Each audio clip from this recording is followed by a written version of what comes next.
Okay, so very nice to be here. See many of you again, some new faces. Very welcome. For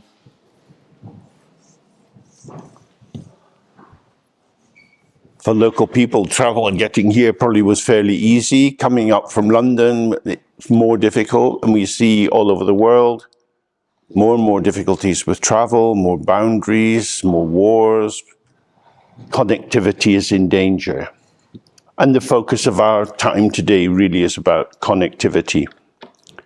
Because when we take refuge in the Buddha, Dharma, and Sangha, we're making a connection which brings us into a different kind of orientation, an orientation which is deeper and broader than the flux and turbulence of our ordinary family relations, work relations, and so on. There seems to be an ever-increasing amount of turbulence in the world.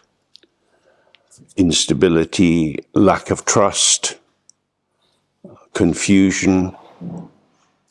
So then, what shall we cling to? And you can see how some people cling to hatred, because hatred's very, very quick and very strong. The thing about me is, I don't like you. I feel better. I don't know who you are, but I don't like you. And hatred is immediately self-affirming, because if you push the other away, you somehow protect yourself as well. In the Buddhist way of thinking, the actual ground within which we all exist, the open space of connectivity, manifests when we don't recognize its openness. It manifests in the duality of subject and object. That we are each experiencing ourselves as someone with our own histories, our likes and dislikes, our ways of relating to other people. And when we meet other people, we're usually checking out for similarities and differences. Do we have anything in common? Do we have shared values? How could we connect more? And if we don't have that, then there's a sense of difference and other, and I'm not sure, because if you don't share my values, how can I be open? Because you might not understand me or criticize me. So duality, which is pervasive, it's the very basic structure of our ordinary experience of the world, the differentiation of me on the inside and everything else on the outside, is a very common but blind structure. It blinds us to the fact that as we are sitting here, each in your own seat or on your cushion, you have an experience. You experience yourself experiencing yourself. You experience yourself experiencing the building. You experience yourself experiencing other people. So experiencing self, experiencing building, experiencing other people look different in terms of their flavors, shapes, and so on. But they're all experiences. They are moments of the emergence of patterns and shape and color with textures, with emotional resonances. Experience is what we have. The question is, how do we experience our experience? And part of that is, who is the experiencer of the experience? And we'll get into looking at that in more depth as we progress. So taking refuge in the Buddha, Dharma, and Sangha is a way of reaching out beyond isolation, reaching out towards the possibility of participating in a field which feels warm enough and safe enough, like going swimming on a sandy beach in a warm country, and you can trust that it's okay. As you move into experience, trusting how it is, of course you arise with other people in different ways. You have more or less to say to different people that you meet. It's not a kind of box set. It's not a done deal. It's emergent. But our capacity to connect and open to that usually depends on whether we can feel safe. And if we don't feel safe, we retreat. And there are so many factors going on in the world now which lead to people not being safe. We have pollution everywhere. You'd be very brave to swim in an English river. We've got electricity price problems. We have so many problems in every direction. The world doesn't feel safe. Am I going to be able to afford to continue in my house? As I walked along from the station, there's a solicitor with a big board outside, and it said, that they deal with complaints against care homes. I just want to be cared for. Why should I have to think about suing a care home? Because they don't care. It's very upsetting. You go into the hospitals, everybody's stressed, in a hurry. You've got to wait a long time. I went to see my doctor a couple of months ago to check for a mole. Then they gave me an appointment with the dermatology. They cancelled the appointment. Then they said they'd let me know in December. And then a few weeks ago, I got an appointment, which is in October. It's like that. People are burdened. There's no one saying, we don't think it's very serious, so relax. We're not in a hurry. I've no idea what they're doing. But it's like that. There's very little containment and holding. So part of our work is how to find a way to relax into connectivity. Because the Buddhist view would be that connectivity is implicit. It's there from the very beginning. It's the actual supportive frame within which we live. But due to the fragmenting effect of our mental activity, which is generated by our struggle to make sense of what's going on, to work it out, and to work it out according to my basic axioms, my basic beliefs on the basis of which I formulate my sense of what's right and wrong and good and bad.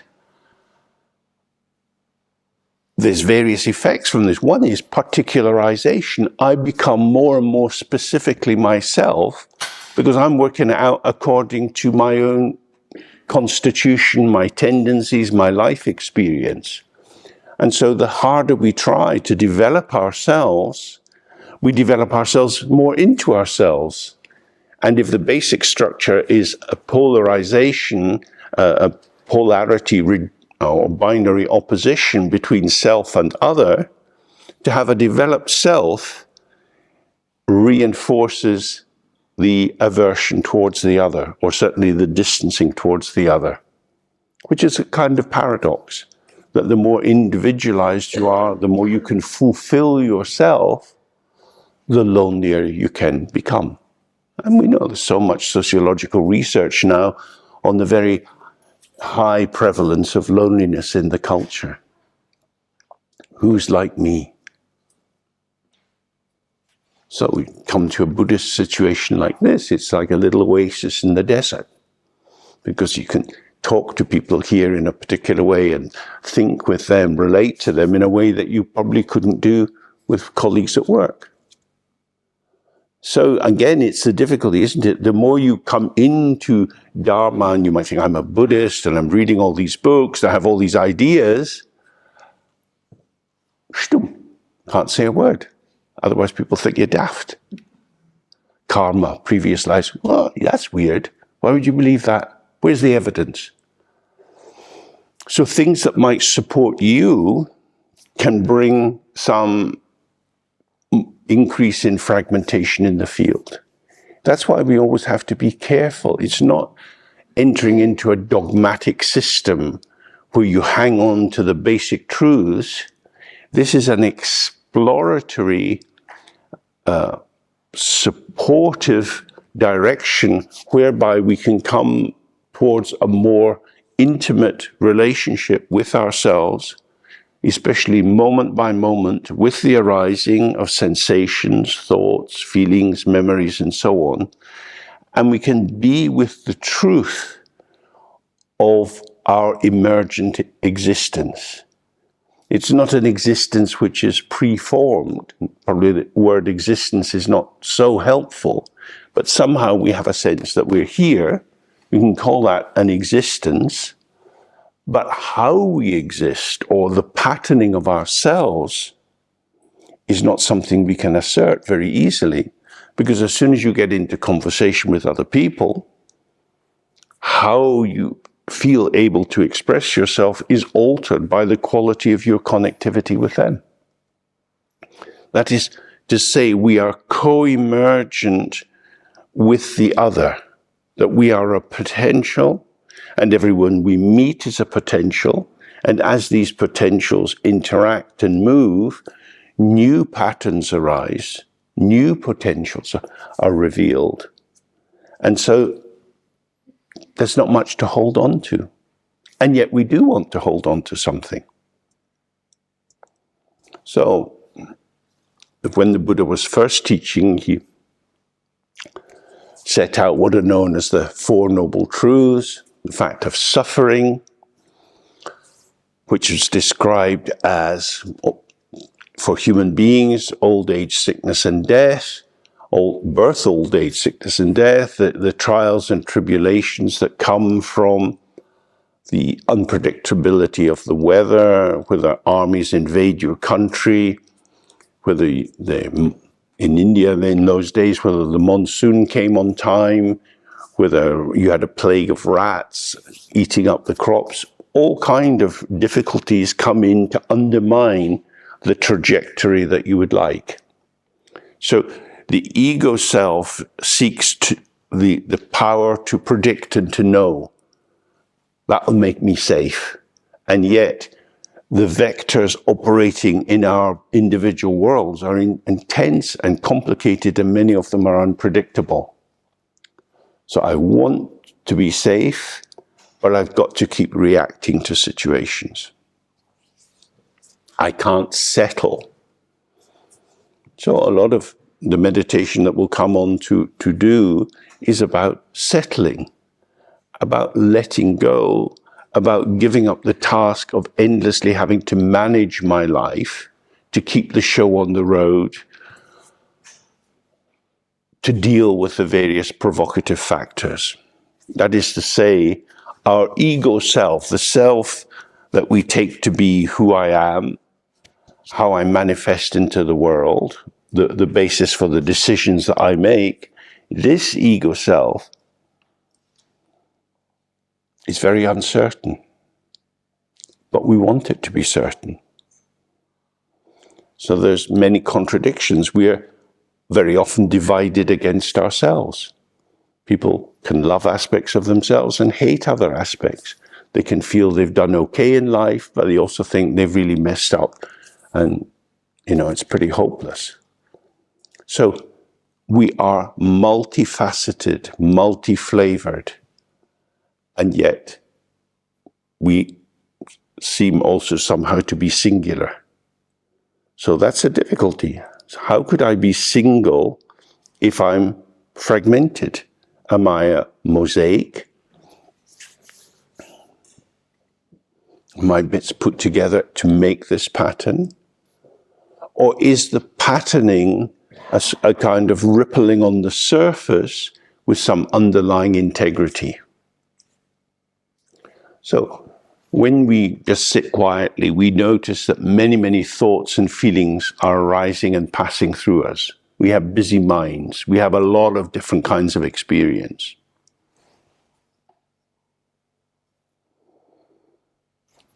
Thoughts, feelings arrive, they seem to be my thought, and then they're gone. They're passing through. How could I have a stable self if my sense of self is based on the process, the dynamic arising and passing of these unpredictable factors. We don't know what we're going to think about in 1 minute's time. You don't know what sensation is going to arise in your body. We don't know. We are a space within which experience emerges. And yet, I'm me. So, I don't know, I'm me. One is quite pulling back and grasping. So when you hang on to an idea of yourself, you're squeezing it. You're squeezing the life out of it to maintain this little dead kind of thing, which is me, the eternal me. And why is it dead? Because life is movement. But we want to have stability. So there's a real dialectical contradiction there. So being aware that how I think about myself, the beliefs I have about myself and about other people may well be unreliable. And that if I look at the actuality of how I emerge in situations,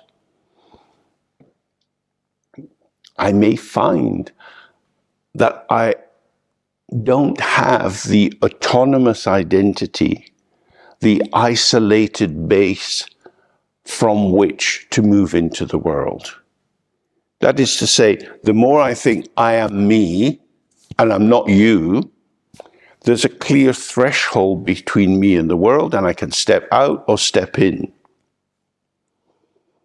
But when I sit here and I observe sensations changing my body with the nature of this chair and so on, and my body's moving around, there is movement. Where's the stability? Where's the consistency?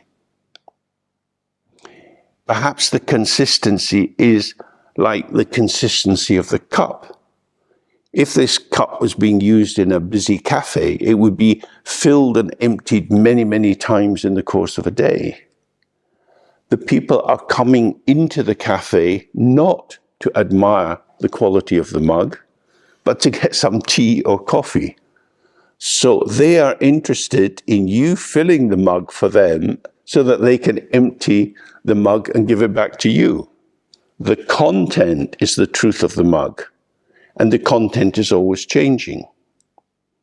The mug itself is only relevant as a holder, and what it is generally disregarded.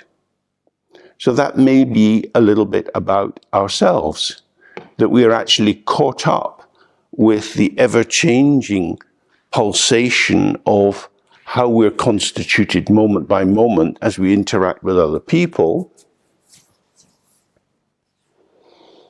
And the container is not something we examine, because we just say, it's me. I, me, myself. Here I am. This is me. So how are you? Oh, I don't know. Feeling a bit down today. Oh, really? Okay. How were you yesterday? Oh, better. Oh, that's good. Maybe tomorrow will be better too then. Ever hopeful. So what does that mean? How could you be sad, then glad, then sad? Because you're not a thing.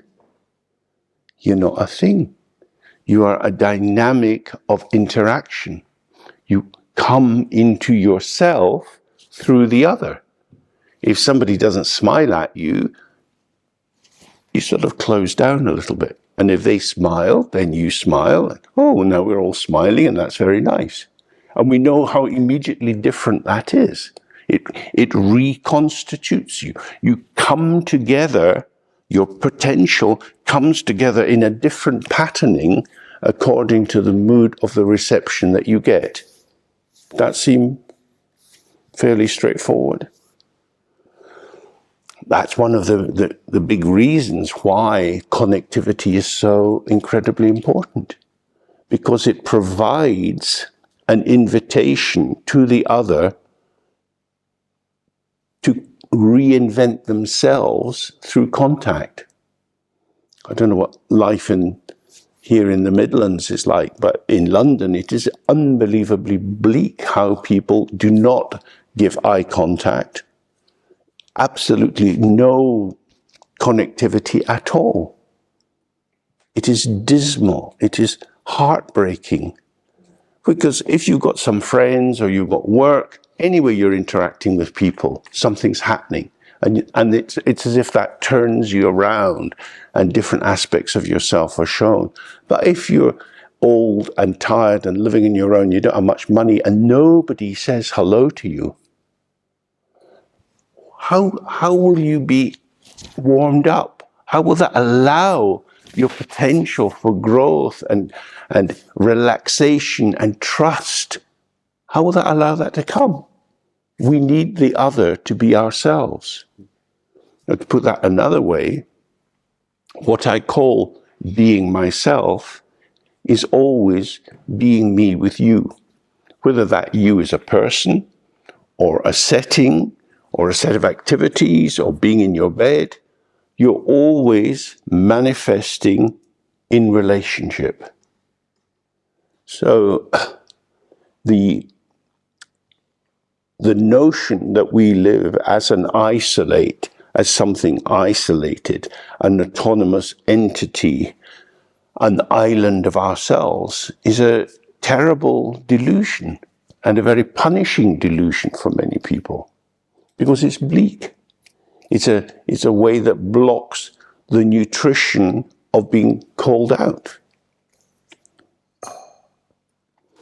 So when we take refuge in the Buddha, Dharma and Sangha, we're weaving strands of connectivity, weaving possibilities of inclusion, that there is something that we can belong to that will allow us to express more of ourselves through feeling that there is a welcome. So the Buddha is the one who awakened. Awakened from what? Awakened from the delusion of an individual self. It's quite a long conversation between Hinduism and Buddhism around the nature of the self. From the Buddhist point of view, the idea that there is some enduring, reliable aspect of yourself which is untouched by interaction is a delusion. It's almost like you swallowed a piece of gold and it sits in your gut and it's not going to be touched or transformed by anything that happens. It's got nothing to do with you. It's you, the essence of you, but got nothing to do with you. Well, that's a bit strange. From the Buddhist point of view, there is no self, but there is presence, there is connectivity, there is awareness, co-emergence, dependent origination, the coming into showing of patterns according to the context. And that is possible because what we take to be ourself is a very limited availability towards the actual very broad spectrum of your potential. That is to say, we're creatures of habit. We don't attend to many of the aspects of ourselves which could flourish because we don't introduce them into the environments where they could flourish. So lots of people think, oh, I'd like to sing more. I haven't sung for a long time. Someone said, oh, come, you can join the choir. Oh, I'm not sure. Thursday night? Oh, I don't think so. But are you going to sing around the house? Quite probably not. But if you went to the choir, you might start singing. And then you would feel that. And you'd feel the energy of other people's voices. And you would be aware of how the place your voice could take up with theirs. And that opens up a completely different field. you are returned to yourself through the other. So here we can see the two main notions that we have in the Buddhist teachings, wisdom and compassion. Wisdom allows us to see that the self, the individualized, isolated self, actually is an illusion. That we are resting on nothing. But this nothing is not a dull void. It's not an empty void. It's a plenum void. A void which is full of potential, which is released in interaction, which is the second aspect of compassion or kindness or relatedness or inclusion. Through connecting with the other, the dynamic nature of ourselves is more and more revealed, because if you relate to lots of different people, you find that you cannot be consistently yourself with them. Only if you're going to be like the Queen, hello, hello, hello, hello. It looks like contact, but there's no contact there at all, because if you get contact, you're going to have a reaction, either through your body, or through your emotions. You will be shaped in the interaction. So my shaping, the patterning of what I think about, what I feel when I'm with this person or with that person is not a conscious choice. I don't choose to feel this. I might come away from a meeting thinking, God, bloody hell, what are they like? Weird. How are they walking around in the world? They're just weird. We don't know what they're thinking about us, and that might be a blessing. But we think they're weird. We can't find them. That is to say, if we take a broad spectrum of our potential, our deep potential, our karmic inheritance, our life story, the way our parents were, the kind of schools we went to, the kind of occupation we have, all of these have operated as limiting factors on our access to that broad spectrum. And because of that, when we're with this person, we can't find them. We can't find them, like ships passing in the night. You're thinking, wow, okay, that's how you live, but I don't know. And then you meet someone else and you're immediately into it, a conversation. It doesn't matter what you're talking about, but there's some kind of ease of belonging because you have a vibration which can harmonize with their vibration.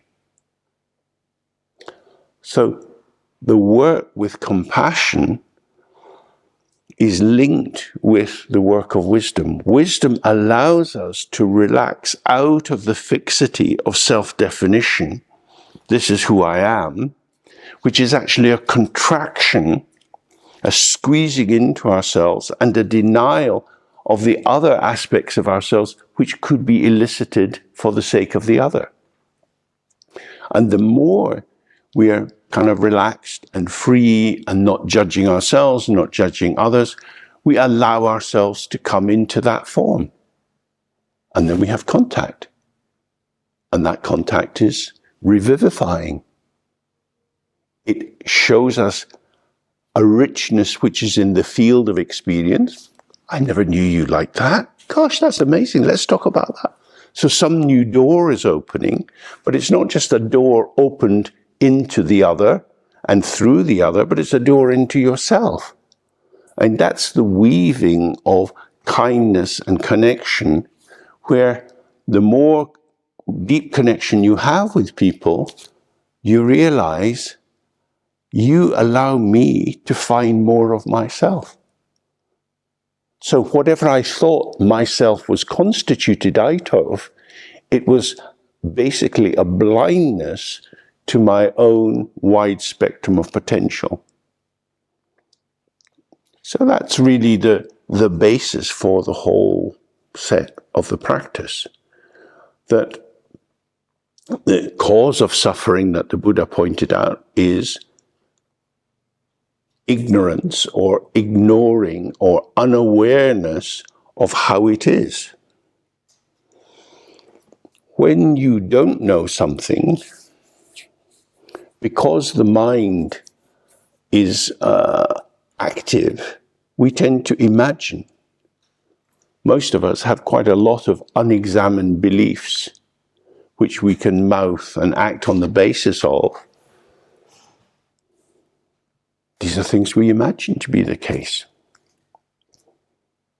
And as long as nothing bumps into our belief, it continues.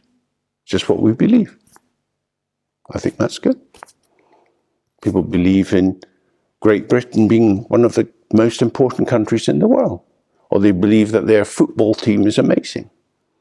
Doesn't win many matches, but it's an amazing team. I've followed them all my life, and my dad did as well. Why? Oh, because we do. But why do you? We do. If you examined it, well, why wouldn't you choose a more successful team? No, but this is our team. So why is it your team? Because we've gone a long time. There a long time. I've become inured to it. I've become used to it. It's become part and parcel of my identity. Okay. So that formation in the world is, as it were, a projected aspect of myself.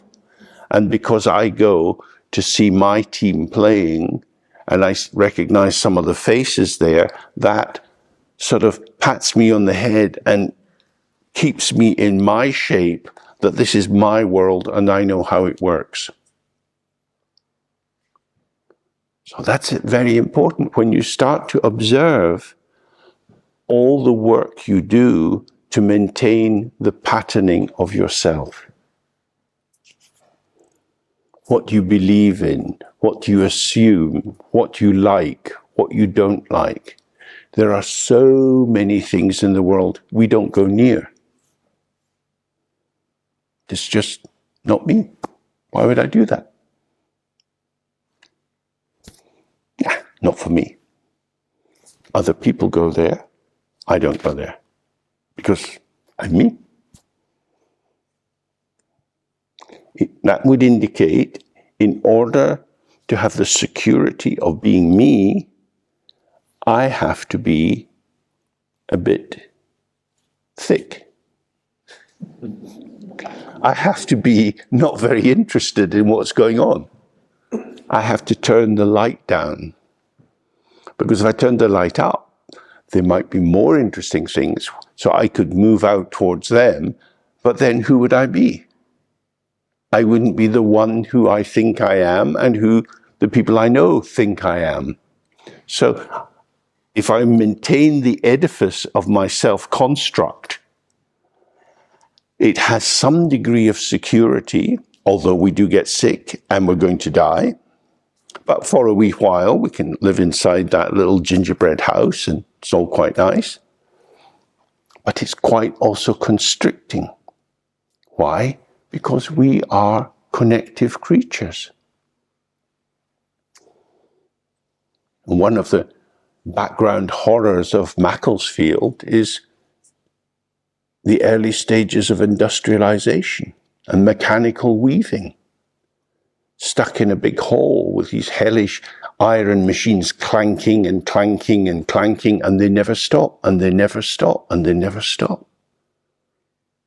How could we do that to people? And before that, people would have been out on the land in the rain. It wasn't all that great, with the sheep on the hill, but at least you could sit down when you wanted and get your hip flask out and have a wee look around at what's going on. You can't do that in a factory. It is programmed. And when you're programmed, you have to squeeze yourself into alignment with the machine, with the factory whistle, getting there on time, doing your shift. Exploration then becomes Heartbreak Hotel. That's sort of Love on the Dole, isn't it? The factors that would support an expression and advancement out into the world, they're not really there. So many people had hellish, restricted lives. They put up with it, they sold it, they did their best, but the potential to expand wasn't there. So we can't change the socioeconomic structure very easily, but what we can do is learn how to increase our availability, increase our aesthetic aliveness, so that colors and shapes and sounds and textures, sensation have more impact for us. And these are always released in the moment. A sensation is just there and it's gone. It's not a thing that you can hang on to. Just touch your arm and it's there and vanished. Having the first sip of a cup of tea, and then it's vanishing. Eating something, it's vanishing. Most of our active experience of the world as it is contact with the vanishing, which means you have to be there. There's no doggy bag. The idea of what it was is not it. It is not it. Now, people taking photographs everywhere with their phones. I cannot understand why anybody would want to do that. You can't eat a photograph. You can't do anything with a photograph. Just look at it. Oh, that's how it used to be. Oh, that's an interesting thought. Oh, I used to look young. Is that a life-enhancing thought? What is the point? It is a representation for people who were not present at the presentation. And they couldn't be present because they were preparing to make a representation. That's absolutely how it is. Because the presentation is subtle and vanishing, and you have to be there, looking at the sunset, looking at the early morning clouds and the pinks that are often around at this time of the year. It's so subtle, and you're just there. And there's nothing to say about it. There's not even anything to think about it. But it's like a bath in beauty. But when you grasp at it as if it were a thing, the thinging of the object brings the thinging of the subject. Because you become more solid, because now you want to tell someone about this amazing thing you saw. Do you want to look at this photo? Look, it's amazing. It's amazing as a photo. It's a photo. This is stupid. This is really, really, really stupid. Artificial intelligence. We should stop just with the name. Artificial intelligence. When you read the Buddhist books, it says the mind is fresh, naked, spontaneous, free of artifice, unconstructed. That's not what you call artificial. What you call artificial is dualistic consciousness, human culture developed through liking and disliking, prejudice, taking up positions. That's artificial. That's smearing concepts over the world. So what would be natural? These are big, big questions that are coming. People are becoming more and more alienated from simplicity. Very difficult. It's always been difficult, but very difficult to allow children to be bored because they experience it as a torture, because they get so used to excitement coming through media, which are much too kind of intense, really, for small people to deal with. Probably for some of the older people here, when you were young, you might have gone to the fair once or twice a year. And that was it. You didn't have it on an electronic machine. But the more you have this artificial stimulus, then you're artificially stimulated, then how would you find something stable? So in the second of these noble truths that the Buddha taught, unawareness is unawareness of the open ground of our being, so that we can observe in the moment of its arising a thought or a feeling or a sensation and see it for what it is, without adding value, without stirring it up. The Hollywood blockbuster movies have a huge, huge amount of work put into them. They are so artificial. I mean, incredibly creative people have put their years of their lives into creating these mansions of artifice, of construction, and it's very seductive. So, if the Buddha is saying the source of your suffering is being unaware of the intrinsic ground, or the natural ground, or the spontaneous ground, because you're caught up in imagining all sorts of confectionery of thoughts, feelings, and sensation, modern media is not helping. It's intensifying the seduction of the imagined, so that the imaginary becomes the substitute for the real. But there is no real. There is only illusion. So this is a problem.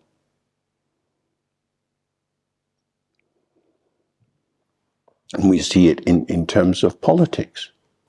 Should our politicians be honest? Should they tell the truth? Are they accountable? They get away with it, get away with it, get away with it, until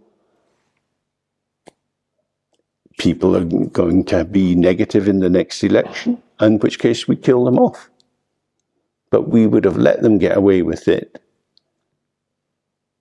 because we don't care. And it's all done on working out how public opinion is. It's not about truth. It's not about honesty. It's about manageability, the management of the facade, of the artificial presentation. All of this is simply to say meditation practice is quite difficult. We're not starting from the top of the mountain. Most of us are at the bottom of the valley, where it's a wee bitty damp. But it's fair enough to see that, because if we're going to work with how things are, we have to start by seeing how they are. The encouragement to delusion is everywhere. What shall we believe in about climate change, for example? So there are people in the government who think that Extinction Rebellion is a terrorist organization. But everything's up for grabs. You can name it. You can name anybody as a terrorist if you don't like them. What's the truth? Well, that's my opinion. I have evidence. This kind of miasma, this kind of fog of ideas, of signifiers, of possibilities, it's like a hot air balloon, it takes you up. So, in order to find a true refuge, we need to find some simplicity in ourselves that will be less hooked and seduced by whatever is happening. So the most basic meditation form that we have is, as many of you know well, is called shamatha, or calm abiding. Its purpose is to develop a capacity for sustained attention towards an object that you have decided on so that this provides a kind of robust but fairly flexible protection against being hooked by the sudden invitations of whatever arises in your mind. Distraction is very, very common. We're easily distracted. Being distracted is not in itself bad, because it's a sign of our quickness, our creativity, our curiosity. But it's a bit buzzy. It's a bit buzzy. And it's a big problem for teachers now in primary schools to have the class quiet. Because what used to be what you did in the playground was 180 degrees away from what happened in the classroom. Now classrooms are quite busy and noisy, and people work at small desks and collaborative projects. So there's a lot of noise. Even university libraries are so unbelievably noisy. So you just have to get on with it and put up with it. But in fact, it's quite difficult to find a sustained, clear focus if there are hooks for my attention. So if I want to take refuge in the Buddha and remember the Buddha and remember the Buddha's teachings and have an appreciation of a life in Dharma, which is the meaning of Sangha,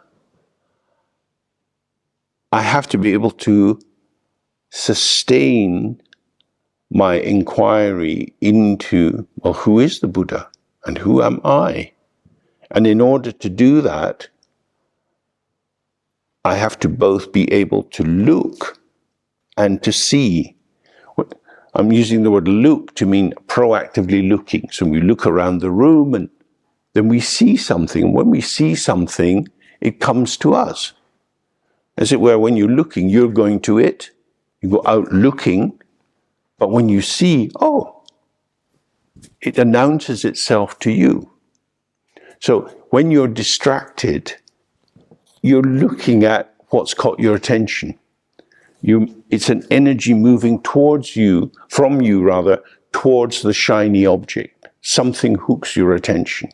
Seeing is different. When we relax, and we become available, we see. That is to say, the freshness of the moment arrives at us, is able to impinge on us. Almost like in the early days of recording, when you had a wax drum and a stylus that would go up and down, and it would make marks. It's impacted. And the impact, of course, is random. We don't know what's going to happen. Whereas if you're proactive, you can try to make things happen the way you want. So a lot of looking is looking for what I want. And I want it because I like it. And when I get what I like, I feel good because it convinces me that I am who I think I am. If I can't get what I want, I get frustrated. I don't like that so much. But if I get what I want,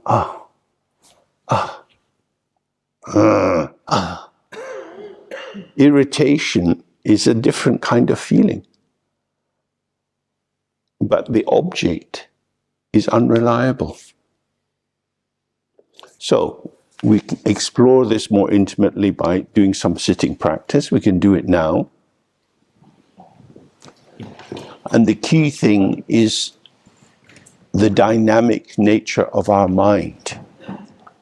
So in Buddhism, the general direction is always the middle way, which means not too tight, not too loose, avoiding the extremes, avoiding the polarities. So as we're sitting, we want to focus our attention, but not striving too hard. If you tighten up, then every time it doesn't quite go the way you would like it to go, excuse me, it feels like a mistake or an error, and that, of course, feeds all kind of judgments and irritations in yourself.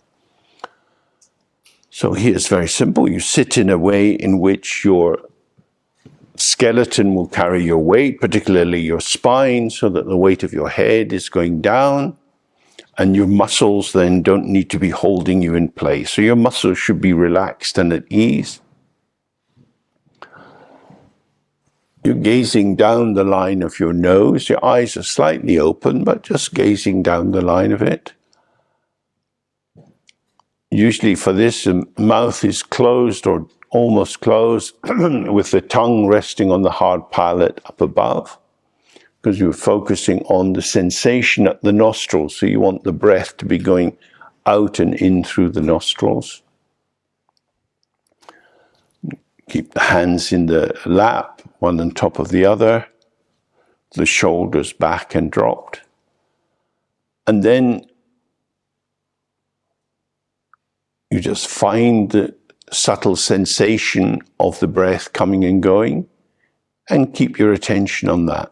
And every time your attention moves away, you very gently bring it back. It doesn't matter where you went in the moment of distraction. There's nothing to blame yourself for. It was just, oh, and then back again. You went off and you come back. As long as you come back, you stay on track. So very calm, very focused. Okay? So we'll do that for a while, for about half an hour.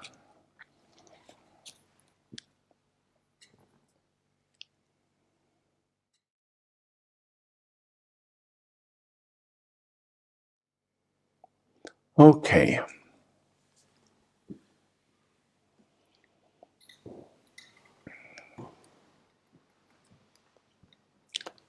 So in the Tibetan Buddhist tradition,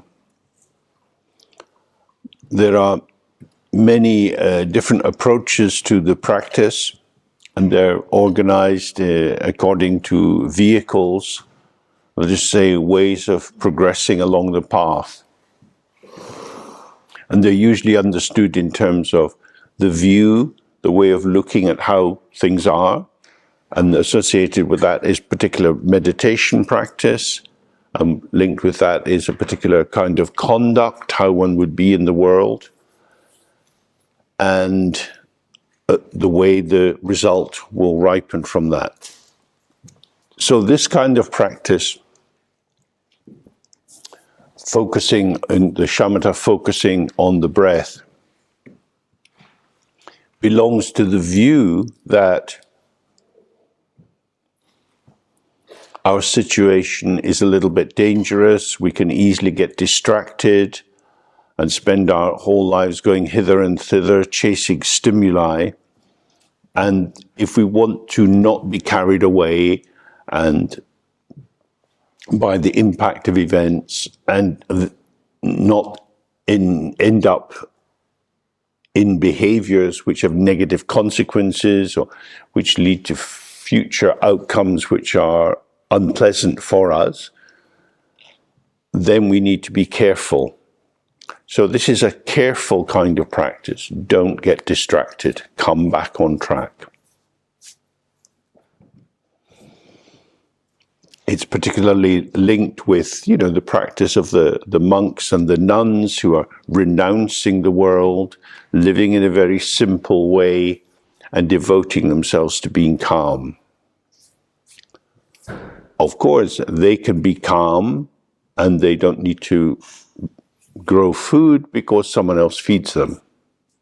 So if you see the interactive system, the calmness of the monk is dependent on the busyness of other people. So it's a kind of niche activity. And the conduct that goes with it is to be careful, avoid provocations, be careful around things like alcohol, be careful with anything that might arouse anger or aversion or desire. So monks are encouraged to look at the ground when they walk along and not pay attention to the way different bodies present and how these might impact them. this is not the main focus of what I would like to share with you, which is Dzogchen. Dzogchen comes at it from a very different way, but it can still use this practice as something which helps us to see my mind is always moving. So that rather than seeing the various movements of the mind as being some kind of error, something going wrong, I got lost, you start to see, oh, the mind is moving. There's thoughts, feelings, sensations. From the time you get up in the morning to when you fall asleep at night, there's always something going on. Thinking about the past, thinking about the future, having sensations in the body, hopes and fears.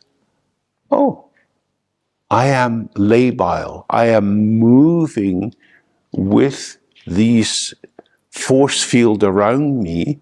There's an outer force field of events, of noises and people moving and when will the shops close and so on. And there's an inner movement of sensation in the body and memories and thoughts. So from this point of view, rather than seeing this as something to be removed as an obstacle, the issue would be, how can I be present with it without being hooked into reactivity? So that I have a calm clarity which allows the showing of the event without me going into judgment about it.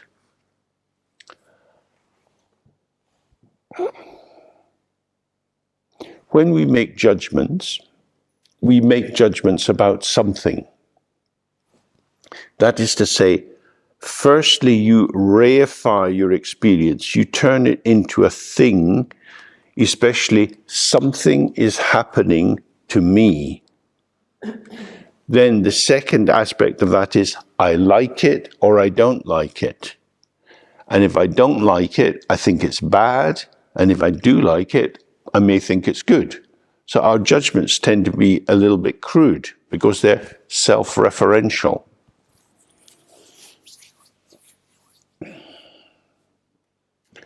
The starting point is the idea that there is something there. So some of you, if you're familiar with the Buddhist language, we talk of 3 poisons or 5 root poisons. They're called poisons because they are intoxicating, they're toxic. And when they operate inside us, they bring an alteration to our situation. If you've ever, I don't know, been painting in a small room and been breathing in a lot of the paint, you get a bit wobbly, you know. That's a toxicity. Your body's having to work out how to deal with this alien aspect. So the 3 main poisons are opacity, that is to say, a lack of clarity that sees clearly how it is, and instead projects interpretation onto a kind of patina surface on the thing. So here we are in this hall, it's a sort of kind of church hall, got that sort of feel to it. We look around and we see familiar things. We can recognize the cast iron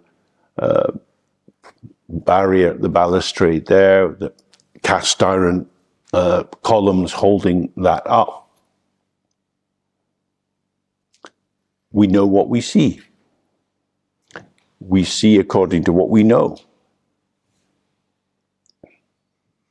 There's something there that I can see. That's our basic working assumption, that the somethingness is established out there, and I just come along. It's not my fault. I just saw it. It was there. I didn't do it. I didn't make it. It's not me. Please, don't blame me. No. It's just there. This is where we are, from the Buddhist point of view, we are blind, or our vision is opaque. It's like the kind of glass you get sometimes on bathroom windows so that the neighbours can't look in. You know, they sort of sand it and you can't see through it. So when you see the wall, yes, you see, but you don't see the wall. What you see is shape and colour. That's what the eye can cope with. Colour can come into the eye. Yeah. If the wall came into your eye, that would be a problem. The wall is an interpretation. It's a formulation in your mind. You say it's a wall. Now, we are so used to that. Since we were small children, we have been encouraged to come into our culture and to belong through using language in a way that's shared with other people, so that we can all make the same sort of interpretations and we feel normal. Oh, yes, we know what the wall is. But wall is an idea. It's not that you shouldn't have an idea about it, but if you confuse perception, the capacity to see what is there, and conception, the capacity to apply an interpretive concept, then you don't see that the mélange, the meeting together of these two, generates a kind of stability. It gives the sense that there is something solid there. It's solid for us, but it looks like the building next door is probably going to get knocked down. It's not in very good nick. They're tidying up the garden, but you could see as you walked up the road. It's quite a solid building. If you go out and you're in a bad mood and you headbutt the wall will win. But when they bring about the big machine that will knock it down, it's a couple of days' work. It's strong for our head. It's not strong for a big steel power-driven banger. It's relative. What we see is relative to our situation. Mice, if they come into this room, are not seeing what we see. In the summertime, when the flies come in, they're not seeing what we see, or the mosquitoes, or the ants that can come in. Each of these creatures has a perceptual world organized according to the particular interests of their form of embodiment. So we, in being convinced that it's the best thing possible is to be human being, are very self-assured that the human perception is the true perception. Then we look at the disaster of the annihilation of so many species in the world, because we are quite a dangerous species. And we think we see the truth, and we poison the oceans.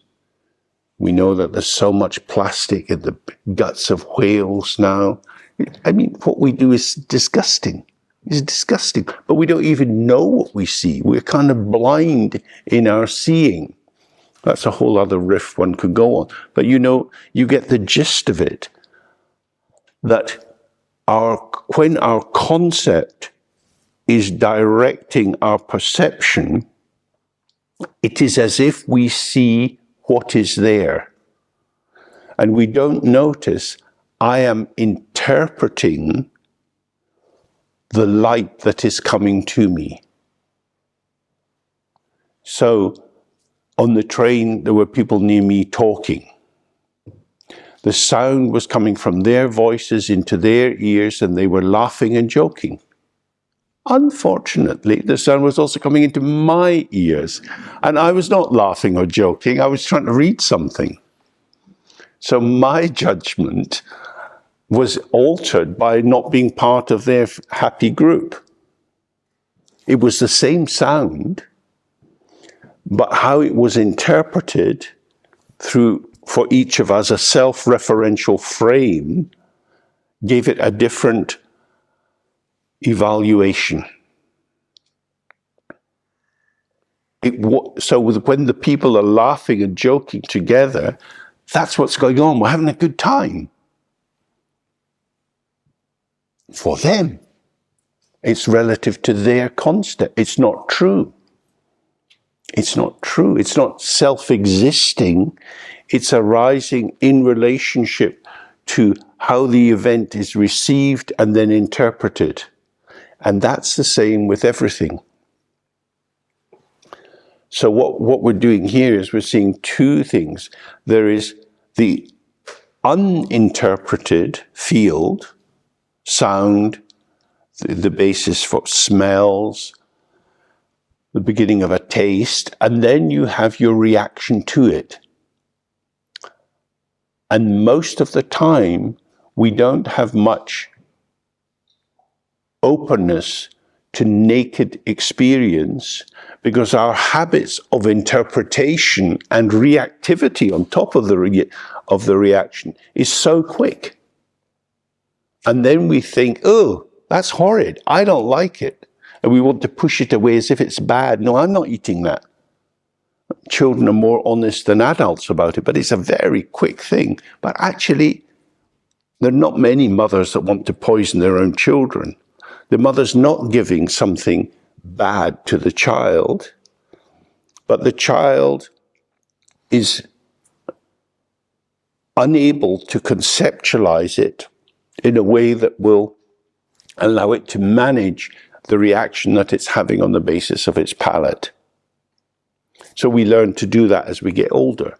We think, wow, kale's not really my cup of tea, but anyway, if that's what's on the plate, I can eat the kale, a bit weirdy, bitter. Why would anybody eat it? But they call it food, so here we go.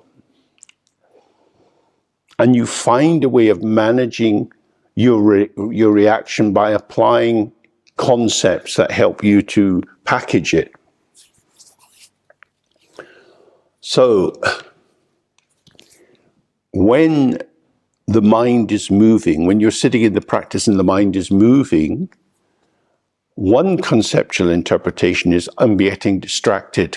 I can't meditate. This is hopeless. I've been trying it for years, but my mind's all over the place. This is hopeless. Never get any better.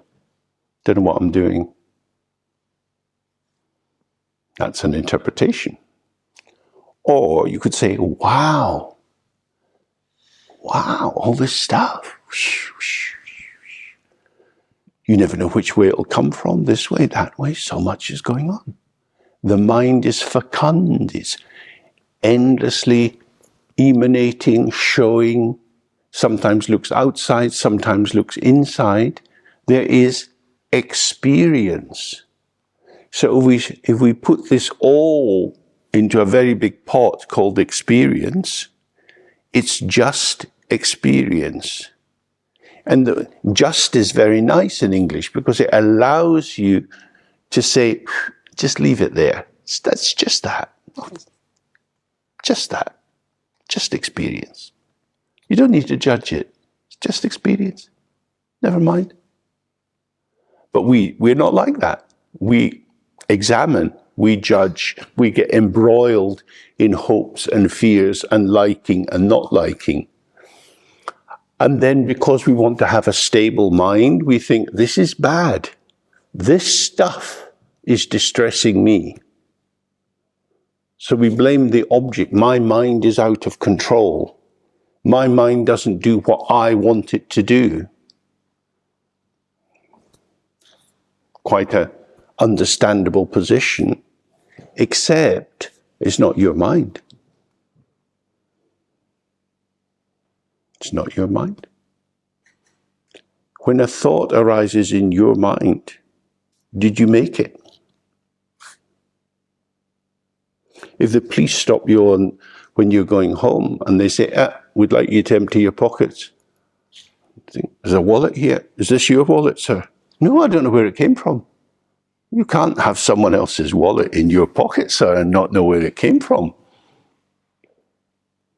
But you're full of thoughts that are in your mind, and you didn't put them there. Thief? No, it's mine. It's mine. Comes to you. Oh, my back's sore. Did you make your back sore? Sensation arose. My back is sore. It's a sensation. You interpret it in relation to your notion of your embodiment. The key point here is that you can conceptualize what's occurring in a non-self-referential way or in a self-referential way. And what we'll be looking at more of is how to be close to experience, to allow experience to move by relaxing your own point of reference. So if the space of your mind is small and there's movement in it, there'll be a lot of reverberation.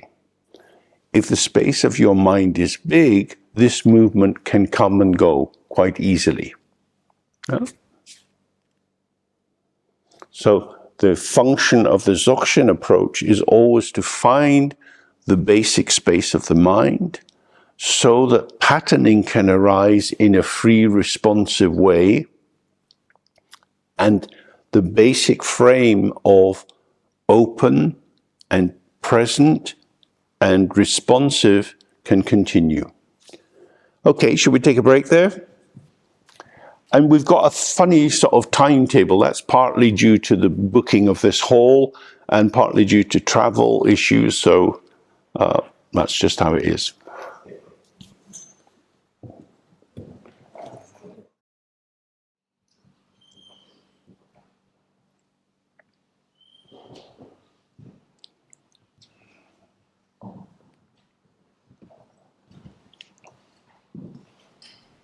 So, in the Tibetan text, they often talk about the 3 times, past, present, and future. And that's the usual frame of our linear progression. We know we have a past, we can remember bits and pieces of it. We seem to be here now in some way, and we're moving out into the future, which we've no idea how it's going to be. So we can talk about these 3 aspects, what we might want to do next summer, or I remember 5 years ago I did this and that, and it makes sense. It doesn't sound mad, but of course the actuality is you can't go into the past. The past is gone. If you look at a photograph taken a few years ago and you talk about it, you're talking about it here and now. It is only available in the present. So what we have is the immediacy of this emergent moment, this presenting moment in all its richness. And it's not a point on a linear movement. It is a point which could be tiny, tiny, or it could be vast. It could be the whole universe. Everything is here and now. There is no other place for it to be. There is no other time for it to be. All experience is here and now. What concepts do is that they create the illusion that you can go into the past and you can go into the future, largely because of how we talk about things. So I can say, I live in London. If you may well have been in London, but the London you were in is not the London I'm in. You're in your London. Not just that it's probably unlikely that you ever came in the street that I live in, but even if you had, the street would have revealed itself to you through your interpretive matrix, which would not be the same as mine. We would have different associations. All experience is interpreted, and the interpretation is mental activity. Mental activity creates worlds, it doesn't reveal worlds. There aren't worlds there to be revealed until you get there.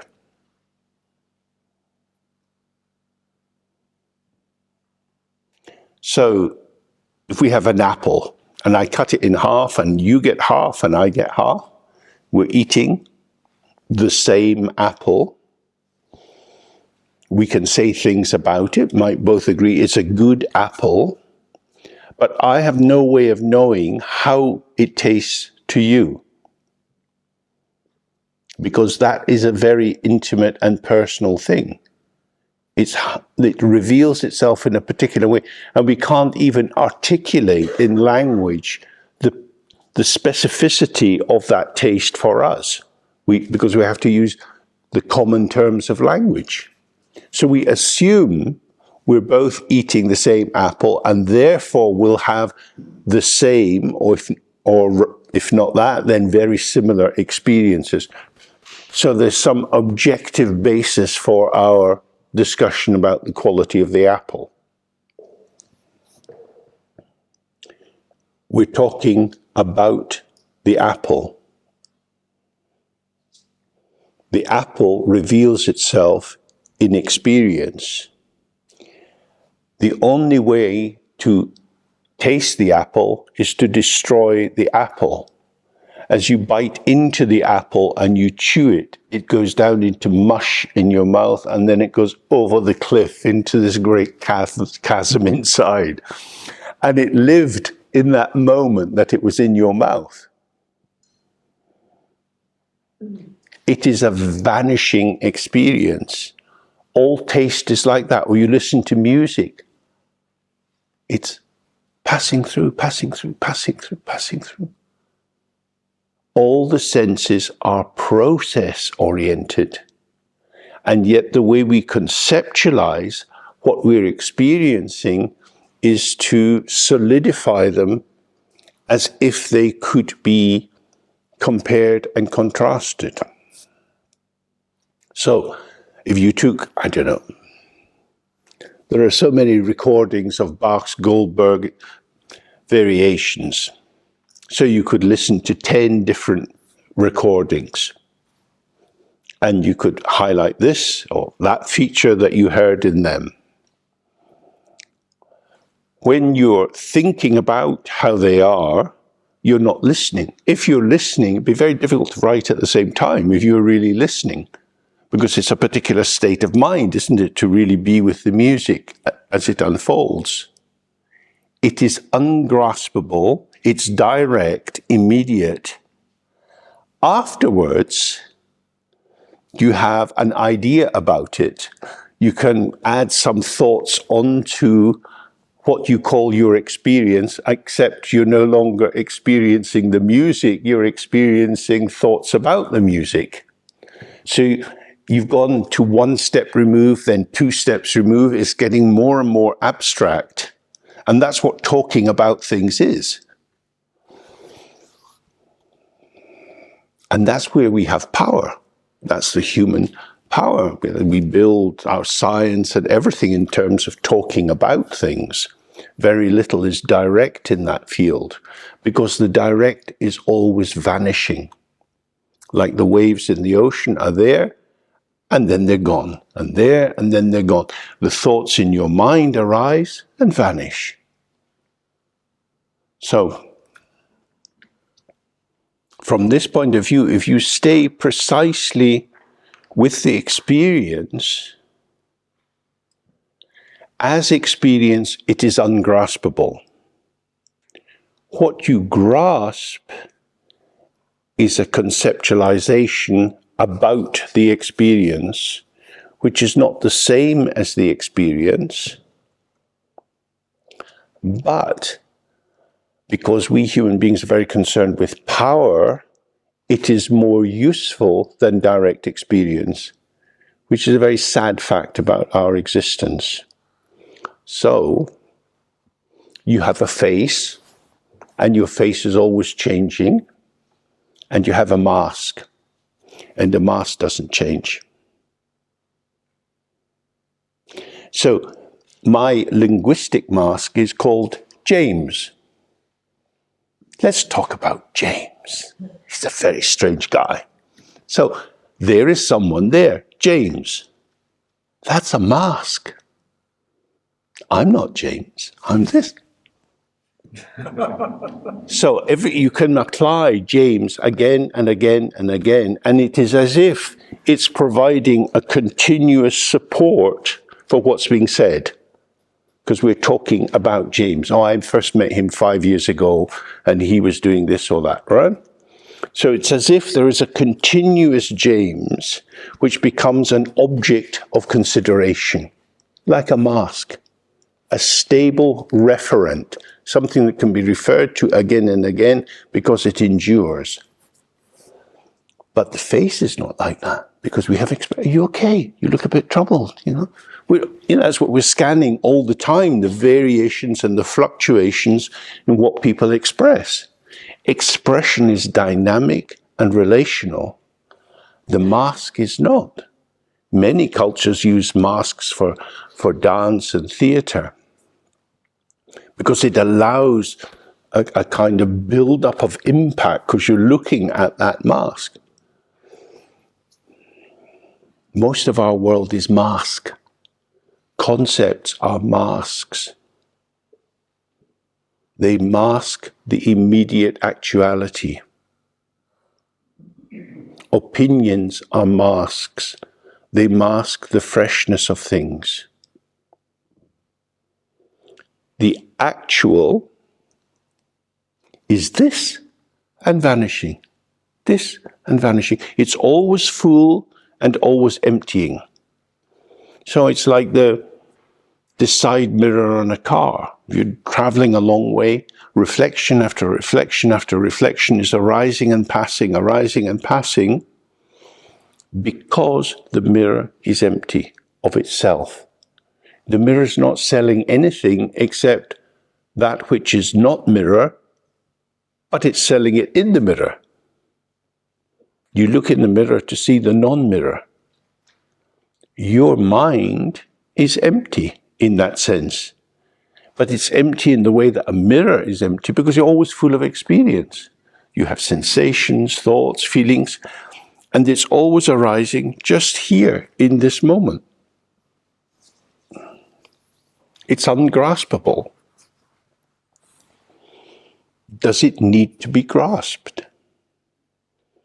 So what the Buddha is saying in terms of the origin of suffering or the basis of suffering is unawareness of the ungraspability of life leads to grasping at simulacrums and pretend forms as if imaginal forms, because you can grasp them because they are mental constructs. The actual is already gone.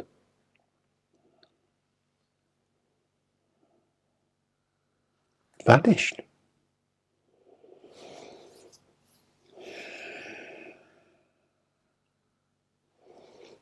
When we take this into the meditation, when we see that whatever is arising is vanishing as it arises, just like the wave in the ocean. The wave comes up and it's already going down. The arising wave and the descending wave, it's the same and it's gone. There's more and more and more. You have thoughts and feelings and this and that. It's always something moving. None of it is apprehendable. What you apprehend is a narrative that runs like a kind of covering on top. If you make a very milky coffee and you leave it, it will start to form a skin on the top. That's what your conceptualization is. Skin. It's an excrescence. It is arising from the coffee, but it's not quite the same as the coffee. And if you slap it, it sticks around your mouth. So that's what the concepts do. That's what all your mental formulations do.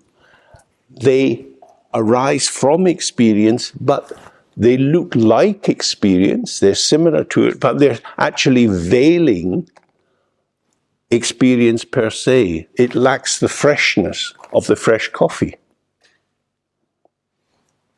So we start to see, oh, I make myself artificial. I think about things.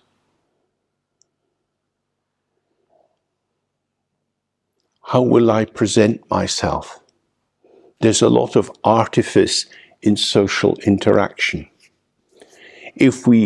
When we enjoy talking with someone, usually we enjoy it because we're not being artificial. But if you have to meet someone who's a bit difficult, maybe some relative, and you've never felt very close to them, it's a bumpy ride, it's a bit jaggedy, and you're thinking, oh God, what shall I say? We know what that sort of feeling is like. It's not relaxed, it's not co-emergent, because their rhythm and our rhythm are out of kilter. We're crashing into each other. And then at a certain point, you don't know what to say. It's a kind of dead end. It's a cul-de-sac. You can't get any purchase. But when there is articulation, you stay in the flow. That is to say, if you're talking with someone and you feel uncomfortable with them, your discomfort is displacing you from the immediacy of full contact. Does that make sense? And then it becomes a problem and you try to work it out. How can I make it better? How should I approach it? Oh, I'm sorry about what I said. I seem to upset you. I didn't mean that. And then so many thoughts and feelings. And it's just a disjunction. So from the point of view of the meditation, what we want to do is to avoid reification, meaning turning the moment of the process into something real. And the way this happens is there's a kind of isolation or an overfixation on something which is said, and it's held onto, so there's a grasping at the Atman, at the seeming self or the seeming substantial entity which is there. And that, it's essentially the formation of a noun, a thing, a something. And that then becomes a site on which you can put your adjectives and your adverbs, because you can build up all sorts of opinions about it. I like it, I don't like it, I'd like more of it. How much did that cost? All kind of things can come out, because now you're talking about something. But say, for example, you eat some, I don't know, you get some pistachio ice cream. And there's the color of it, the smell of it, and then it's on your tongue and it's dissolving. You know it's called pistachio ice cream, but when it's in your mouth, there's nothing announcing pistachio ice cream because that's an identificatory thought. It's just this. And so if you close your eyes and you give yourself to the experience of the dissolving, so many little subtle flavors are there. Just this. It's just this. And then if you think about it and then discuss it and describe it, it becomes something else. The immediacy is not anything. It becomes something when it's packaged with your thought. Does that seem right? So what we're actually grasping is the concept about something, not the immediate actuality. So from the Buddhist point of view, that's where these three times of past, present, and future arise. Because when you're thinking about the past, it's a conceptualized past. You talk about British politics or history or the late Queen or whatever, and you have some memories or this or that. These are thoughts arising in your mind. They're arising here. They've got nowhere else to come but here in this moment, and they're vanishing, but it's as if they're building up something.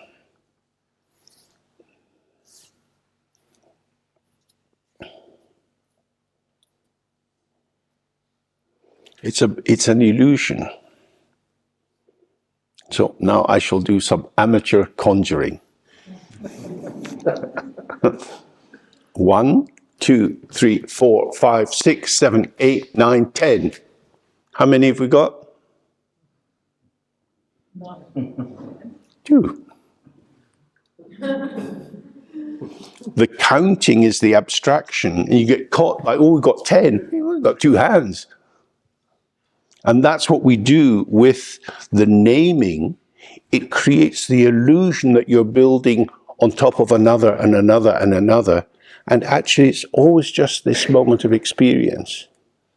Which is why when you read Buddhist texts, they're always saying the problem comes with grasping.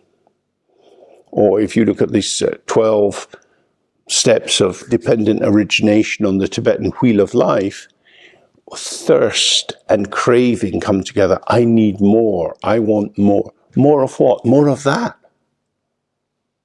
Well, you can have more, but it won't be that. It'll be this. But no, I wanted that. That was better than this. Ah, now you're damned. Now you're lost. Because this and that have become commensurable. You brought them into the same frame of reference. So if you want to practice profound alienation, when you're drinking a cup of coffee, compare it with the best coffee you ever had. It's not very good, is it? It's the only bloody cup you've got. You can't, fly over to Milan and get a wonderful espresso. You're stuck in a cafe in Macclesfield. This is your coffee. If you give yourself to the coffee, this is what you get.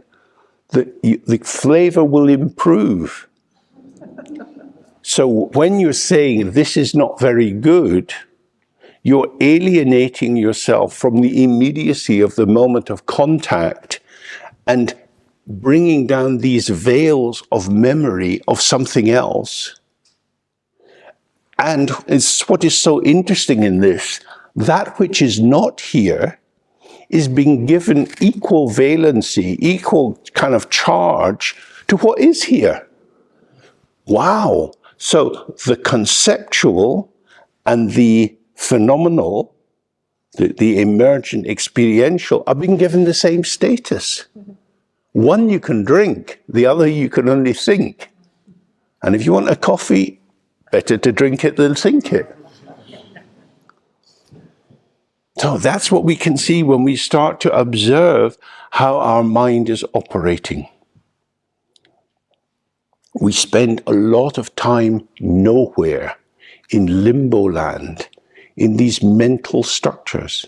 We often only notice that when we're having a bad time and we're brooding, or we're a bit depressed and we're going round and round in ourselves and we start to think, I can't bear this is crazy. On a good day, the same sort of thing's happening, except because it's got a more pleasurable flavor, you go with it. But it's just as alienated. Because you are processing a process. The process is proceeding, it is processing, like a procession. It's just going. But it's being given a second order processing, like processed peas. Not so nice. Fresh peas have a bit more flavor. So why would you process it? So in the Dzogchen tradition, they have many words they used to describe naked, fresh, uncovered, uncontrived. And it always means exactly this. Stay with the senses, stay relaxed and open, and be present. And there is an exquisite intelligence in that present awareness which connects you to the emergent field, which allows you to respond into the field without knowing what to do. It's when you have hesitancy and you're not sure that you tend to flip up and think about it, which is alienation. You extrapolate yourself. You go abstract up in a helicopter and then you look down, but that's not the same as walking on the path. Walking on the path is very precise what's revealed, and it's what's revealed to you, whereas up in the helicopter, it's as if you have a more regulated overview and you can see it as it is. It's still interpreted. In fact, it's only interpreted. It's only when you hear the rustling of the leaves and you feel the little stick cracking under your foot that you have your presence in the environment. So from the Buddhist point of view, ignorance, or the basis of our inattentiveness or dislocation from the actual moment of occurrence, comes because we become addicted to cooked food. We become addicted to preparing what we're going to eat. We take the fresh experience, which is already going, and we want to grab it back and do something with it, to make something of it.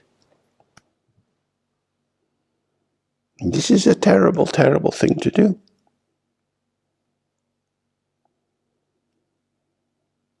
Nowadays, children spend an awful lot of time with their parents. Much too much time, both for the parents and for the children.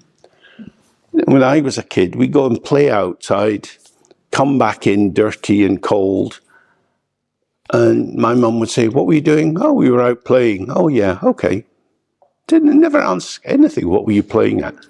It was only when she said, "I noticed the matches aren't here.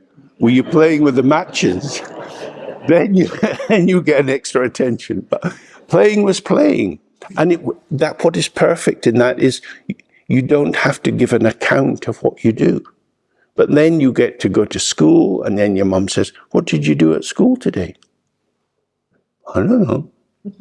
"Well, you were there. I wasn't there. Tell me about it. How was the school?" "Don't know." "What did you do?" "We were in the classroom." Because you were there, but you weren't yet grasping at everything. And as you get more used to being at school, you learn that you become a businessman. With every transaction, you have to make a profit, 10%. What have you taken away from the lesson? What have you stored up for the winter, like a little squirrel? And now you have this knowledge and information which you can bring into the market and trade.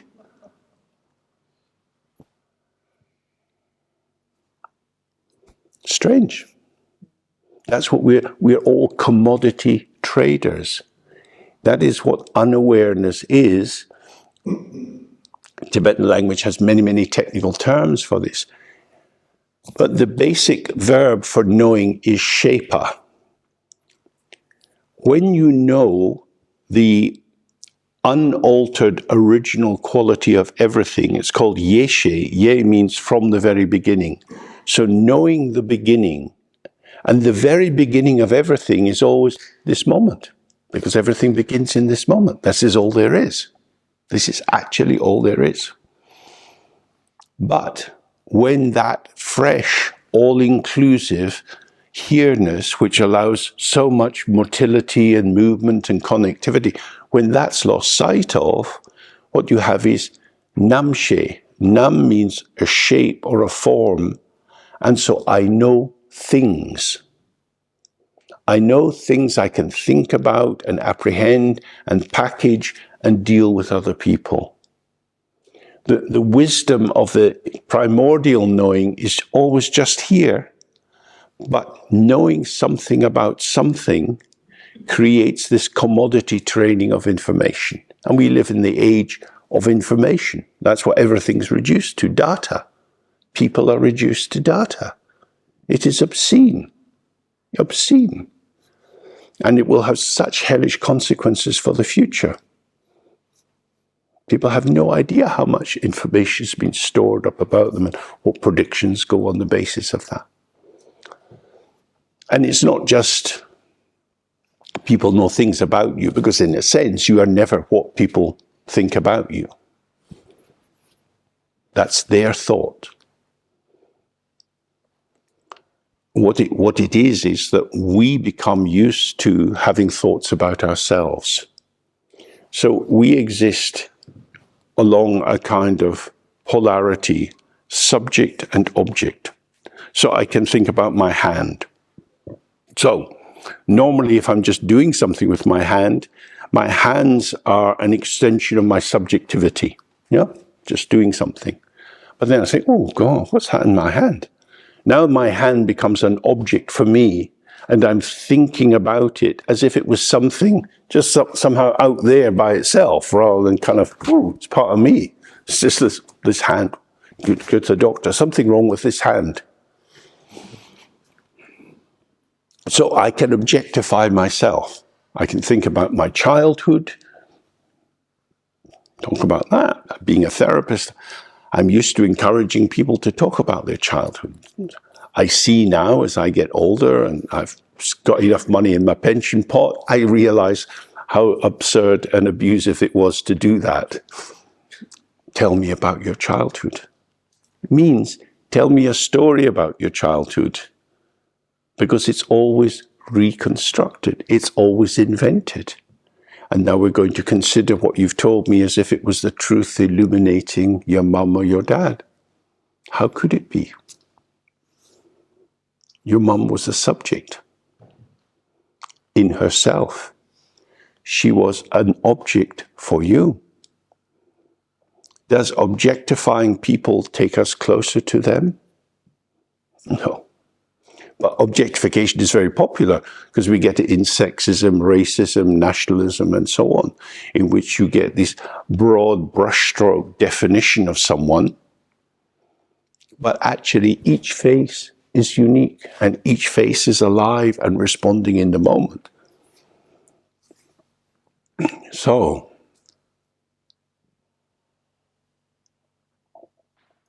the commodity aspect of ourselves is the cover that creates this opacity.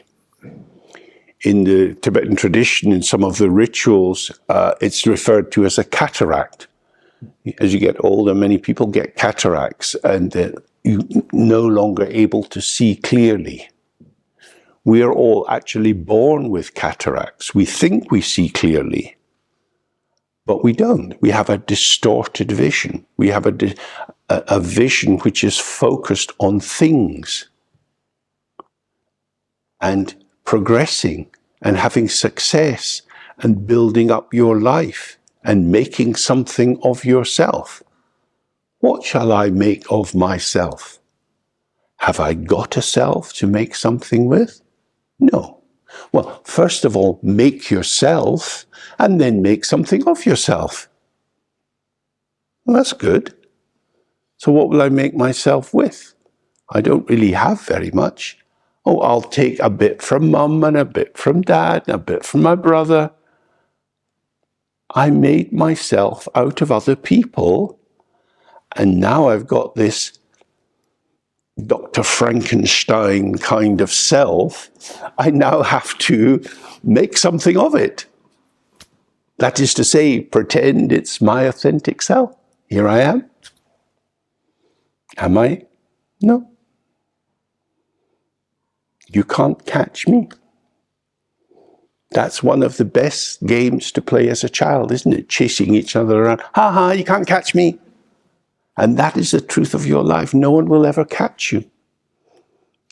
What they catch is a concept of you.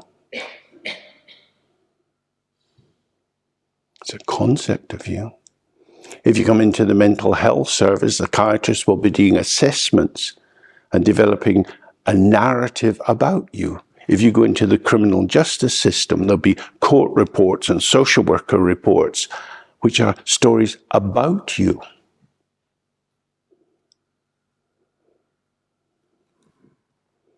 And the judge will probably spend more time reading the report than talking with you. And in the mental health system, the nurses on the ward will spend more time getting information about the patient, probably than wanting to hang out with them. Because concepts provide patterns. And the patterns can be put into hierarchies of evaluation. Nice ones and green ones and blue ones. But experience is uncatchable. Well, what's the point of it? Not much in a debased capitalist world, it has to be said. Forget yourself and put on your mask and have a good life. But if you take the mask off, you've not got anything to sell. You're not a commodity. That's at the heart of it. So when we go back to the origins of Buddhism, we get the story of this young man, Siddhartha, from a very privileged family, whether he was a prince or whatever, but certainly he was from the big house. The astrologers say he's either going to be a great saint or a very powerful leader of people. His father wants him to be powerful, like a little kinglet. And they protect him from the outside world, and he lives inside this artificial frame of reference where he has all his needs met.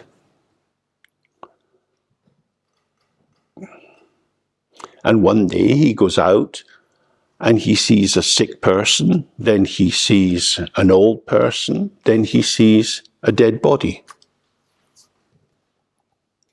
And he clocks it, oh, that's going to happen to me. I've been wearing a mask. Everything's fine. Everything's wonderful. But I've got 2 eyes, 2 ears and a nose. And this dead body's got 2 eyes, an ear and a nose. And so's the sick one. And so's the old one. I'm going to be like that. That's me. So he takes the mask off. And then he starts to find his original face. The face he had before he was born. The immediacy of his presence. When you're born, you come into the world of things. That's what this term, the face you had before you were born, means. Before you conceptualize yourself, before you develop an identity that you have, you're just this. You know, usually when you're quite young, you're not really a boy or a girl. It's only through experience with other people you get told, well, you're a girl, you can't do this. No, we don't want girls in our gang. Whatever it would be. You're a boy, you can't play with dolls. No, we can't do that. You're a boy. So there's a feeling, I want to play with this doll, and here's an identity that's been put onto you, and you jolly well better align yourself with your identity, because that'll make you normal, and then you can fit in. So that's the mask, an identity which is a reliable way of manifesting myself such that it will be recognized by other people as valid. But how is it? In oneself, in the immediacy. Very often we don't attend to that. We're so caught up in these social transactions of self-presentation.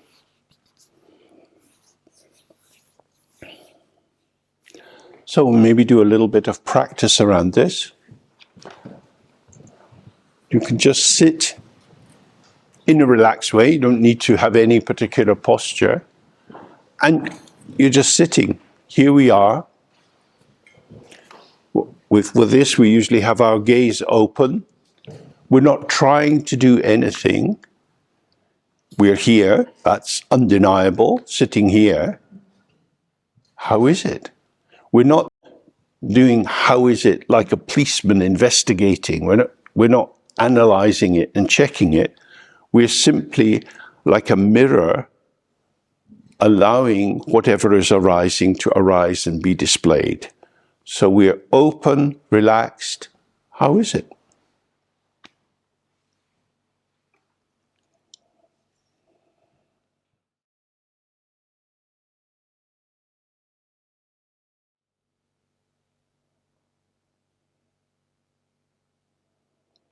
Okay. So with that kind of sitting, usually we sit for a shorter period of time because it's not something you can do with effort.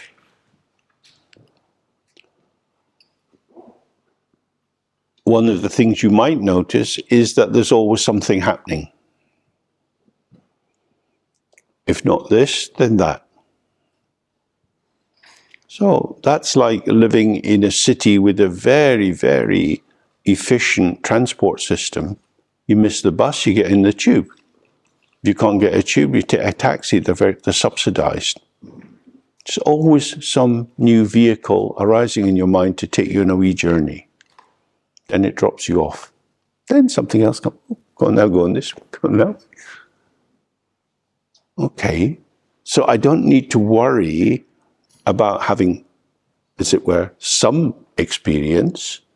It may not be the experience I want, but if I stay with what is, rather than allocating it a place in my own personal hierarchy of value, I see arising, passing, arising, passing. Strong negative thought, gone. Some hopeful memory, gone. Always vanishing. Always vanishing.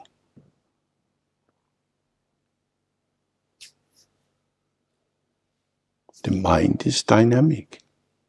The content of the mind is arising and passing. There is experience.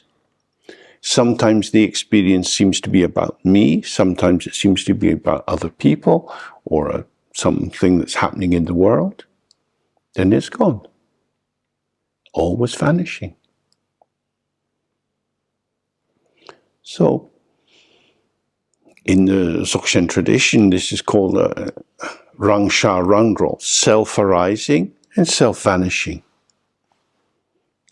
You didn't make the thought. You don't make your own thoughts. The thought arose, suffused you like the morning sun filling the sky with light. You're full of that experience, and it's gone. And it's gone. You are the open, empty sight of a ceaseless display of an infinite variety of experience. This, and this, and this, and this, and this. The key thing there at that point is to kind of relax back from the fixation on the specificity of the object. Because once you pay a lot of attention to the detail of the object, you get sucked into some kind of judgment and evaluation. So we're just leaning back a little bit into clarity. By clarity here, I mean what is occurring is something. What it is, I don't need to know. As if, say you go, I don't know, you went on a holiday to Egypt. You hear a lot of Egyptian music. Very different from Western classical music or modern rock and roll music. You're hearing this music and you don't really have a frame of reference for doing anything with it. It's just incredible voices and instruments and so on. You can't grasp it. You can't pull it into your frame of reference, and yet here it is. It's filling you. It's sort of like that. I don't need to do anything with it. It's this. Because that's the neutral point. Neither aversive, pushing it away, I don't like it, or I really need this and hanging on to it. We just want to stay even and open with it without knowing what it is. Because as soon as you know what it is, you've got a what. When the music arises, it's not a what. Music comes into you. How could it be a what? Maybe your body wants to move with it. Something's going on. But it's not, I've been hit by a what. Turn that what off. It's not what. It's something so subtle, it comes right into your subjectivity. It's like having somebody gently massage your face. It's very intimate. So when these experiences arise in your mind, we don't need them as a what. Why do I need to know what it is? It is, and what it is vanishing. It's just glinting and glinting and glinting. Like going to the sea and watching the angle of the sun onto the water, and the top of the water is just shimmering and shimmering and shimmering and shimmering. And there's nothing to be done with it. Or sometimes before the harvest, you go out in the fields and you watch the wind blowing through the barley or the wheat, and the whole fields go shh. What? The more you watch it, you get emptied out. You become very spacious because you couldn't do anything with it. It's ungraspable. You can't manipulate it into something, but you can participate with it. So if these images speak to you, when you're sitting with your mind and all kind of things are occurring, vanishing and coming and going, maybe some you would think of as pleasant or unpleasant, whenever you get into an urge to sort it out and work out what's going on, relax in the out-breath. And by the time you've relaxed in the out-breath, it's gone. Because it's always vanishing. It wasn't a what. But you were engaged in the process of whatification. Now, there's a whole rising wave of decolonializing thought coming in with various different registers. Colonialism has the idea of going to some place which is not your place and putting up your flag and claiming it as yours and using that legalistic entitlement to allow you to take out the natural resources, control or enslave the local population and so on. It's not yours. In the Tibetan language, the way they describe stealing is machimpa lempa. It means taking what is not given. That's much more radical than stealing. Because when the British went to Australia, they said, it doesn't belong to anyone. It's ours. It's a blank territory. When they, in 1860, when they had the Berlin Conference, and they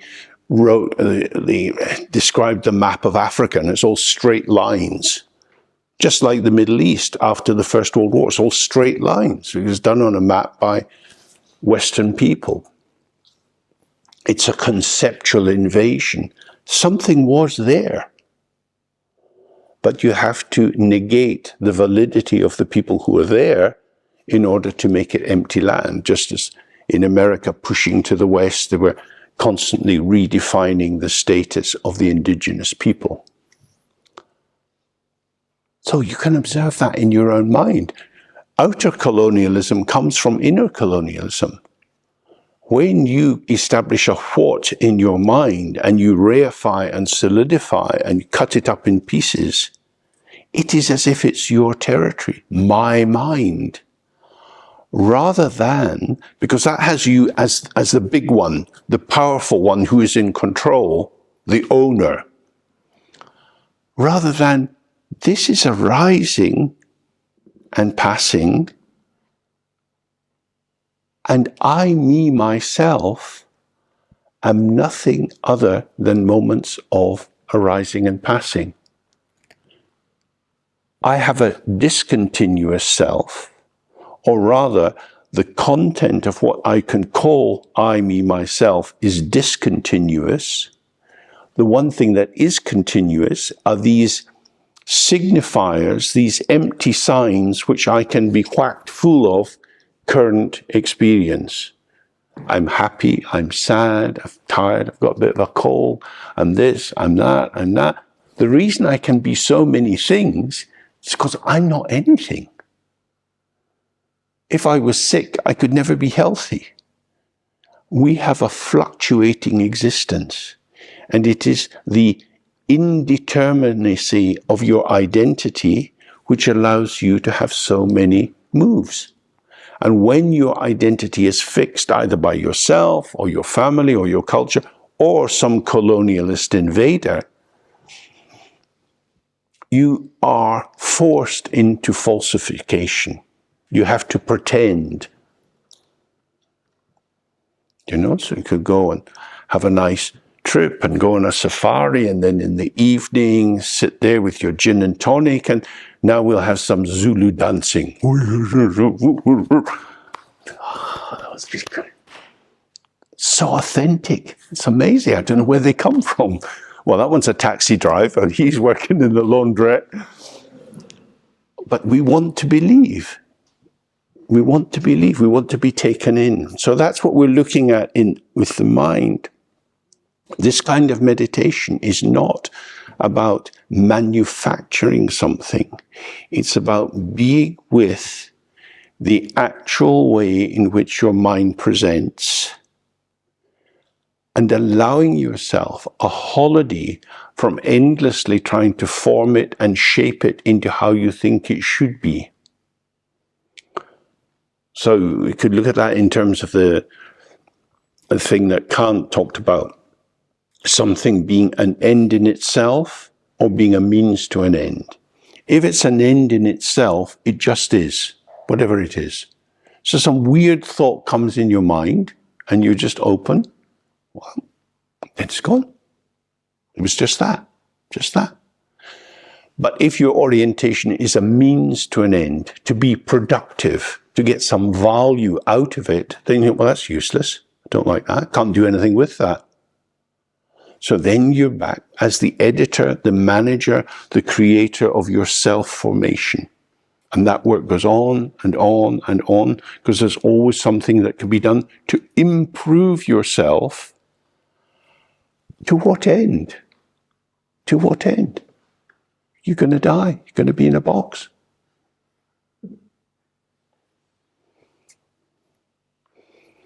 The goal of my life is to have a good obituary.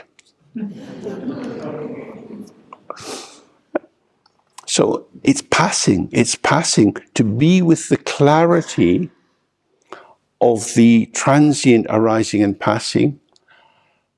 Paradoxically, allows you, when you arise from the meditation, to participate more precisely with different people. Because you're arising from a spacious openness that had access to the widest range of your potential, all these different kinds of thoughts, excuse me, which can then arise in relation to others as required, because it's not driven by you, it's driven by contact.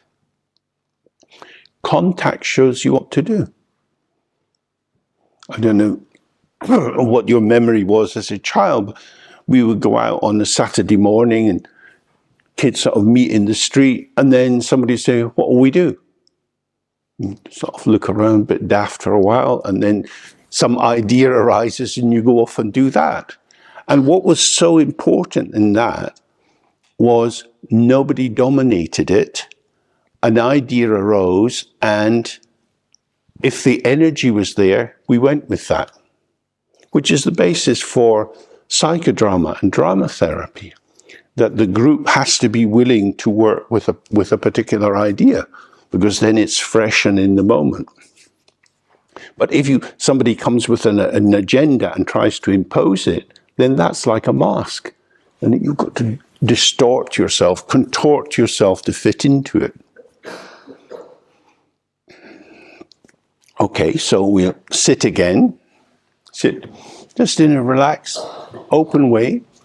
Gaze into we keep the eyes open and gaze into the space, because we don't want to fix on the wall ahead of us. It's just unimpeded movement through the senses. You might be aware sometimes people rustle or move around. It's just movement here. Something's moving here. If you get caught in conclusions, you think, oh, this is inside and that's outside. But that's an interpretation. When it's arising, Is it inside or outside? It's just arising. So try to stay with the midpoint, with the neutrality of the experience, without wrapping it in your interpretive tendency. Any questions about that before we proceed? Okay.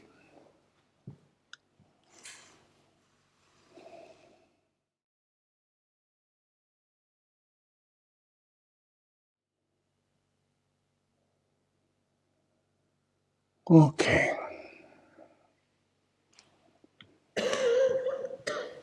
So, the mind has many different moods. It could be full of proud thoughts, jealous thoughts, bored, tired, however it is. If we continued with that analogy we had before, these are the indigenous inhabitants of the mind. It's their territory.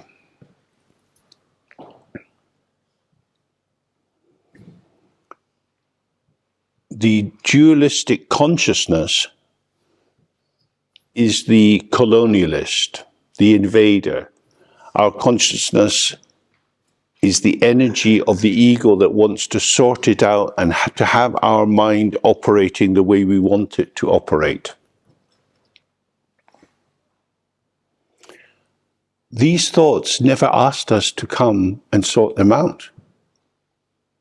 We somehow feel we should have a tidy mind, a kind of mental hygiene. This is the equivalent of what used to be called the white man's burden. How should we civilize the natives? But they didn't want to be civilized. They've got their own civilization. They just say, fuck off. But no. You're not ready yet. All these liberation struggles, well, you're not ready yet. Because we are not ready to let go of the ego that feels it should be in charge. That's the big difference. When you see the thoughts arise and go, feelings arise and go, memories arise and go, plans for shopping on Monday arise and go, all sorts of things just arise and go. Nobody needs to organize it. It is a self-organizing system, except it gets shuggled, it gets shaken by the intrusion of, no, I need to be in charge. What shall we do? Which is why for this practice, the big focus is always on relaxation. Relax into the out-breath. Don't burden yourself with the notion of, I have to sort it out. The mind is as it is. Be with how it is, not trying to establish what it should be like. Because how it is a passive receptive positioning, allowing the mind to show itself, whereas what it is the imposition of a template of organization. So you can spend your life, we all spend an awful lot of time sorting things out. And then it collapses, as it always collapses. You do something and it seems a good idea and then it's not. That's the main kind of motif of our lives. It seemed a good idea at the time. It was there, functioning, and then it's dissolving. How it was no longer is. And it's gone. But I don't want it to be gone. I want it to stay. So I will grasp the simulacrum, the false construct, the doppelganger, the other than authentic, and hold on to that as if it were true.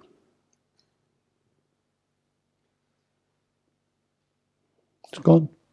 Past is gone. Gone. Future hasn't come. It's just this. Oh, it's a bit cold in here, isn't it? Judgment, judgment, judgment, judgment. It's just this. However it is, it's just that. Whether you're happy or sick, or you've got a cold like me, you, or you feel cold, or however it is, that's how it is. How should it be? Oh, I can tell you. A big list. How it should be. Really? How should it be? How could it be other than this? This is how it is. If you want to be how it should be, you will not be returning it to its original authenticity. You will be making it false. That's the problem. It already is as it is. You try and make it something else, it is as you imagine, as if, which is your conceptual frame being massaged into it so it will fit into the mask. Some people have a lot of clarity in their sitting. Some people don't. Some people are agitated by terrible thoughts, by traumas or whatever. You can sit in the shit. You just sit. I feel like shit. Okay? That's how it is. Doesn't last forever. It's there for a while. Oh. Now you really know sadness or loneliness or terror or abandonment. That makes you a very helpful person for speaking with other people who know abandonment and terror and loneliness and confusion. Because if you can see that your experience is not toxic, it's a patterning of the potential energy, then you can see that in other people and not be frightened by their mental disturbance or their sinking depression or whatever it would be. It's just like this. And if you stay with it on the neutral point, not tipping into aversion or fusion, it releases, and you've seen it was only a pattern. But when I react to it, I inject a solidification into it as if something has really happened. And then when you see it with the other person, oh, I can't bear talking with Bob. He's always so down. He makes me feel bad. Well, you can feel bad without Bob. He's not your sole supplier of feeling bad. So when you feel bad with Bob and Bob feels bad, that's actually quite nice. You feel terrible together. He's making me feel bad. I don't think so. His presence is evoking in you a capacity to feel bad. You can feel happy, sad, expansive, generous, mean-spirited, selfish. These are all the flavors of existence. So almost as if you were, it's going in the opposite direction, but almost as if you were an actor doing workshops of improvisation to explore how you could enter into different character formations. You're not having to act artificially do it. You're just allowing it to arise as the richness and variety of the mind. So the mind is empty and open, and that very openness allows infinite variety. And that variety, until it's enacted, until it's brought into the interpersonal, is immediately self-dissolving. So it is, if you like, it's a resource base, or a resource. It is, if you link with the source, the openness of the mind, you will be resourced and allowed to make use of all the different formations which can arise, and then they can come into relation with other people. But if we sit in this cramped little room of ourself, and our cultural background and family backgrounds, educational backgrounds, this actually deprives us of our unaltered capacity to stay with how it is. Because to maintain identity is to say, as I was yesterday, so I shall be today and tomorrow. Because I'm me.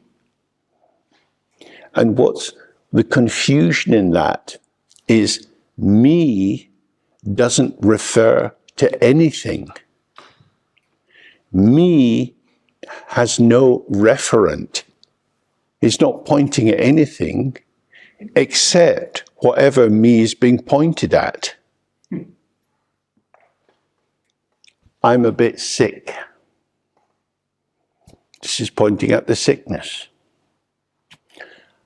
I didn't go to the shops and buy a cold.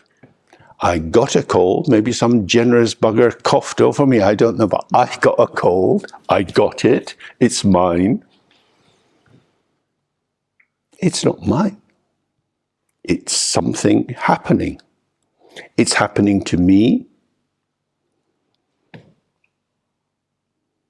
How conditioning will that be of me? That will depend. If I'm doing some work or doing a Skype session with someone, doesn't intrude. It's just a background factor. It's a field factor. But if it arises for me and I'm not in strong interaction with anything, then I'm more likely to fuse with it. And then I think, God, I've got a shitty cold. I get one every winter. I don't know why. Poor me. So the fusion into it makes the me. Me is an empty signifier. It has no content, but it needs content. I don't exist without you, darling. I need you. Well, that's the ego. The ego is empty, and it pulls the experience into itself and acts as if this was me. Like, I'm depressed, I'm sad, I'm happy, I feel fulfilled, I've wasted my life. All of these statements are possible because the I is not the truth of them. The I is created by the energy of the thought. It's not the master, it's not the source, it's not the origin, it's the playmate. Because it vanishes. What will we play? What will we do? Let's be sad. Okay. I'm really sad. This is boring. Let's do something else. Okay. All day long, you're becoming and becoming and becoming and becoming. And all of them are true in the moment of their arising, which is an arising, an emergence, and then they're gone.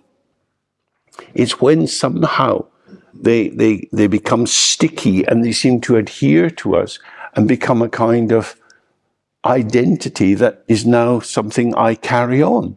And we've probably all met people who become sad in their life. And you see how they kind of, it's almost like they had some crystal refracting the light that was coming to them, bending it around in the direction of being a bit sad because they have a kind of pessimistic way of interpreting situations. They are making themselves sad by the way they participate, but they probably feel, no, I participate like this because I'm sad. I am sad. That's the starting point. No. It's produced by how you participate. What you need is to participate in new events that will take you out of yourself, which means to take you out of the patterning of yourself you've got stuck in. So with this kind of meditation, we're not trying to control the patterning of the mind. And that can make you feel a bit weird sometimes. It's as you might feel, I just feel worse now. I just feel stuck in all this stuff. That's because you've made an interpretation that you could be stuck in it. Simply sit and observe how your mind is. What have you got to be stuck in? It shifts and changes and moves. It isn't a thing. It's not a swamp. It's not some muddy pool in the middle of your heart. It's effulgence. It's arising like this and like that and like this and like that. It's the display or luminosity of your mind. So whether you're lonely or envious or sad or despairing, the basic instruction is don't try to change it. stay with the one who is sad. Okay? I'm sad. What then happens? You stay with I am, the sadness goes. It's like, here's the mirror on the car. Oh, look at that. It's gone.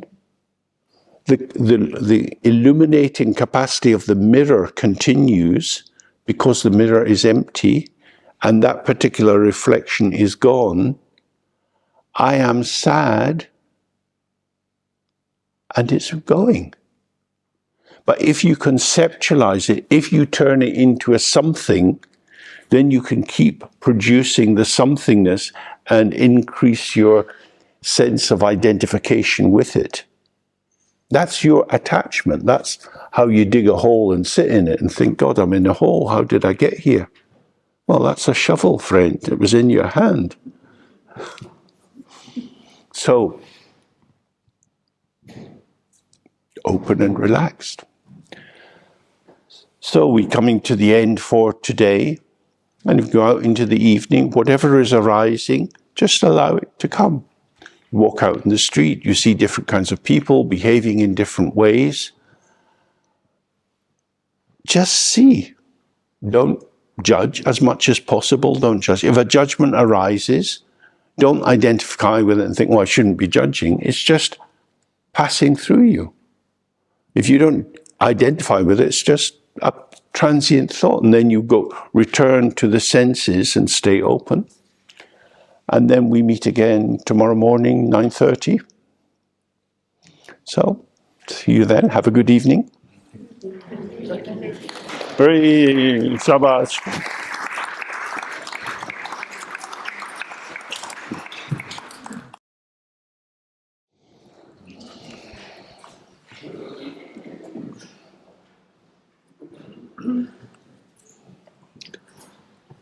Okay, if we just start with a little open sitting, relax in the out breath, here we are, and just open to whatever occurs, whether it seems outside or inside.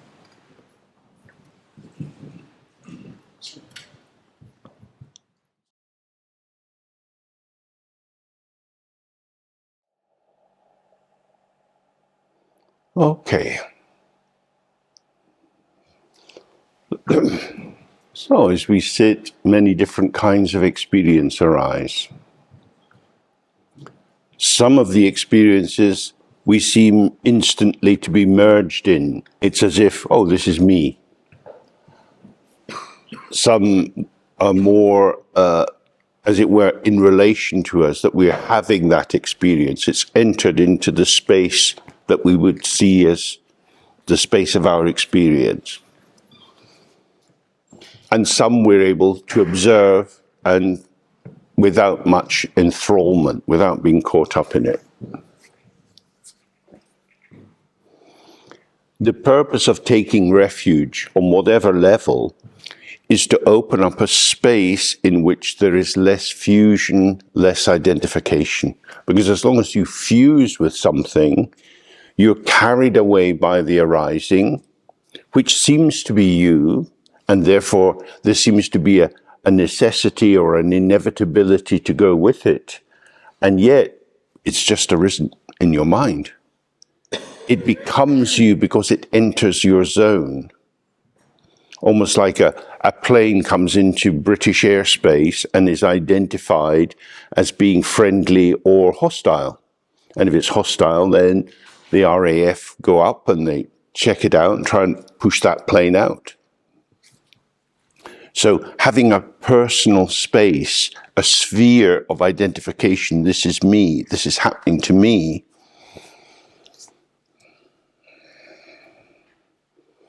puts us in the position of a gardener.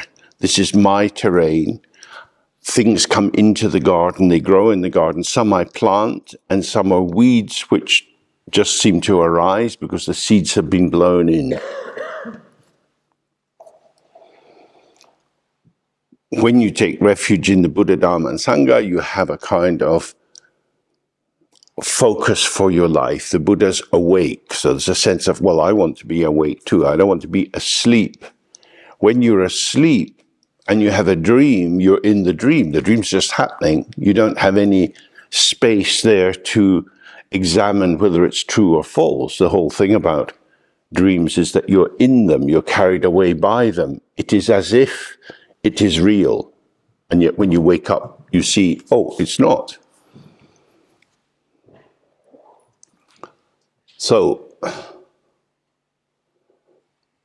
taking refuge in the Dharma is the teaching of the Buddha, which we can read and learn about and try to apply.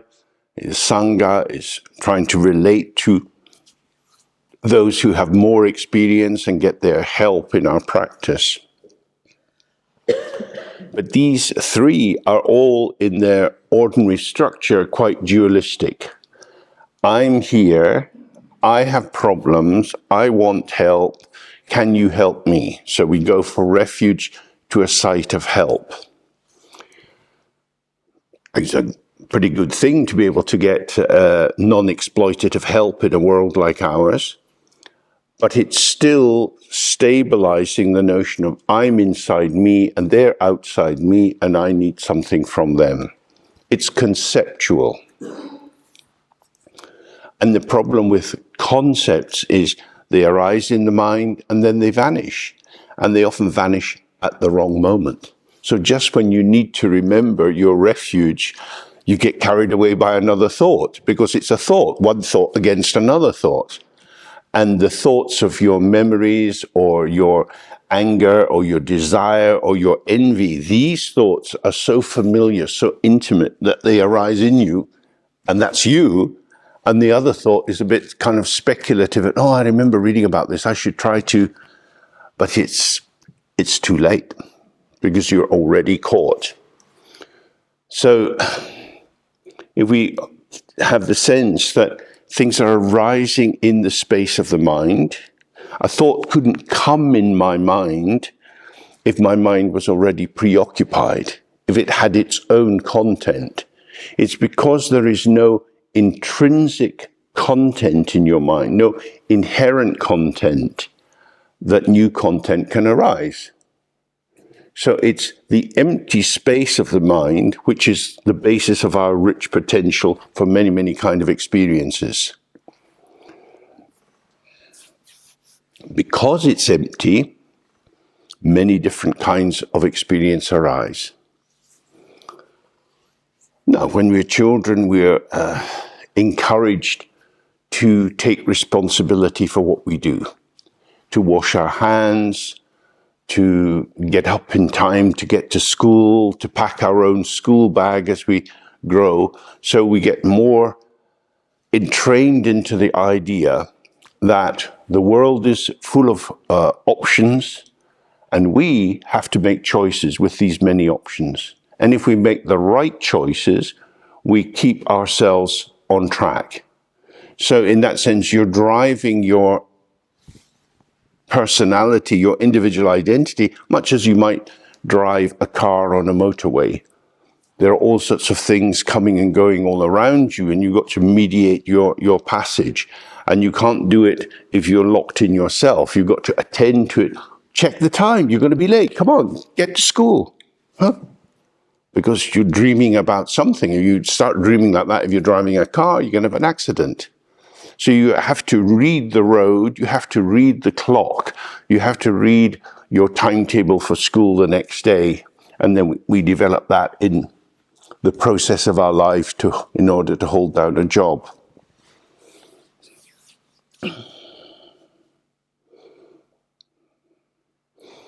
I have to take responsibility for what I do.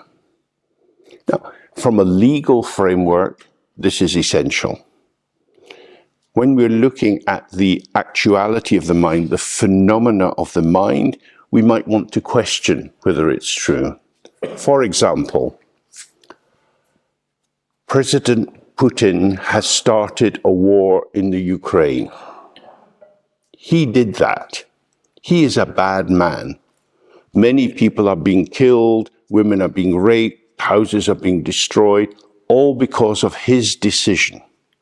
he is responsible. That makes sense. You want to take him to the International Court of Justice? The International Courts of Justice persecute 0.00001% of the perpetrators of crimes in war. Everyone gets away with it. The Nazis at the end of the war, whoosh, gone. South America, Canada, Australia, Britain. Many guards from Dachau and Auschwitz were living in Britain, in the Midlands. We knew that. We didn't prosecute them. Why? Money. Costs a lot to run trials. You get away with it. People like Putin know you can get away with it. But let's go back and think, who started the war? Some thoughts arose in Putin. Thoughts about the shaming of his father with the collapse of the USSR, with thoughts of expansionist Russia moving down into Central Asia in the 19th century. The power of the USSR, a great world power, imploding, collapsing. This is taken as a personal wound. He sees his father's sorrow and he's troubled by this. So he is like a market square with many vectors of ideas and feelings and memories and hopes moving through him. He did it, but who is the agent that did it? That's the whole thing. It's easy to blame people and say, I hate you because you did. And then you're saying, you definitely did that. Did you do it? Yes, I did it.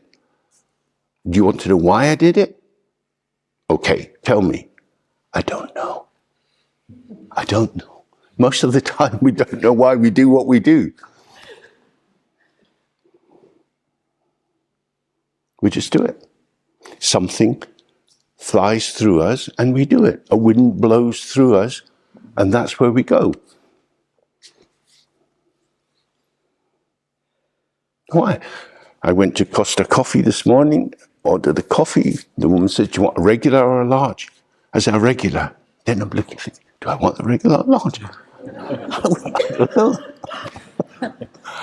Made the wrong decision. Oh God, what's the matter with me?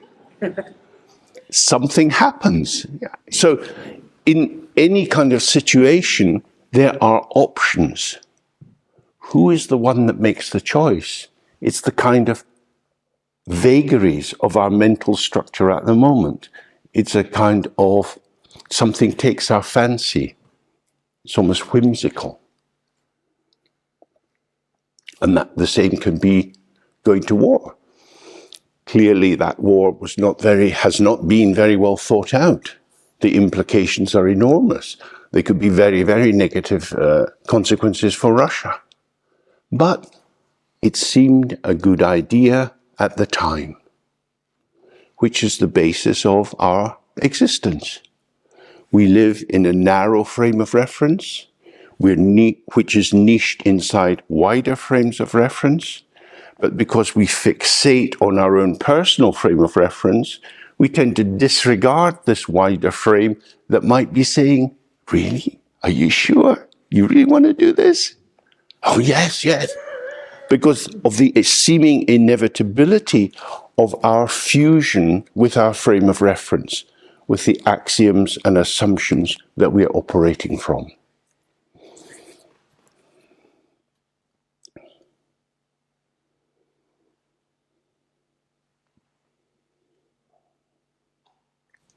We don't know why these winds blow through us. What crossed my mind there was remembering school and, exams, and towards the exam time, some of the boys would be going out playing football every night, and other boys are doing the homework. Why?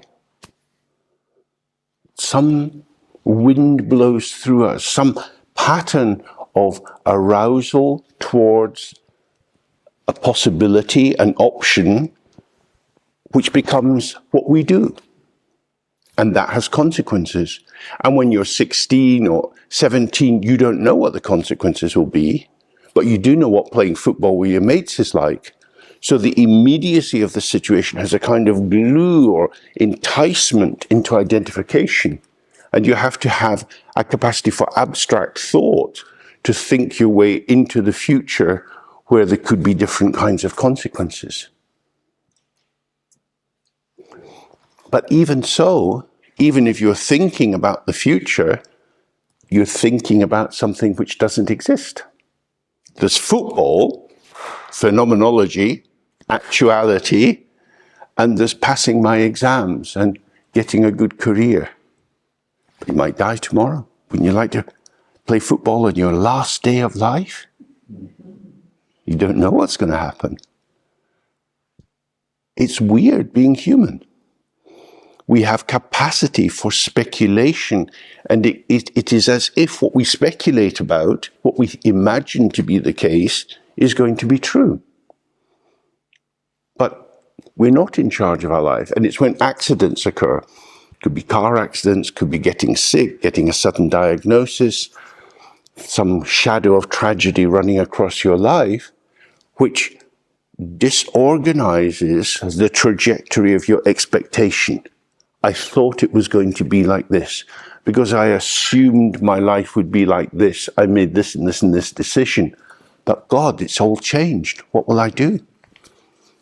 All the people who are refugees, and there's so many refugees in the world, displaced from the worlds that they were plugged into and having to invent new lives under challenging circumstances, very difficult. And if your life has had a kind of reasonably easy predictability, that you've been plugged into a system that, like a train, was just carrying you along, it's very difficult to resonate with people who've had the carpet pulled from under their feet, who are just kind of floating in space. But that can happen to all of us. You go out, when you walk on the street, you can see people coming towards you and look, oh, this bloke's had a stroke. One that tilted over and one arm's kind of hanging there. Oh, that happened. Happened to him, could happen to me. If I had a stroke, what would happen? What would it be like? Life happens. The happenstance. But it's my life. I'm in charge of my life. I'm going to live life on my terms. This is the ego's fantasy of agency and omnipotence. If the wind blows in the right direction, and you at the sails of your life catch the breeze and you shoot across the bay, I'm a winner! Did you make the wind? You were in the right place at the right time. You had good luck. No, I'm a very good sailor. That's why I won the race. Me and the breeze were together. So this is why in Buddhism, when you read the text, you find a lot of focus on impermanence. It's designed to allow you to really look into your life and see whether your belief in your own agency is true or not. Is it a story you tell yourself after the event that you had meant to do it, but actually you found yourself doing it in the lived situation? That you do a retrospective editing that tells you, this is what I meant to do. There's a lot of reporting that shows that when Trump won the election and became president, he was very, very surprised. He hadn't really thought that it would happen. And then it happened, and suddenly he's the president. It's like that, things happen. Then he cobbled his own DIY way into being president, bringing lots of trouble with it, because he actually hadn't been preparing to take on that role, but he found himself having a lot of power, which gave him a kind of perverse freedom to create it as he wished. This is often our lives, because we don't know how to behave. You get into a relationship with someone, How will you behave in a relationship? What should you put up with? What should you fight about? Which battles are worth fighting? Nobody can tell you from the outside, because there's options and choices, and should I let it go or not? You can ask people, you can go and get therapy, you can get all sorts of advice, but in the end, you're with this person and they are making you unhappy, but for some reason you love them. I love the person that makes me unhappy. That would again indicate that we are not a singular subjectivity, that we are divided against ourselves. So what will I do? What should I put up with? Very, very tricky to know these things. And when you look in your own lived experience, you might see, actually, I'm quite a complex person. That is to say, many factors are operating me at any one time. I'm not a singular subjectivity. Although I think I, me, myself, I want to, I don't want to, and there's a clarity in that. This clarity is being impressed on an absence of clarity, that we are having to select inside a complex field of interlocking factors, and when we select one factor as being what I'm going to act on the basis of, it is as if that is the truth for me. But the other factors were also there. Should I stay? Should I go? Should I say, listen, we've got to go and get some help because we can't go on like this. We need mediation. Should I put up with it? Should I have an affair? What should I do? I don't know what to do. So these existential challenges, should I stay in my job? I've got a pension plan. Maybe you're in the NHS, get a stable pension, but you've got a shit boss. And they're going to stay there a long time, and they're an absolute wanker. And they make everyone's life a misery, but getting rid of bad bosses is very difficult because human resources are cowardly usually. So you make your little complaint, you can build up a portfolio for a complaint. Very difficult to run it through. I have personal experience of doing that.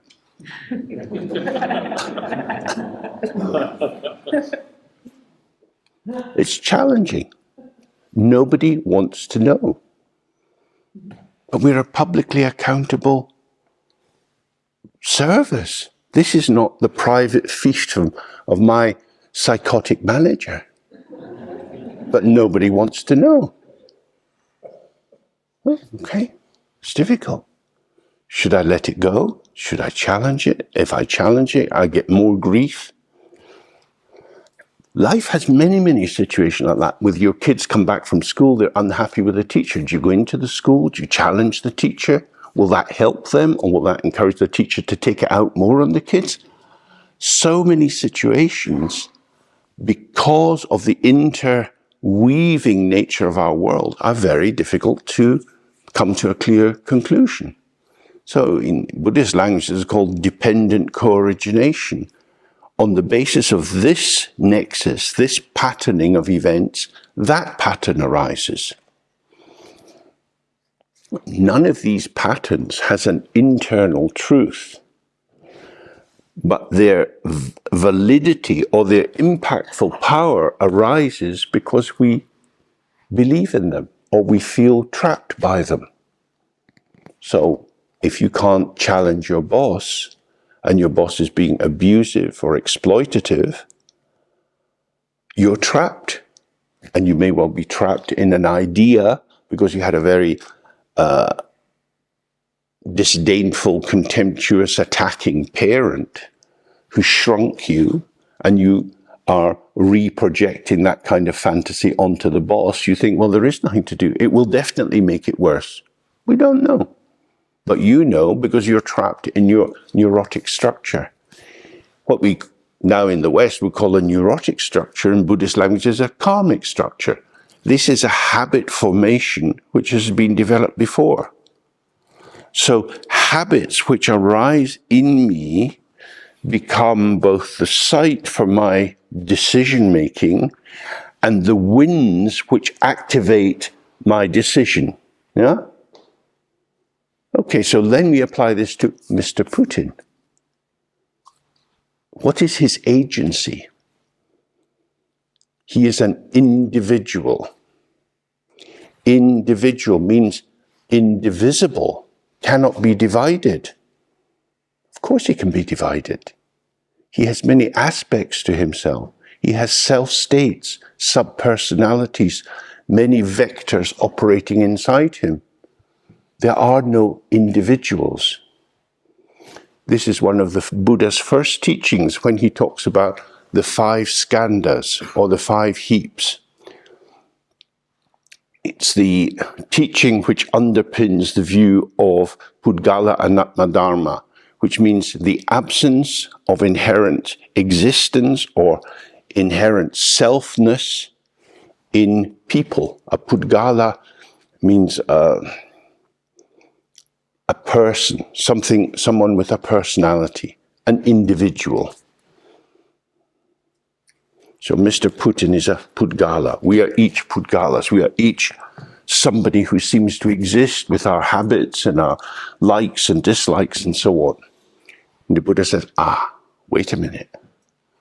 Form, feeling, perception, associations, consciousness. These factors operate together. So form is the formation of the impact of an experience. It forms itself for us. And as we looked yesterday with the apple, it may look on an abstract level, yes, we're eating the same apple, but we don't know what it tastes like for the person who's eating the other half of it. So the form is my belief in the real existence of what I encounter. This is the form of something. I then react to it in terms of positive, neutral, or negative. I like it, I don't like it, or I'm indifferent, which is how we are most of the time in the world. We're doing that triage, that sifting into these 3 basic categories.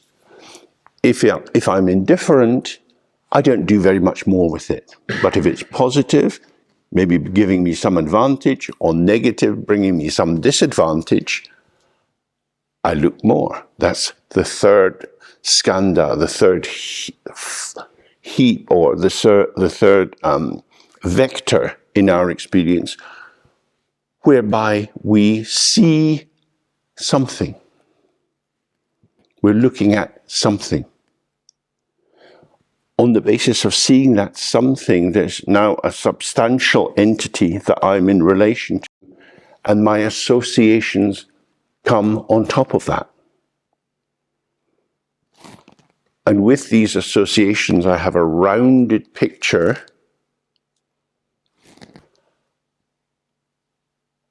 which is then interpreted by the 5th skandha, which is consciousness, in which I am conscious of something and I can move the impressions of that something around in my mind and come to certain conclusions. Yesterday was International Holocaust Day. In the period of the Third Reich, for many people in Germany, it was obvious what Jews are like. We know what they're like.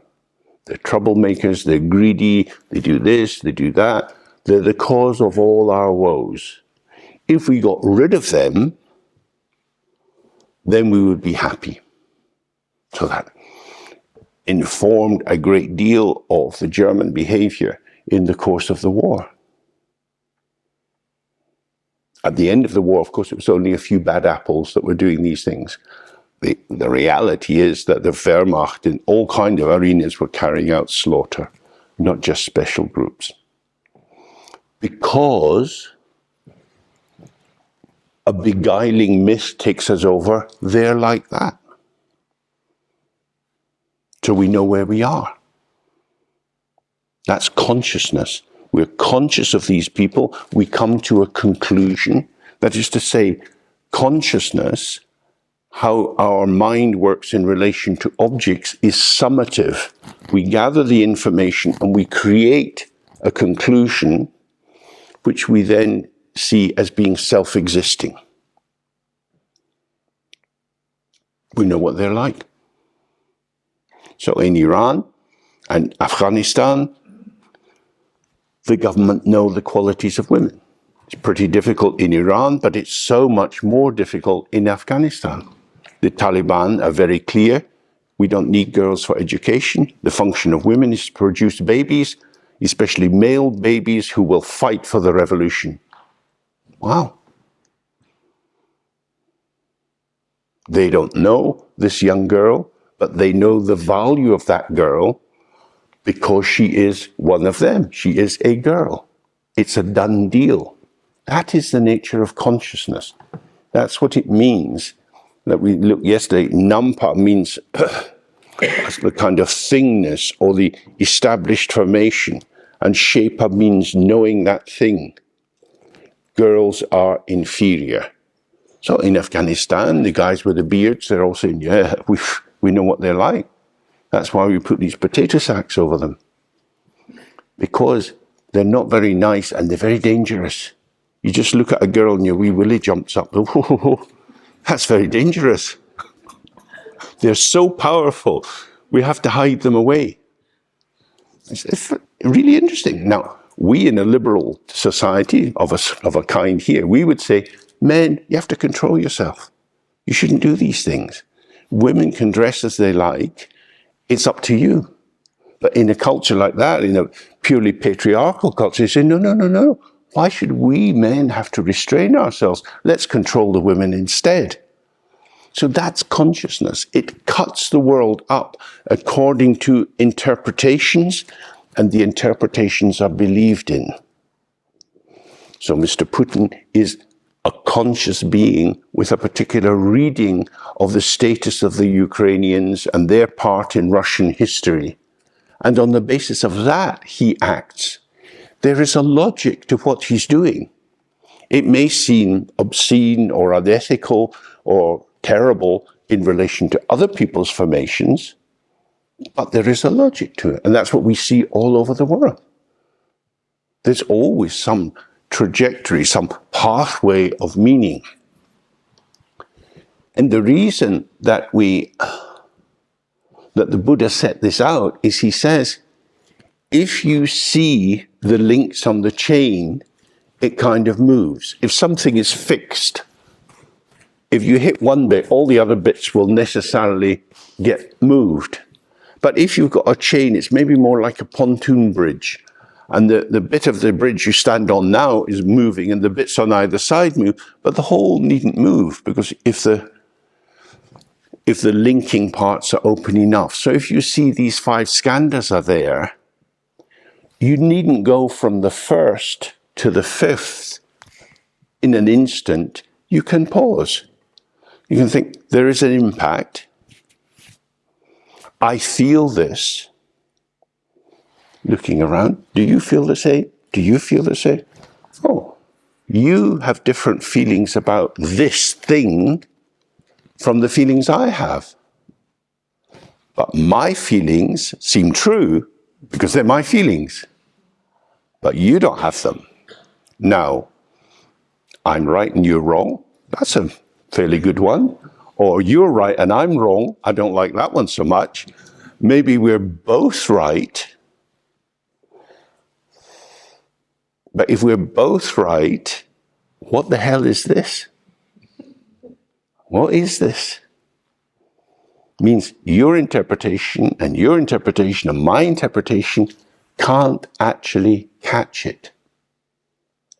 That what we're doing is projecting our evaluation onto what we take to be internally defined and out there. And because I know the truth, you're wrong. Okay, I'm not allowed to say that. So we're all right. We all have prizes. It's lovely.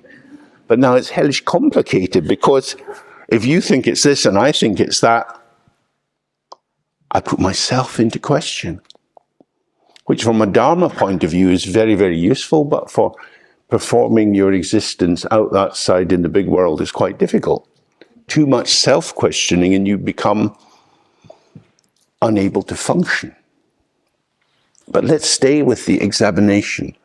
Different people read the world in different ways. Is that because there are actual objects there that are simply interpreted differently, or there aren't actual objects out there? There are potentials in the patterning of the energy of the situation which get patterned by our participation. So the potential of the field, the perceptual field, and my potential arising in this moment from my patterns gives rise to this particular interpretation. It's true for me in the moment because there's a kind of lock-on. It seems to be the case. A friend of mine was driving from the Oxford Road onto the M25, and someone cut across her, and she tooted her horn. And as she was going down the slipway, this driver stopped his car in front of her and came out. She thinks, what the fuck? What is this? Who is this? I think this is a rational driver, and I'm just reminding you, be a bit careful. And he's suddenly really pissed off. He's shouting and banging on the top of her car. So there you've got an incident which from her frame of reference, she's saying, you cut across me, you could have caused an accident. And he's saying, you insulted me. You're calling me a bad driver, are you? Wow. When these, oppositional frames of reference arise, you can't have a rational discussion because the basic affective quality leading to the construal of what the situation is are so different.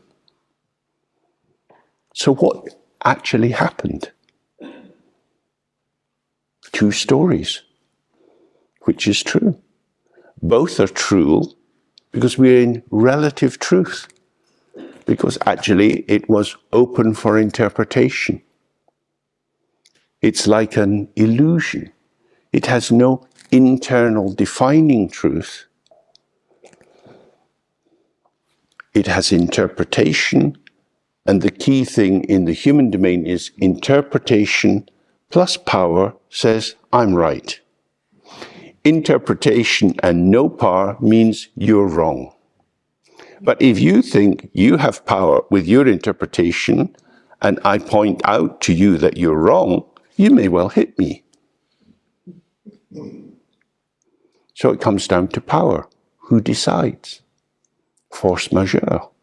Who's got the spanner in their hand? Not about truth. How could it be about truth? Because it's not something establishable. It's an interpretation. And you see that with so many things in the world. With Brexit, with Britain's economic future, about why the trains don't run on the Transpennine circuit. Who's responsible? All sorts of factors are responsible. It's the drivers who are being greedy. It's 20 years of underfunding. It's this, it's that, it's the other. It's like a kind of maelstrom of endless interpretations. So what the Buddha is saying, you cannot sort samsara or this complex world out by thinking about it. Dualistic cognitions which seem to allocate true value, true meaning, they don't touch it. They form a patina, a veil across the surface of the lived moment. And you rest on your patina, and I rest on my patina, and your shiny surface reflects me, and my shiny surface reflects you, and we don't get to the heart of the matter, because there is no heart of the matter. It's potential. So That's a Buddhist understanding of dependent co-origination on the basis of the interaction of many complex factors. Patterns arise which are interpreted. So there's a little text that some of us have looked at in the past written by the father of my teacher, of my teacher's teacher, called Gompo Wongyal. And in it he says, all phenomena, all the things that you see are simply names put by the mind. Which is an extraordinary thing to say. So we're here in this building, and we can name it, and we can see its function, and we know where the toilets are, where the kitchen is, and so on. We know these things. That seems definite for us. We are trained to have these interpretations. They pertain to our culture. They're not true for bats. They're not true for insects. They're not true for dogs. But they're true for human beings of a particular kind. So there are homeless people. Why don't we put the homeless people in this building? Because it has another function. It could be a refugee center, but it's another kind of building. Many good things happen in this building. And the different things happen in this building because it is not fixed in function. If you decided, okay, we'll turn it into little bedsits for homeless people, you could do that, and that could be very helpful, but then you wouldn't be able to perform the other functions. The definition leads to how you interpret the formation, and then you attribute value, yes or no. But it's a church or it's a gathering place. This is an idea put by the mind. And while this idea or this interpretation is functioning, it is as if that is what it is. But we see that in Macclesfield. We see these big buildings which were mills of various kinds. The mill. And for many, many years, people would have known that's that named mill, and they do that kind of production there. And they no longer do. It was true, that's what it is, and it's not true. And it's not true.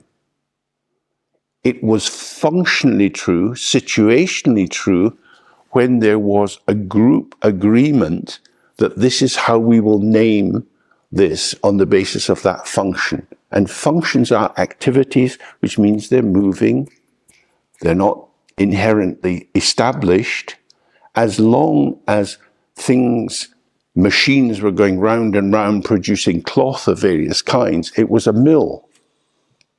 When that stops, you can continue with the name just as a reference point, but it's floating in air.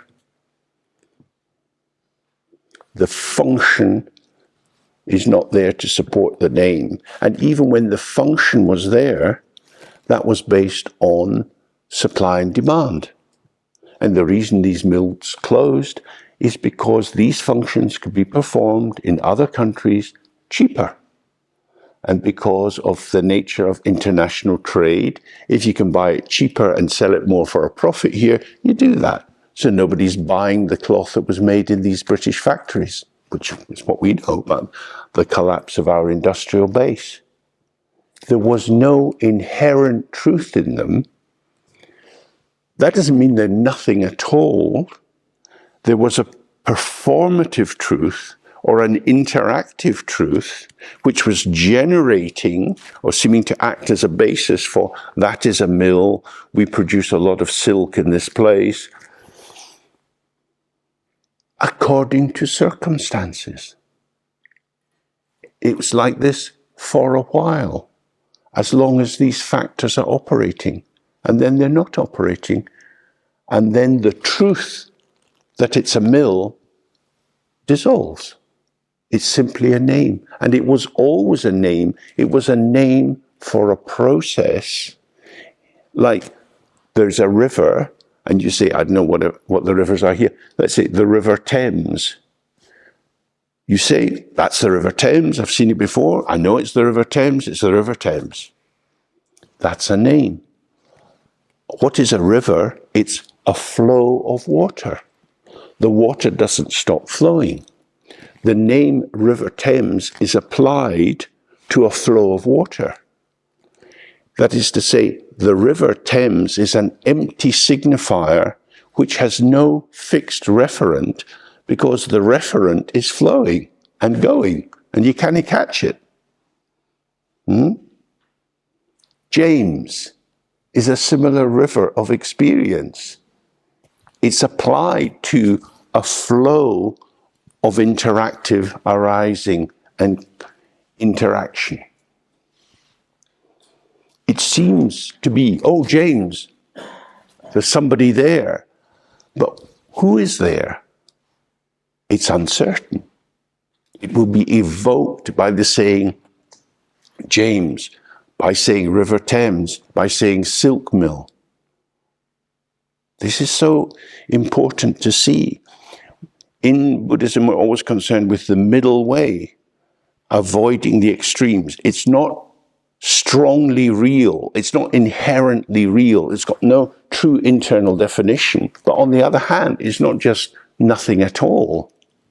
It is manifesting as interactive process with formations which are amenable to change, held in place by the conjunction of factors for a while, and then they stop. I was once young. That was a conjunction of certain factors which are no longer, sadly, available for me. There isn't a shop in the whole of Britain that would sell me my youth. It's gone. I'm old. It's like that. For a while, we were like that. We were doing all these things, and then we're not. If you've got young kids, you're doing parenting of young kids, and then they're getting bigger, and you don't do that anymore. You thought it was you. You thought that was your identity, but you can't access it because it's past. So what was me was situationally manifesting and was true in the situation, but it wasn't an inherent truth. It was a co-emergent patterning. So when we see that with the individual and these 5 skandhas, we see that they are a process on top of which is put the name, which seems to validate it, like the keystone on building an arch. You drop the keystone and it locks the arch. So, at the end today, I'll go along to the station, and get on a train, hopefully. It's a train. What is a train? Well, you've got tracks, you've got wheels, you've got seats, you've got lots and lots of things. The train is a conjunction of many, many factors. When we say train, it gives a sense that something is there. But that thing is a patterning of parts. The trainness of the train is the functioning of the parts together. Train is a kind of epiphenomena generated by the juxtaposition of these parts and their functioning together. There's no inherent essence to the train. Oh, that's the engine. If without the engine, the train wouldn't move. Oh, good, the train's moving with an engine, but there's no compartments. Oh no, you've got to have people with seats, otherwise you wouldn't have money to pay for the fuel to get the engine to go. It's all interlocking, all interdependent. So what's at the heart of it? There is no heart. It is a pattern of interaction, just as your body is.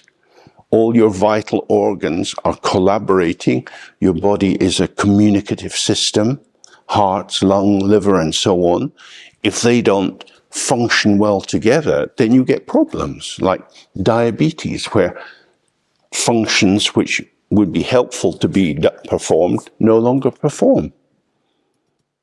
That's all illness is that, where the optimal collaborative performative interaction of the parts breaks down. And therefore, you get more and more side effects from that.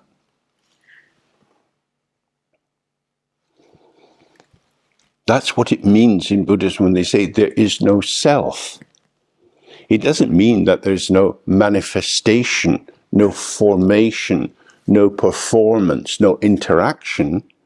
It means that what you see as things is a dulled perception, that you come to a conclusion which is an annihilation. So if I say it's a train, my mind sits on that. And especially if it's a train where I have a book seat and there's no other bugger sitting in my book seat, I can really relax. Please, please.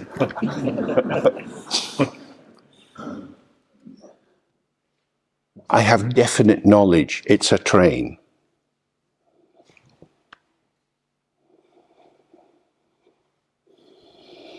As long as it fits in my frame of reference. If it's cancelled at the last moment, which is not an uncommon phenomena, then it's not my train, it's my nightmare, my problem. If we link this back to Nazi Germany, the Jews are this. We know what the Jews are. For a while, everybody stays in that frame of reference. And then these vectors come together, Russians coming from the north, Allied forces coming from the west. They meet in Berlin. Hitler kills himself. And the basis for a particular reading of the status of the Jews is no longer viable, certainly to be publicly stated. Anti-Semitism continues in all sorts of places, but you can't announce it so publicly as you could under National Socialism. So there, the murderous view which killed many, many people was simply the arising of many different factors together, which created a vehicle for destruction. There's an interactive, collaborative system. There's no truth to it. I mean, how could you say the Jews are? Endless. Each Jewish person is just a pattern which is changing according to circumstances. The Scottish people, women are. All of these group nouns are so stupefying. They make us absolutely stupid, but they function as if they make us intelligent. That's the tragedy. That's what it means, consciousness. Consciousness is a stupefying clarity which functions well in the land of the stupid, which is where we are. You act on the basis that you know what you're talking about. You know what you're talking about. Yesterday we started to look at the difference between what and how. That what is pointing to a reified presence, something which is there in and of itself. But what we've been looking at is actually, what's the basis for that? There's no inner essence. There's no inner essence. It's the collaboration, the coming together of these factors that creates for a while a particular patterning which is believed to be valid. And then it's gone. That's no inherent existence But there is a contingent existence, but the word existence is problematic. It's more like there is a contingent patterning or manifesting, and the thing about the manifesting is it impacts you. If somebody's friendly to you, you relax. If somebody's critical of you, you tighten up. I mean, that's kind of normal, isn't it? We don't like to be pissed on. We don't like to be put down. Somebody looks at us or speaks to us with a contemptuous tone. We think, whoa, this is not very good. Because we are formative. We come into formation in our interaction. This is our co-emergence. I am a potential, and as I react and connect with other people, their potential is manifesting pattern by me. It's very subtle, isn't it?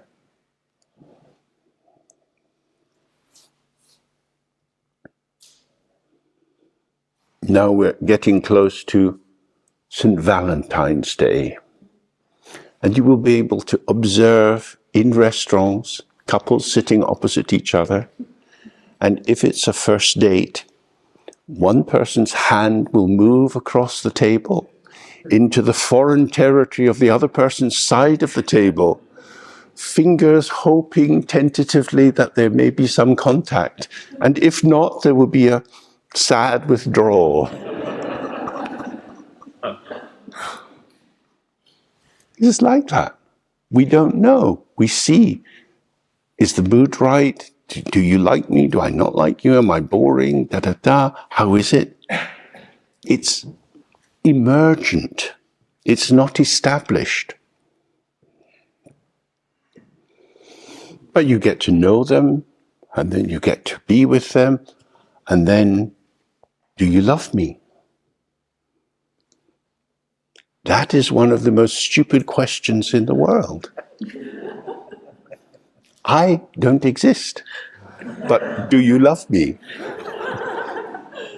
So you love your fantasy about me, but it's not me because I don't exist. But I'm glad that you love your fantasy about me. But does your fantasy about me have anything to do with me? Because I don't exist. Smoke and mirrors, ladies and gentlemen. The ego self is looking for a pat on the head, for a confirmation. You exist, and you're good, and I love you. You're valid. You won't get a bullet in the head today. These things are real. All over the world, people are being killed because somebody decides, you are shit. You are shit. And I have a gun. You don't have a gun. That's it. So it's so important, identification mixed with reification. It's not, if I have identification with an alive subjectivity, I think, I'm not sure if I like you. That has to do with me. I'm expressing my feelings. It's a bit tentative, yeah? But if I'm sure that you really exist, and I know who you are, and I have definite knowledge about you, and I have power, then you are what I think you are. And that has happened. We see it all over the world. Remember in the Cultural Revolution in China, all the intellectuals are being taken out, sent back to the farms under Pol Pot, school teachers, anybody who had a university education, being killed, hammered to death, hit with spades. Unbelievable. Because we don't like people like you. Like what? You're a teacher. I don't like teachers. You're contaminated. That's an idea. Idea plus power and lack of ethics. Horrible, terrifying. And it's everywhere. This hellish war that's been going on in the Yemen and so on. So, from the Buddhist point of view, this is delusion. To imagine that human beings are apprehendable, that you can catch hold of them and establish their true value. We emerge dialectically in interaction with each other. We are a potential which is not established, and we manifest in this situation, which is presentational. This is how we are. But you can't come to any conclusion on the basis of it. You can't define a person. You can't sum anyone up. Life is non-summative. It is infinite. It's not a thing. So this is the basis of Buddhist ethics. There is an emptiness or a vacuity, a space, which is the lack of inherent existence in anything. It's not a done deal, but it has a range of potential which is evoked situationally according to how the interaction occurs. So if we have an interaction with one person, that's what we get. That's undeniable. I like to talk with you or I don't like to talk to you. It's just, okay, I come to my conclusion. That's a conclusion about a moment. But if we then say, oh, don't talk with Mary, God, she's just a pain, then it's much more difficult. You may find it difficult to talk with Mary, and Mary may find it difficult to talk with you, but Mary talks with Dorothy. How is this possible? How can that dreary Mary be chatting away with Dorothy? How is it possible? Because Dorothy is not you. Mary is not a done deal. You can't know the truth of Mary. All you get is your share of Mary, as is possible for the two of you to evoke each other. Does it make sense? Because that is very, very important ethically. It means whatever conclusion I have about a person is simply a commentary on my experience. It doesn't tell me anything about the truth of that person. So, in Afghanistan, when the Taliban say women shouldn't be educated because there's no point to it, that's an opinion plus power. That's an opinion with guns. It is a lie, but the lie appears to be true because if you disagree, you'll be shot. And you get that in many, many cultures. So we have to have an understanding of power. The power to name, to define, is demonic. It is stupid and cruel and arises from ignorance. It is not a voice of virtue, but it's scary. It's scary. People who are intimidating intimidate us. We shrink back and say, whoa, I don't want to be stuck with you. Because that person is determined to have their say. They are monologic. They want to have an unimpeded discourse. I am. This is what I say. They don't want dialogue. Dialogue shifts us and moves us around, puts into question our assumptions, loosens us up, allows us to be reborn in a fresh way in different situations. The stasis that comes with dogma, with state power, with somebody telling us who we are, is annihilating. And if you're old enough, you probably remember the time of Mao Zedong in China. Everybody's wearing these little blue suits, worker suits, because that's the uniform. Uniforms can be useful in hospitals and so on, but we are not uniform. We are not a one singular form. We are polyformational. Not just that we are different, but each of us is polyformational. Each of us has many different moods, feelings, capacities, and so on, evoked situationally. You find yourself talking with someone and you're really interested. Or you find yourself talking with someone and you're a bit bored. You didn't know that before there was the conversation, because how they're emerging is emerging with you. It doesn't mean that they are a boring person. It means that for whatever reason, at this particular moment, we're not getting much of a vibration together. So if there are no true things, no isolated entities, be very careful of judgment. What are you judging?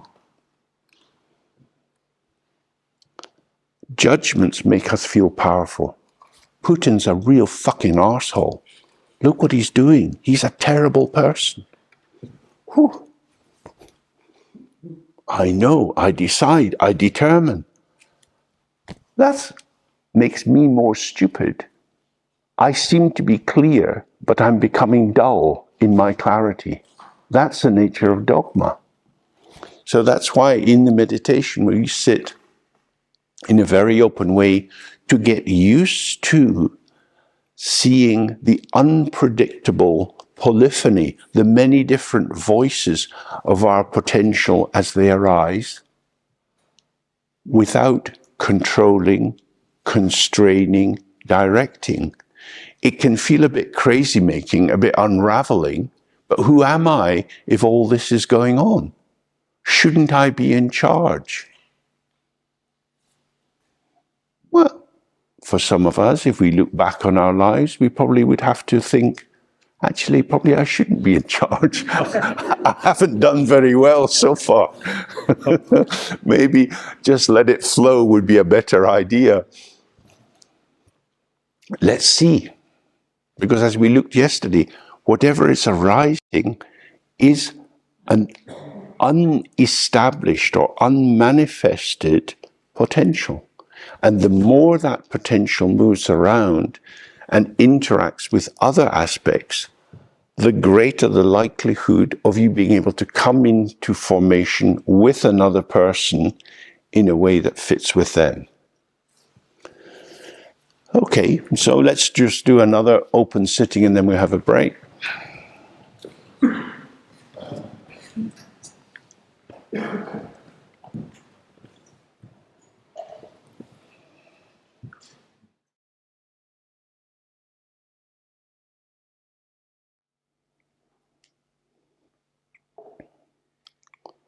Okay.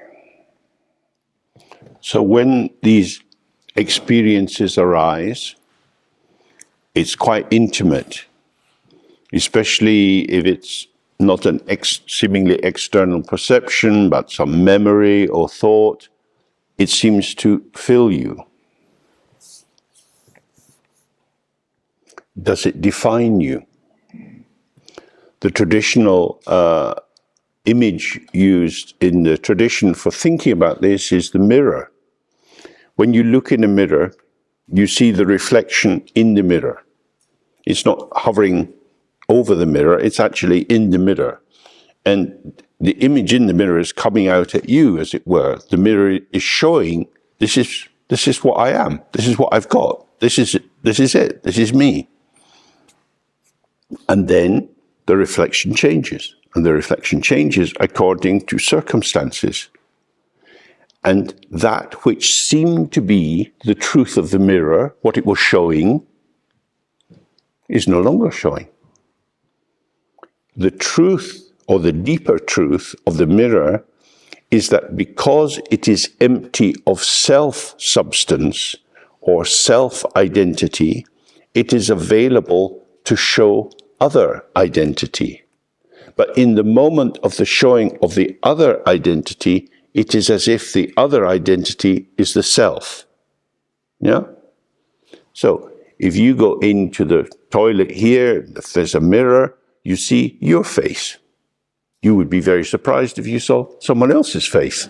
But you see your face. But you can't then say, well, it's my mirror, it's got my face in it, I'm taking it home. Someone else will go in and they'll see their face. And they won't have to wash it to get your face out of it. It will be empty and available for you. So if you apply that to your mind when you're just sitting, image after image or experience after experience is arising. And in that moment, you are, if you like, suffused with it, or it fills you, and it is as if it is you. And it is experientially, but it doesn't define an eternal truth about you. So that's very, very important. Because if you really see that, it's the basis for freeing yourself from the endless task of self-management. So say, if you like, what seems to be an unpleasant thought arises. Say you become aware that you're envious, or that you feel very stupid and tired and you're annoyed that you can't do the practice, or whatever negative thing would arise. Is it defining me? Is it a conveyor of truth? Is it the postman? And if it's the postman, is it coming to the right address? I'm tired. Am I always tired? No. I'm tired today. So it's true that I'm tired, or I'm sick, or I'm happy, or I'm furious, whatever it would be. Like a reflection, it's filling the mirror of the mind. It has a facticity, there's an insistence of it, and then it's gone. What did it mean? It was just this. It's a showing of the potential of the mind. It's a showing of the potential of the mind. So, if you say you're a plumber, and you've got your van, which is tricky because always someone wants to break into tradesmen's vans, but you've probably got 3 locks on the back of it. You open up your van and you've got all these little boxes and stores and copper tubing and this and that. You need that because you're a plumber. You go to a house, you don't know what's going to be there, do you? Don't know. Oh, I've got a problem with my boiler. What make a boiler? Oh, it's okay, I'll come. Oh my God, this is a really old one. They don't make this anymore, you know. But luckily, I keep my stuff. I've got just the bit you want. The seeming massive stuff in the back of the plumber's van is in itself useless. It becomes useful according to a particular situation where that's exactly the right bolt that you need to get this fixed. It is situationally valid. It's not inherently valid. It's pure potential. And there may be some parts that are never called into existence because nobody with that kind of problem or that kind of boiler has been in touch with you. So similarly, in your mind, many different experiences arise.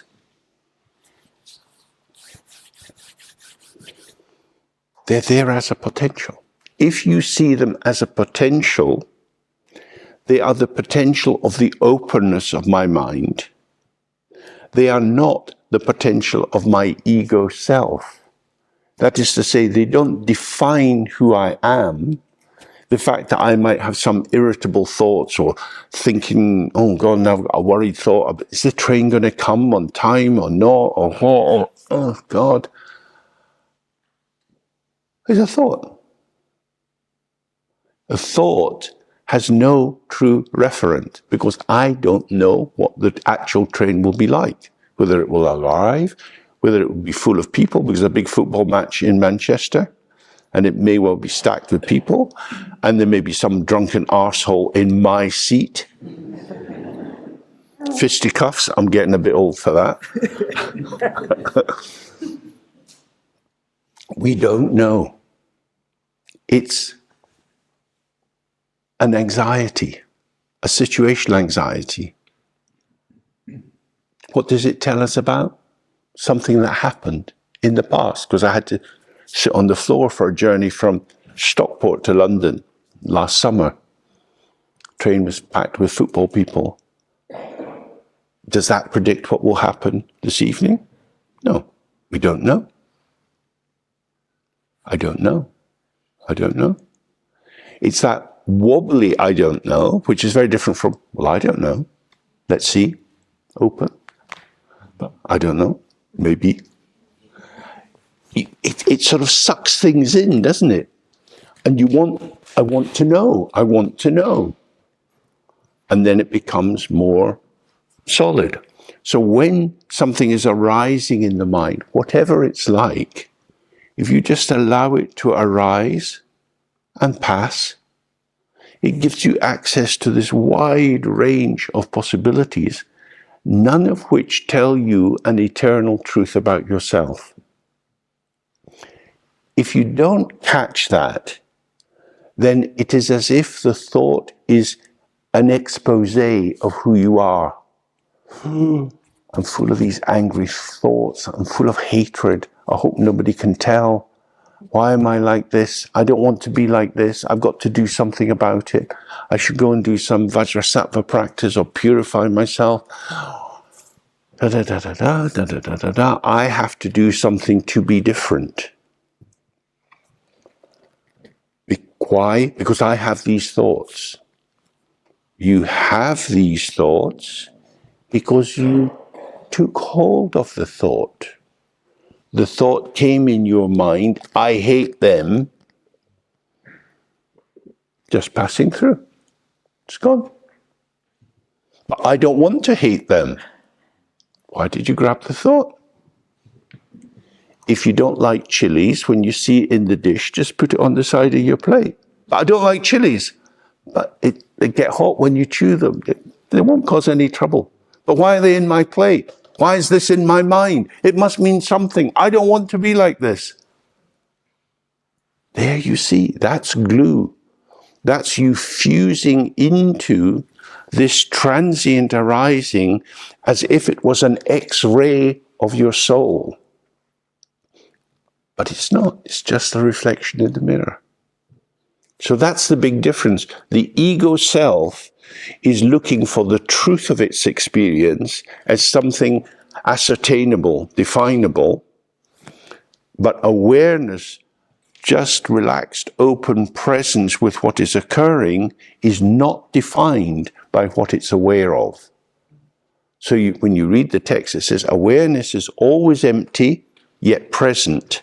It's always empty of itself. It's empty in and of itself, and yet it's always full. This is just like a mirror. The mirror is empty of itself. That's why it functions as a mirror. A painting is full of itself. That's why it can't function as a mirror. The painting shows what it's full of. The mirror shows what's filling it currently, situationally, in this moment. So the ego sense of self is, I am a picture, I am a painting, I have an identifiable content, and that's me. But when you see awareness, it's empty of enduring self-definition. Okay, let's take a break, half an hour.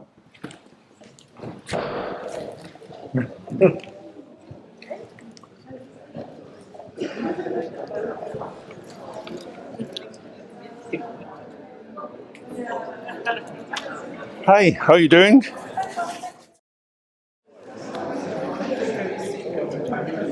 Okay. So we've covered quite a lot of ground. See if there are any questions you'd like to raise or things you'd like unpacked a bit more or points that you want to express. Yep. So I just wanted to understand whether the goal is to get rid of or not value any thoughts entirely, like to ascribe no value to them. So the question is whether it's to get rid of thoughts entirely. That would be a terrible thing. It's more that we have habits of thinking which are the support pillars for our sense of self, our identity, which is reassuring in an ordinary interaction, but it means that the sense of self is held in place by the very limited factors of our personal experience. And so we continue being more of the same, more of the same, more of the same, and we don't actually open to our underlying potential. So if we see what thoughts actually are, that they're not pointing to something fixed, but they are relational tools, they're ways of connecting, then instead of sitting on a kind of narrative account of who I am, I become more aware that as I participate in the world, these various, whatever we call them, energy formations, or these various winds that can blow through us, are ways of making connection. So there could be thoughts, feelings, memories, plans, so on. And they're there and they dissolve, rather than building oneself on it. For example, we live in Great Britain. Great Britain, as I'm sure you know, is a major player on the world stage. That's why, where I live in London, we have many potholes in the road, because we spend so much money being a major player that we don't give any money to the local council, so the roads are shit. So that is a fixed idea. We are important. We are a small country with very little, industrial production. We have an aging population. We have a lot of bad management for many of our services, but we are a major player. Now, which of these is true? Which is the face and which is the mask? Great Britain. The coronation of His Majesty, the King, will be happening soon. This is a time for national pride. We are our history. That is the seduction of the idea, that the idea can't be changed because the idea has put us on top of the pyramid. And if you're on the top of the pyramid and you want to get some exercise, the only way to go is down. But we don't want to go down because we want to stay on the top. But we don't really have the resources to be on the top. That's the problem. So a fixed idea is reassuring, but it's also an imprisonment, because everything gets out of date. There was a time when I was young, there was still the traces of red on the map everywhere representing the British Empire, and that's vanished. It's vanished. So we are not who we were, but we would like to hang on to the status of who we were, which then becomes a problem for being who we are now. Which is the same on a psychological level, that we often have ideas of our identity which were based on past behaviors, but we can't let go of them because that's who I am, rather than thinking that's who I was, so who will I be? Well, that's a very big choice. That could be a very scary question. So hanging on to the past becomes a kind of veil or a cover-up for the uncertainty of how I should be. So it's not that thoughts are bad or wrong. It's the misuse of thoughts to fabricate the delusion of a fixed identity. Because the status of countries, the economies of countries, shifts and changed. When Britain, having had its big empire, decided to join with the EU, the first thing we did was downgrade our trade relations with the Commonwealth. Then, since we've left Brexit, we now want to make these alliances work again. And we go back and say, but darling, I always loved you. Oh, Canada, my sweetheart. And they're thinking, hang on a minute. So it's like that. It's a kind of sneaky wheeler-dealer world that we live in, but we want to have it packaged nicely. And that's the same for our ego self, that we have images of who we are, and we have changes. So, as an example, because I'm getting old, my body's not so strong, I am not who I was. So I have to always factor in to have lots of packets of glasses, so because I can't read without my glasses. So now I have to manage myself, whereas before I would just be. And now it's thinking, well, how do I take care of that? So I increasingly become an object that I have to maintain, me and my body. So that wasn't what it was like when I was in my 20s. So each of us is faced in the course of our lives with having to readjust who we take ourselves to be. So if the idea gets fixed, then you act against how you are. So for many people, as they get older, their digestive system changes, so they can't eat in the way they did before, or they start to get high blood pressure or some problem.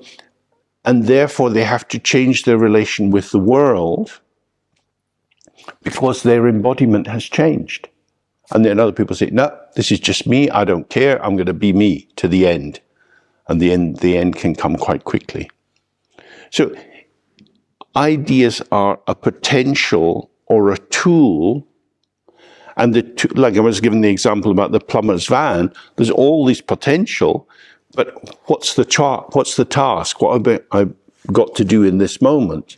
So if you're fixated on using certain tools, you're probably not going to work very well with the actual situation. So the task determines how I should be. We're born, when we come out of our mother's body, we're born into a world which is already here. To survive in this world, you have to fit in. You have to find maybe a niche of an occupation, a way to get some money, but you also have to work out how to maintain friendships and how to knock along with people even if they're not quite your cup of tea. There's a lot of learning that the world has certain rhythms or shapes or patterns, and I have to be able to syncopate with these, because if I keep banging into them, I'll get trouble. That's what the prisons are full of, is people who banged into the world. So the banging into the world is because this is me. This is me. So it's a retraction into a fixed positioning. And what this Buddhist way of looking at it is saying, when you feel you're retracting and you're going solid, relax in the out-breath. Loosen up. Because if you loosen up, you contact your potential. And if you tense up, you're merged into your prefigured identity. Does that make sense? So there is a time to just be in your identity. If you have a job, there's an expectation of what you'll do, and it's almost like you're a liquid, and you pour yourself into the work-shaped vase, and you take on that shape for a while, and then you pour yourself out, and you've got weekend self or family self or whatever it would be. But if you get frozen into a position, that then paralyzes your own creativity.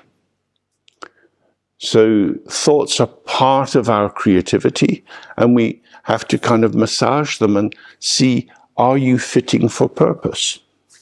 More like that. But thoughts are not the enemy. Also, emotions are not the enemy, because sometimes it's helpful to be quite angry. You know, if somebody was going to attack you in the street, if you could shout very loudly and attract attention, that'd be helpful. If you went into a sort of timid collapse, that probably wouldn't be helpful. But I'm a timid person. What does that mean? No, I've always been a bit timid. Oh, well, that roaring potential is there with everyone. But I've never done that. It wouldn't be me, but it might be necessary. Does that make sense? So the over-fixation on a pattern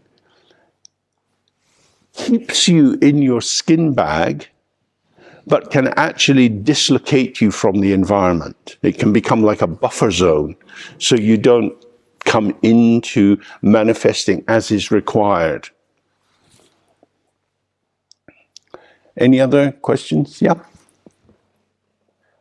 I guess we all have unconscious patterns that we're not consciously aware of, but we might encounter phenomena which could point to this unconscious pattern that we don't easily have the means to engage because it's being unconscious. What approach would you take with that? I'll take, for example, I didn't have a great relationship with my father, and I can see the arisings of that in everyday life. But I struggle to find a way to look at that in the manner that you're speaking about, because it's too far away. I can look at myself and say, I'm a person experiencing being thoughts and feelings about something in the past, but I don't know what that is. Okay. So something about how could we get more in touch with some of the underpinning unconscious factors which are mediating our experience. People in the sort of Freudian tradition, they say that dreams are the royal road to the unconscious. And the thing about dreaming is they're generally non-intentional. Most of our life is somehow intentional. We have to do this, we have to do that. We're driven by our time, our frame of reference, our have to.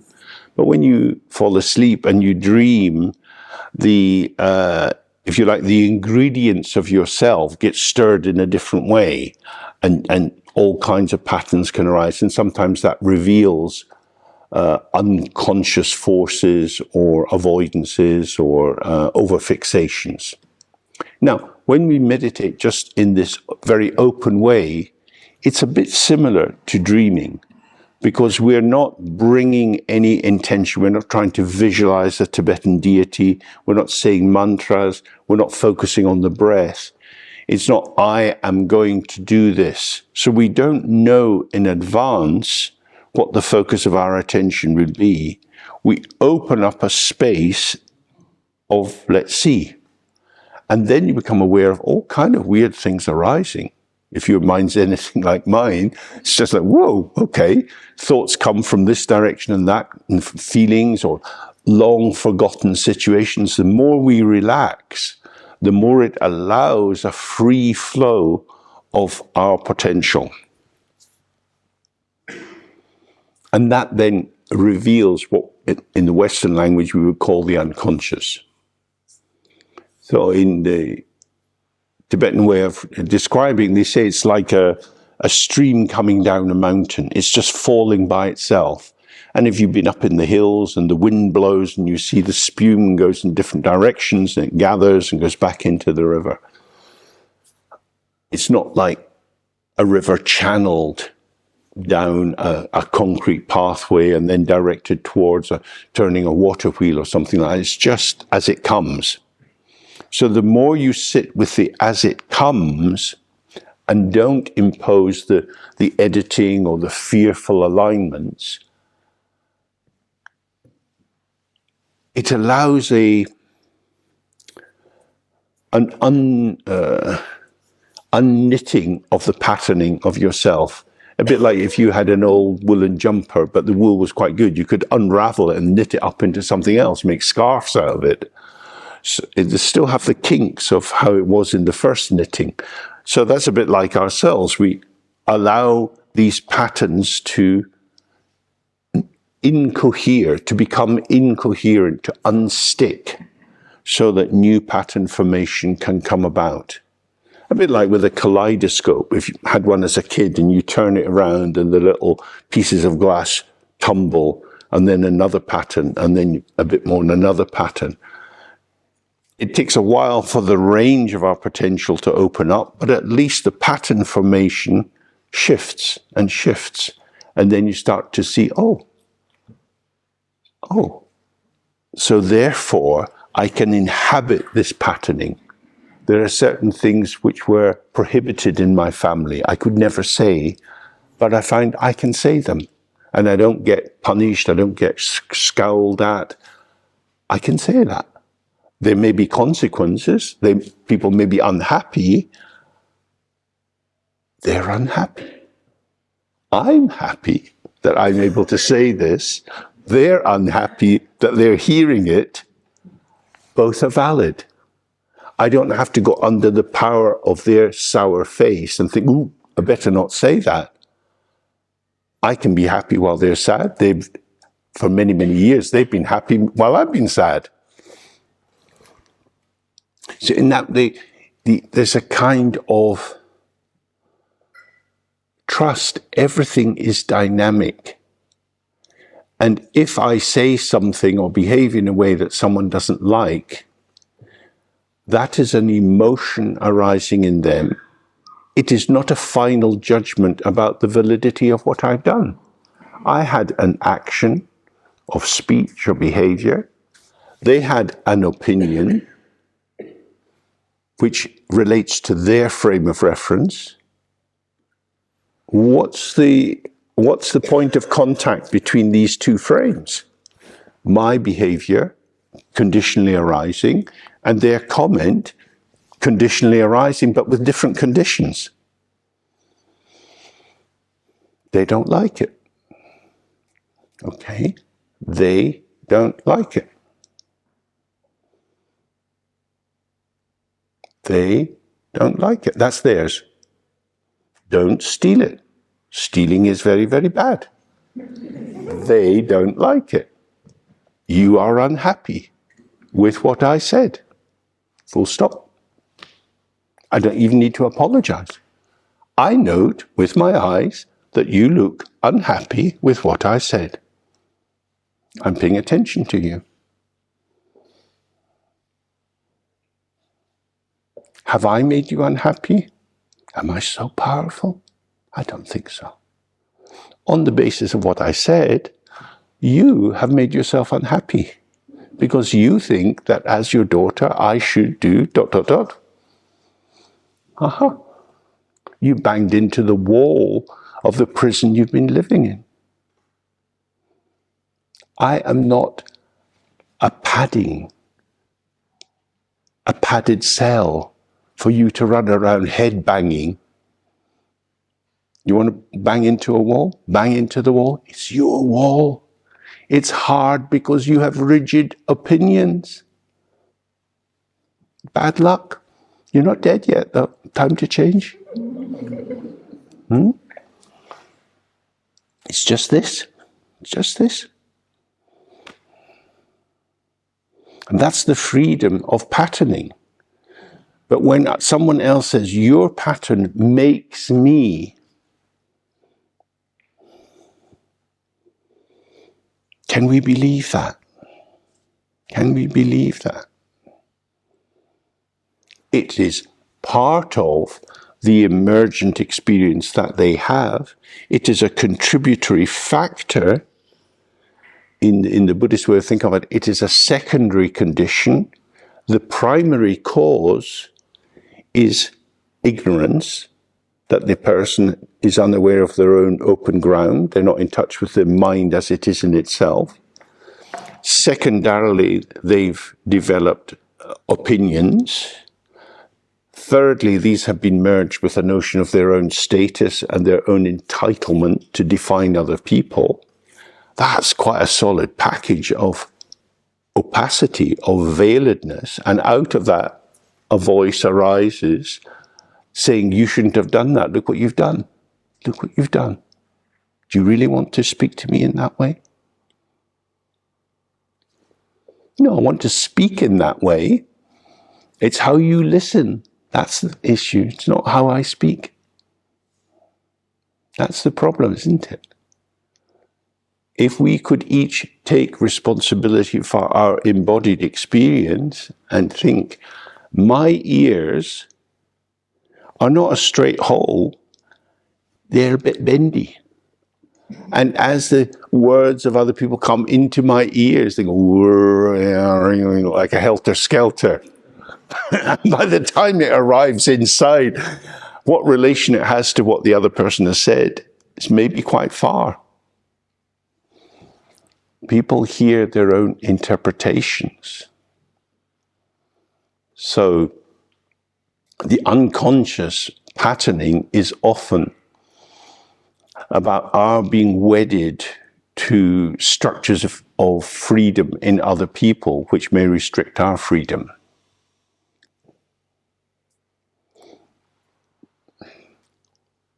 Patriarchal systems, which we all live in, hierarchical systems, in which some groups have the position where they can determine what is good and bad, right and wrong. They're, what's often referred to as a zero-sum game, a game in which there are a limited number of counters. So in a family system, if the patriarch, if the father figure in a traditional family has 80 of the counters and there's only 100 counters, then there's only 20 left. And how will they be divided up?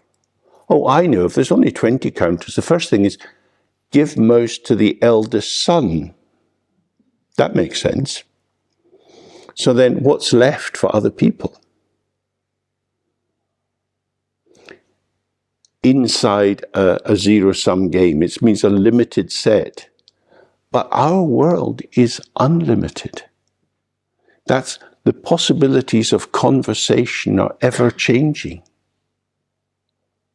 So how do we engage with infinite conversation, infinite connectivity with somebody who's living in a fixed world?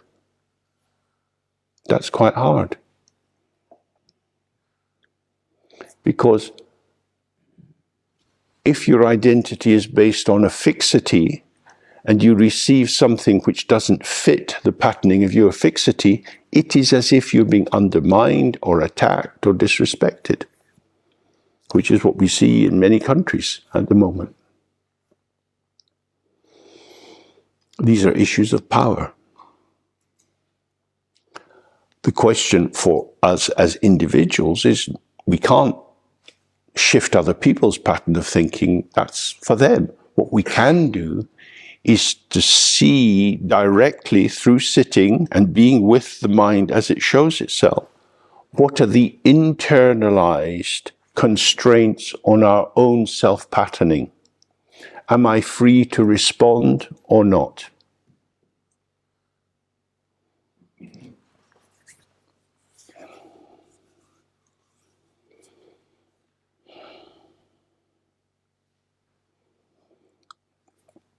We exist as both a subject and an object.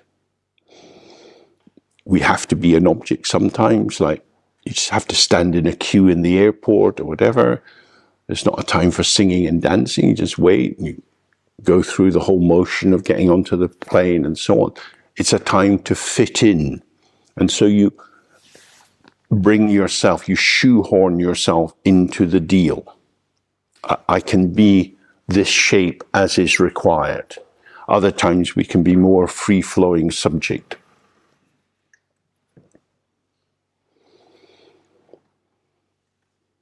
That's the deal. If the structure that we've been inhabiting has imposed on us too much objectification, too much alignment, and very little free expression, and free expression is taken to be an attack on the established position, then it's hard. That's why meditation is often very, very wise, because it allows a as to effect a loosening up without going into contestation with someone else. That we can be authentic without being assertive, without asserting, you need to see how I am, you need to listen to what I say. That may not be possible. Sometimes the other people are so limited, there's nothing much to do. Integration that we're primarily concerned with is integration into ourselves, the intrinsic integrity of our experience and our mind, and we're going to be looking more at the nature of the mind shortly. That integrity is simple. Integrity, while we manifest in the world with other people, having to make the necessary compromises, that's very different. That's, in a sense, the integrity of our spine, which allows us to bend and move. It's not like your forearm. That would be a useless integrity for your back, because you want your back to move around, because that's gorgeous. Then you have pliability, flexibility, which allows you to have contact. But it's difficult. There are many situations where things are repressed because they would be seen as problematic or unpleasant or unentitled. And we can release them in the space of the mind, but we may not be able to release them interpersonally. Because there's often a demand. There's usually a price to belonging, whether it's in a family or a cultural group or any kind of situation. Sometimes it's important to be heroic and to choose freedom, sometimes not. Depends on the person, I think. Is there anything that helps us in that situation? As you say, we can loosen ourselves up. If we're dealing with someone who's got a very fixed pattern, you say it's very difficult, but that's, I think, where a lot of us perhaps go when we leave this room. And it's, how can we help ourselves with that? Does the same meditation techniques help? Children are often mad like that. You know, it's a cold day, you have to put your hat on. I don't want the hat. No, you have to put your hat on. It's cold. I don't want my hat. You know, we don't wear the hat because we want to. We wear it because it's cold, and you put your gloves on. I don't want gloves. Most parents have had these kind of battles because the child is saying, I determine myself. I'm just me. Listen to me. And we're saying, no, listen to the weather. It's cold. What you feel doesn't tell you the truth about the weather. Going outside and thinking, oh, it's cold, that tells you the truth about the weather. And the problem when people are locked in themselves, like, you know, if they have in an extreme way obsessive compulsive disorder and they had to tidy and wash their hands all the time, if that's very intense, you can't really interrupt them because they're just going to get upset and so on and so forth. So there you see the madness of decontextualized truth. I know I have to wash my hands. I know it. I'm going to. Okay. You don't do it. Your hands are all red. You don't need to wash them. I do. I did it. There's no rational basis for a conversation there. And sometimes it's like that when people get lost, caught up in themselves, if they're very, very drunk or been doing a lot of drugs, or they're wanting to just offload their bad emotions onto you. You have to kind of manage it in terms of self-preservation, but you can't actually change the other person. You know, we change when we open to our potential. But when the identity is figured around a fixed positioning, then it becomes very difficult. Like, Britain, we are a major player. Well, we made commitments to give foreign aid. We've given commitments to do many, many things. We don't have the money. We don't have the money. All talk and no trousers. It's not a good state to be. But we want to be bigger than we are. Most people would like to be healthier than they are, or richer than they are, or whatever it would be, but you're not. It's like this. That's the difficulty. And I think what we can have at that point is compassion.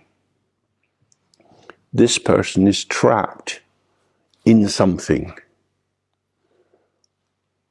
How could I position myself that might facilitate their being released from the trap? Probably not pointing it out. So it involves a kind of tenderness that might allow you to demonstrate something or show another way without any demand. But it is very tricky. That's why we, they say that it's a great bodhisattva, this Buddha who was for the other, particularly Chedrezi, how a tear came from his eye and manifested as Tara. Tara is this great goddess of liberation, of freeing people. And the tear came. We touched and moved. The sadness of this world it's incredible. It's overwhelming that there is so much suffering in the world. So many unbelievable conditions. When people with a good heart encounter cruelty, it's unbelievable. I cannot imagine why people do the things they do. It's beyond my comprehension. But clearly, inside their frame of reference, that seems quite valid. So I guess there's something about we don't. It would be awful to become insensitive, but your sensitivity may be quite bewildering because there is no sense to a lot of the things that happen.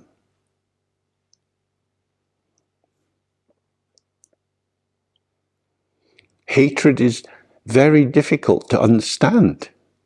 Implacable hatred that says, I want you to be destroyed.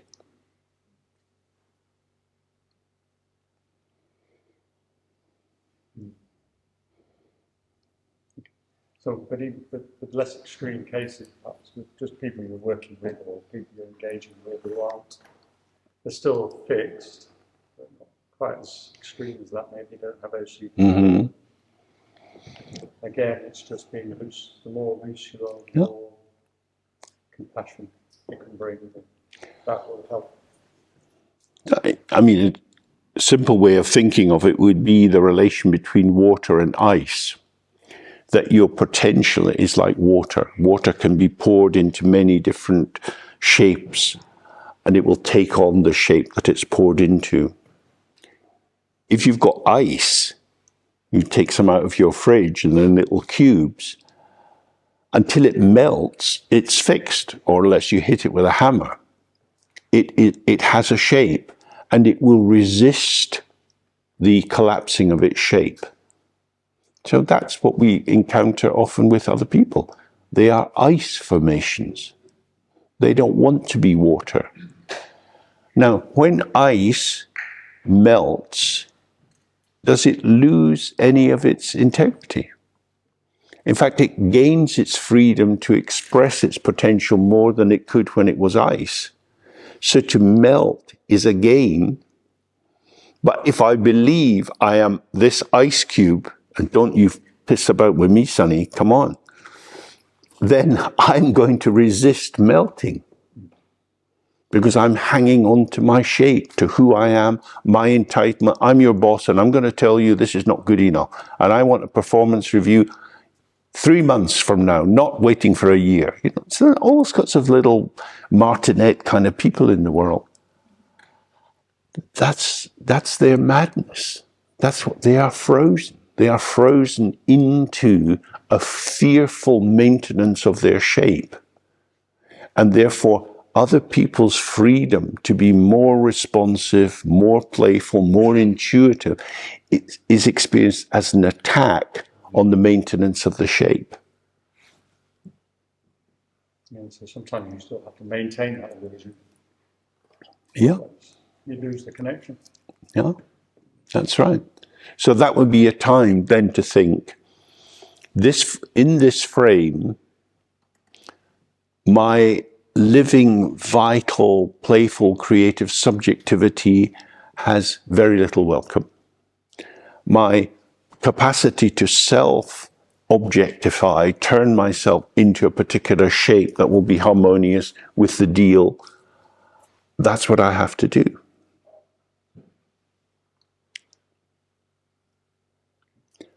So it's as if you're in the kitchen in Downton Abbey. Very hierarchical system. They're all sitting in their ranks. They're all servants, but inside being servants, they've all got their ranks and who can say and who has to just listen. And that sometimes is our position in life. We have an allocated shape and we have to be in that.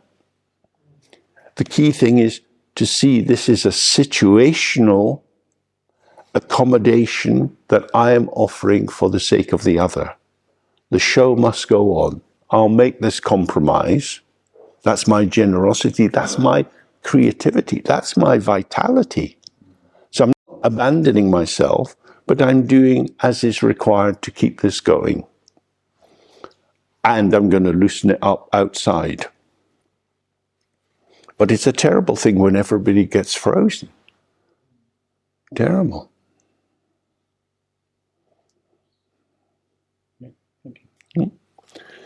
Any other thoughts or questions? Yes, hi.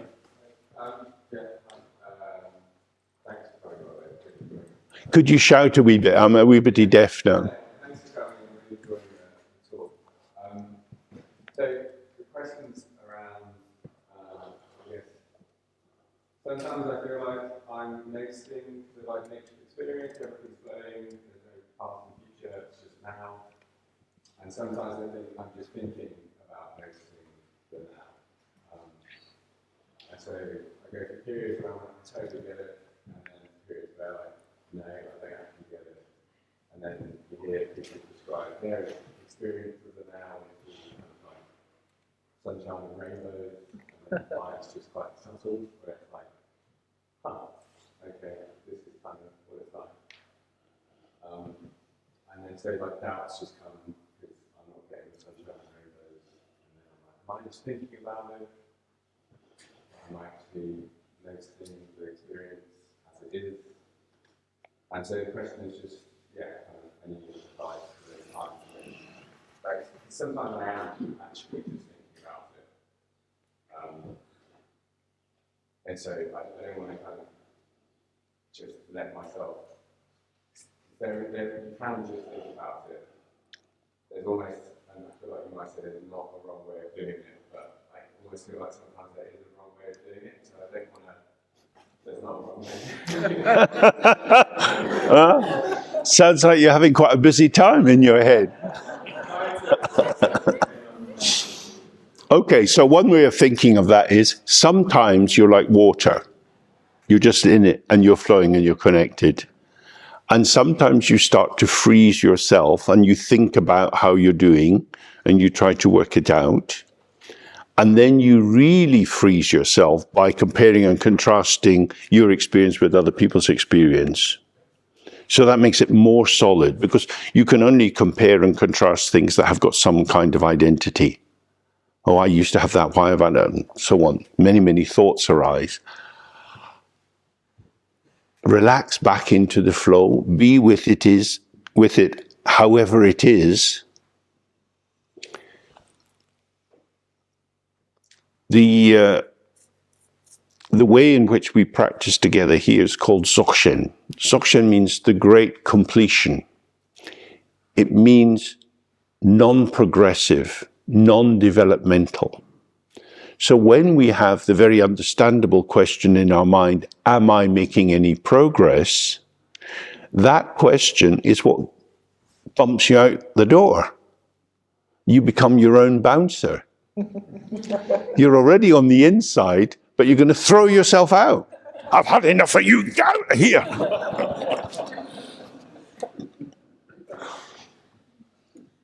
So relax in the out-breath. It is as it is. How is it? How is it? Not what is it. The what is the freezer. What is the word of ice. How is describing the movement, the process, the flowing of the water of the experience. The how, what's the difference between the what and the how? So the what is thinking, oh, what's this like? Whereas the how is just, this is kind of... Well, what requires an object? What is this? There is something here. What is it? So it's not me, it's out there, I can see it. What is it? So like, what name can I put on it to stabilize my knowledge of what it is?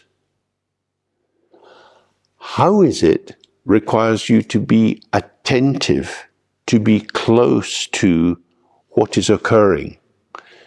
It allows the unfolding of what you're freezing as an object to reveal itself as a process of display.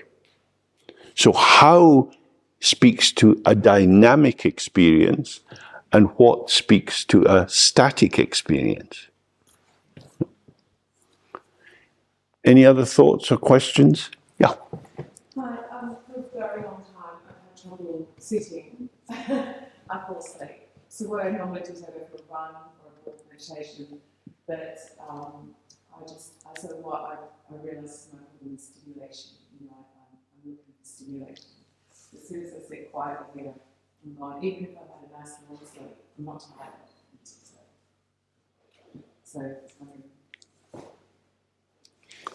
So is that a problem for you, or? Maybe not. Like, is it okay? Yeah. Maybe it's just like that. I do, like, if I have to listen to something, a lecture or something at work, I can't do Mm-hmm. So I realise I have a problem with anything slow, and I might need, so, you know, I'd like to slow down, you know. I think Okay. helpful. The sleeping is quite slow. Is it slow to digest what you receive? No. No?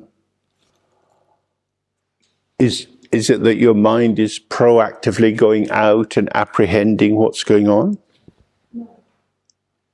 And often it's, I'm totally with it and having a very pleasant time. Mm-hmm. And then I'm asleep.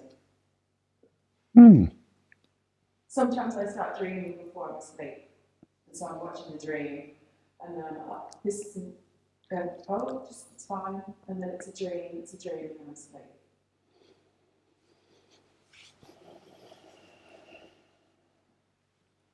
So it's almost like there's a thermostat and the room heats up and ping, it goes off. Yes. So the question then could be, well, what has set the thermostat in that way? What has set this gauge that says, I've had enough?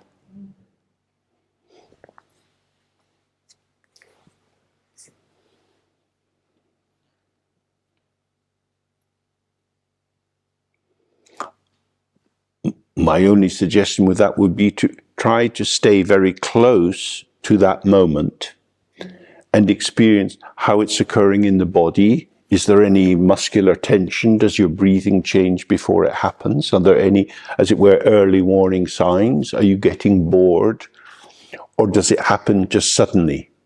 Well, the early warning sign is when I start to dream and I realise I'm dreaming. Okay. And I'm having some, like I'm somewhere else. You know, I'm actually having a fantasy. Mm-hmm.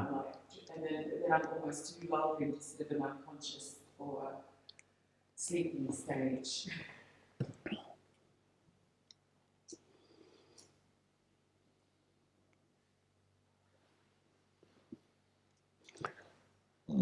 My sense would be it's about becoming curious, not curious in terms of what is happening to me, which will solidify it, but more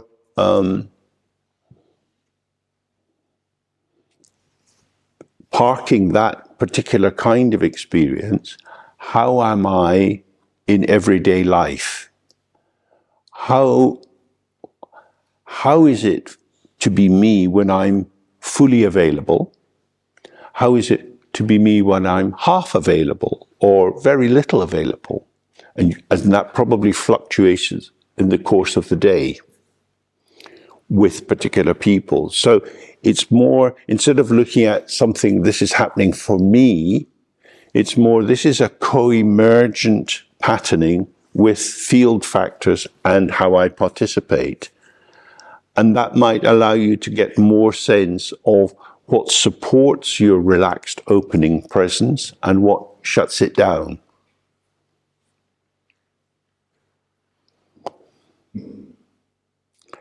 One of the big difficulties for many of us, certainly for me, is a tendency to come to a premature conclusion. You know, the conclusion is the full stop. This is, you know, marks off a sentence. There was a beginning to the sentence, the middle, the end, full stop. And that sort of punctuation interrupts the flow, the stream. So when we are sitting in the practice, we want to have no punctuation. It's a free association. Things can come and go as they do, just like the mountain stream. When we move into the world with others, then we need punctuation because we've got to know when I said enough and it's time for someone else to speak so that you get the conversation, the moving to and fro. And if you can't punctuate, you can't do that. But if there's if a full stop is, as it were, being inserted in your experience and you're not the one inserting it and you're out of it, something's come to an end, there's a foreclosure. And so I would imagine that if you stay with the punctuation of your existence, commas, semicolons, hesitancies, you know, do you push forward in conversations or how you interact with the environment? Do you override yourself? Do you listen to your belly? All of that, the more you have sense of it, then there might be more ease of collaboration between these pulsatory emergences of what you take to be yourself. Okay, so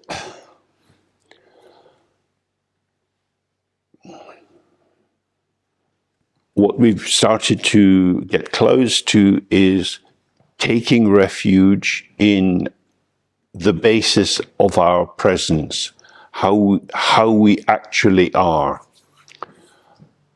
Taking refuge in the as-is aspect of our experience rather than in an as-if, than in a speculative one.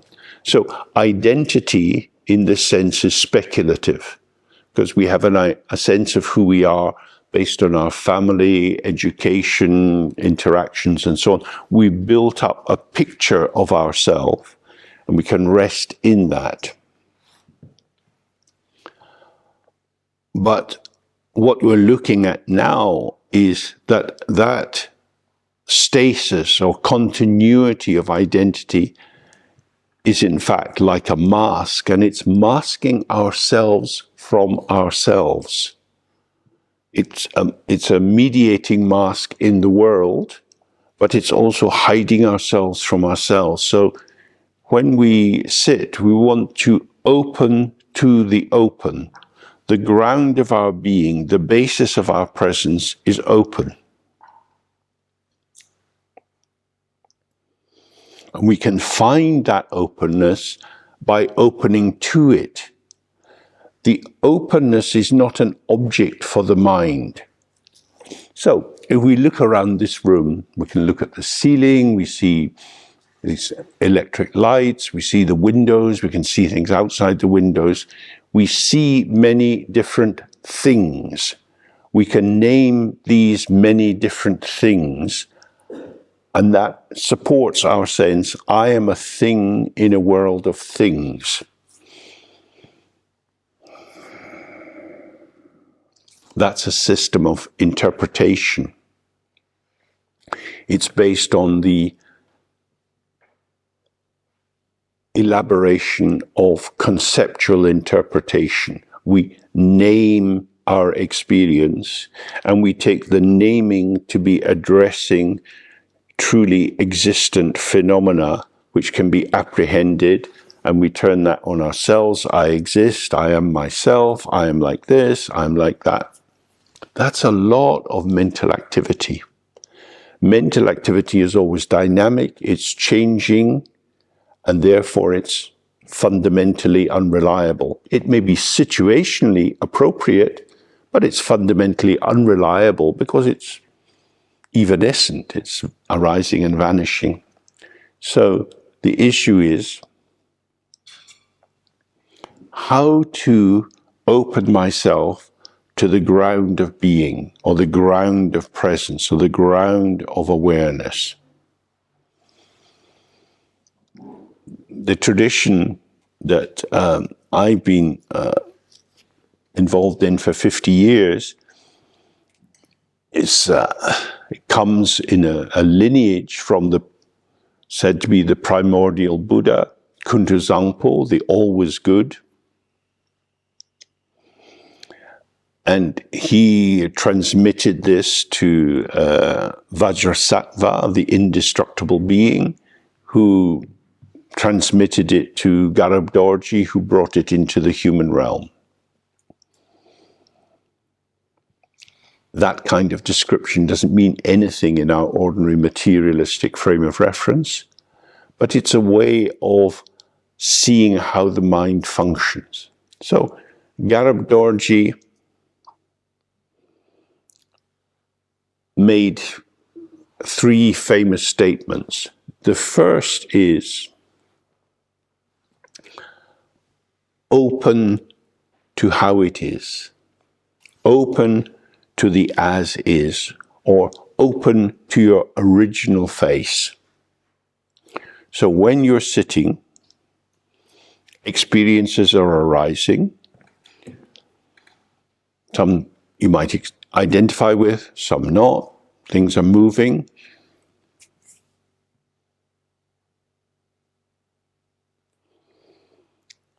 These are expressions of the potential of the face. These are showings. These are experiences. But what is the ground of this? What is, as it were, the naked face or the naked mind? What is the mind? Is it a what?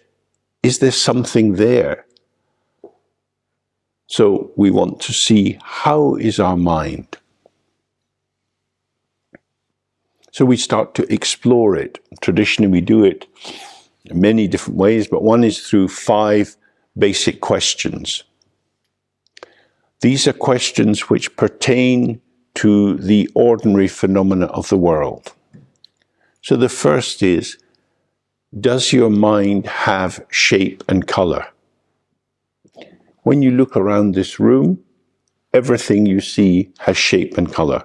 People have their shape and color, clothes have shape and color, the floor, the ceiling, and so on. You go outside, walking down the street, everything is shape and color, shape and color, shape and color.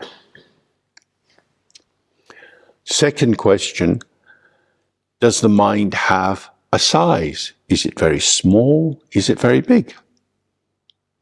When we look in here, we see some buildings are big, some are small. Some small buildings could fit many times into a big building. My mind, is it big or small? Then, does my mind come from somewhere? Has it arrived? Everything in this room has come from somewhere, from a factory somewhere. Craftsmen have come, fine-tuned it, but didn't grow up out of the earth here. It is brought here. Does my mind remain somewhere? Does it abide somewhere? This building seems to be here, just here. There's a kind of predictability about it. When you open to your own mind, does your mind have a definite predictability? You may have content in your mind which feels familiar. Oh, that's my kind of thought. Or I know what it's like to have that kind of feeling, but then the feeling vanishes. It's not a permanent fixture. And does the mind go somewhere? Does it vanish? Does it dissolve?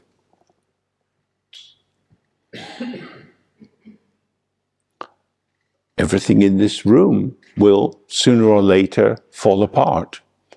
Buildings are put up and then they fall down or they're knocked down. There'll be new city developments where this valuable site will make the rates too high and they'll have to sell it off and go somewhere else. That happens all the time. But does your mind go somewhere else? So what we really need to be clear here is, am I looking at the content of my mind, what is occurring within my mind, what I would normally call experience, or am I in touch with the mind itself?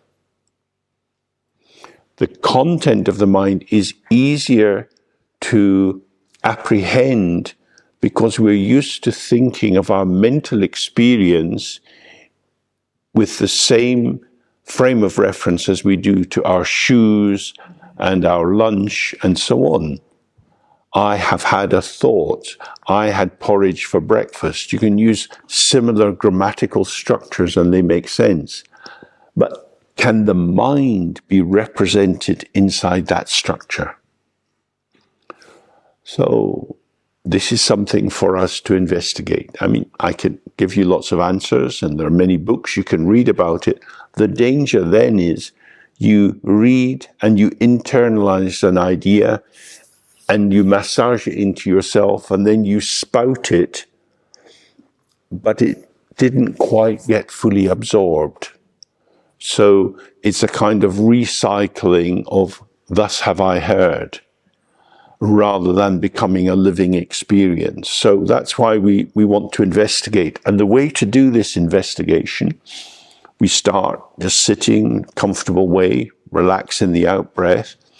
You can do it with your eyes open or closed. And you settle. And you wait and see. If you become like a detective and you set out to investigate, this brings a prefiguring of your intention. You're looking for something. And if you're looking for something, you will get something. Why will you get something? Because looking for something means something is available for looking at. Whereas here, passive, receptive, let it register if it registers. How is my mind? Does it have a color or a shape? And you sit, thoughts, feelings, memories, and so on arise. They may or may not seem to have a color or a shape. They are arising because you have a mind. How is this mind? So just as we're looking at the image of the mirror shows a reflection.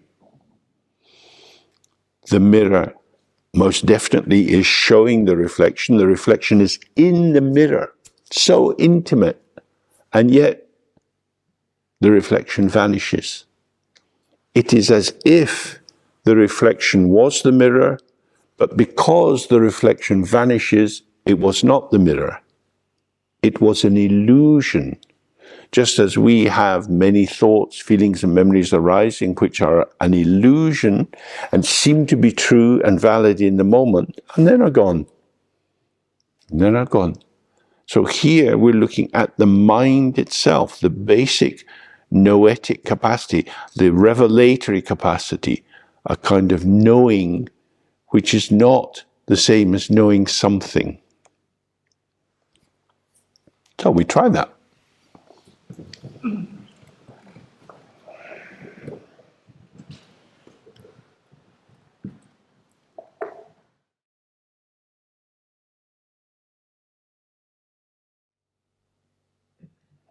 Okay.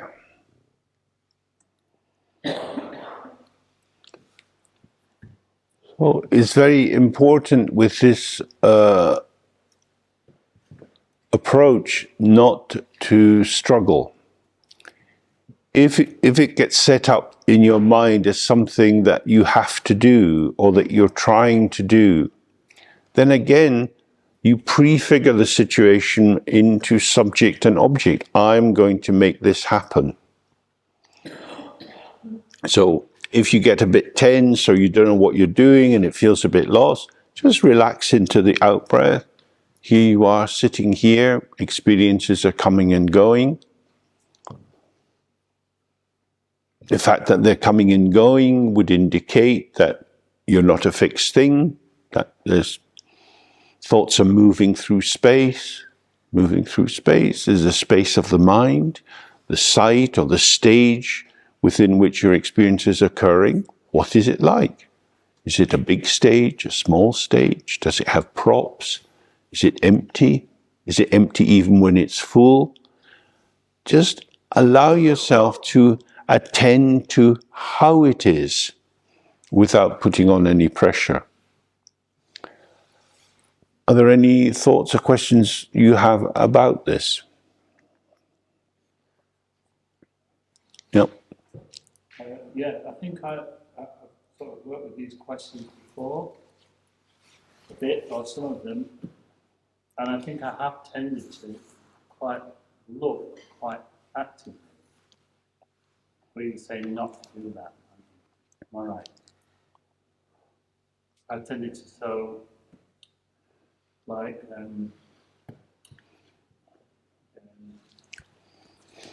space within the mind, or is the mind within space? Mm-hmm. Mm-hmm. So then something kind of moves within my awareness.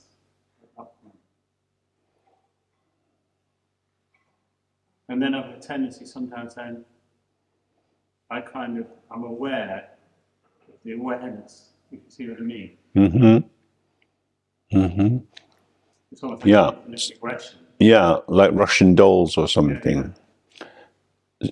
So then the awareness becomes almost an object for your awareness. Yeah.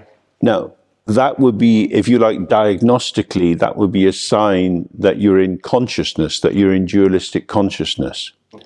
So at the moment I'm turned and I'm looking at you, I can see you, I've got a sense of you, and by having a sense of you, simultaneously I get more sense of me because I'm looking at you. So the stronger I have the sense of you being you, simultaneously it's strengthening my sense of me being me over here. Yeah? Now, if I continue to look at you but relax my gaze so that it becomes more panoramic,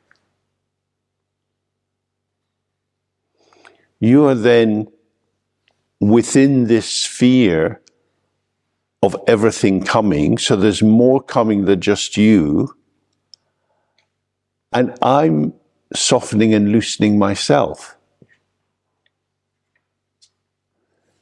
Yeah? So that's something we can all try.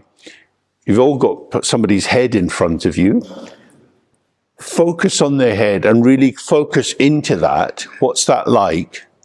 And what's it like for you? And what's the sense of that?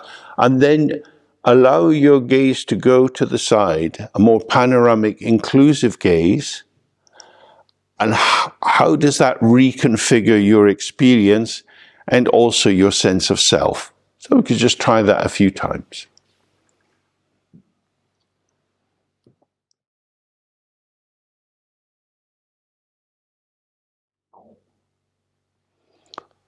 Okay, so when you focus on one particular object, as it were, it becomes figure for you and everything else recedes into the background. Would that seem to be right?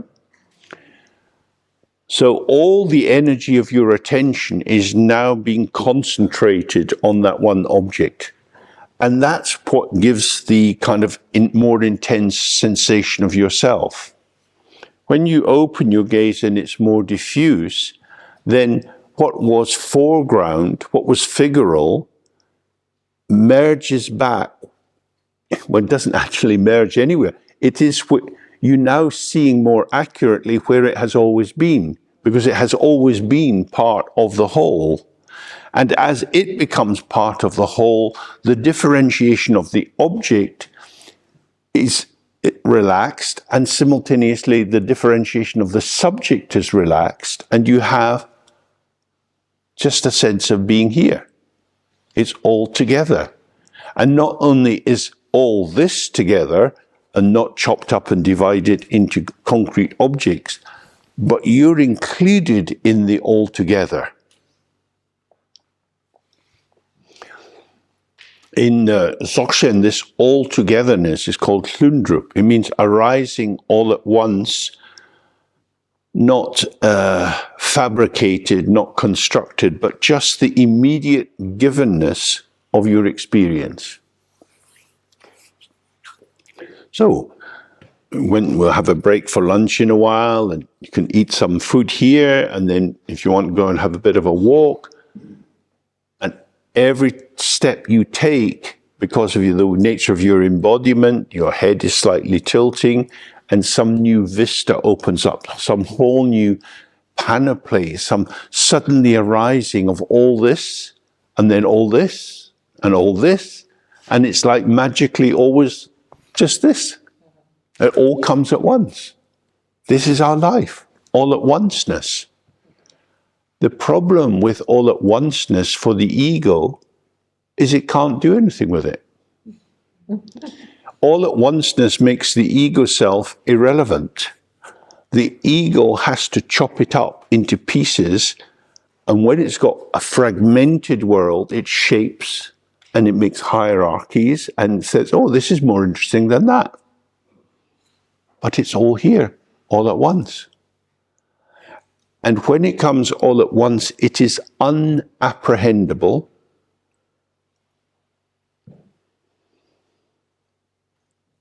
And when it's split into a particular focus, it is apprehendable. Apprehension is a violence towards the whole. Now, because the apprehension doesn't actually harm the whole, it's an illusory violence. So, when you focus on one person, the rest vanishes. Where does it go? It doesn't go anywhere. It's here, but it's not seen. So this is a kind of trompe l'oeil, that you might have a painting on a wall of an open window. There's no window to go through. You created the illusion of separation because just this. But just this is part of all this. And when just this is in all this, you can only open to it because there is too much. It is beyond computation. It is beyond reification. It's like, if you go out and even in the winter when most of the leaves are off the trees, you see a tree. That tree is unapprehendable. You say it's a plane tree or an oak tree, and it's as if you've got it. You put a name on it, now I've got it. It's an oak tree. That one's sorted. Enough. Many problems in life, but that's an oak tree. Done deal. You haven't got it at all. You got the name, oak tree. What you see, wow, all of this incredible detail, the branches against the winter sky. And you take one step to the right, the patterning of the branches shifts. And you take another step, the patterning of the branches shifts. This is beyond apprehension. The phenomena, the patterning of phenomena, which we call a tree, is beyond putting in a box. When you put the name on it, oh, I see an oak tree. It's a very nice oak tree at the end of the road. Go and have a look at it. It's as if somehow you got a handle on it.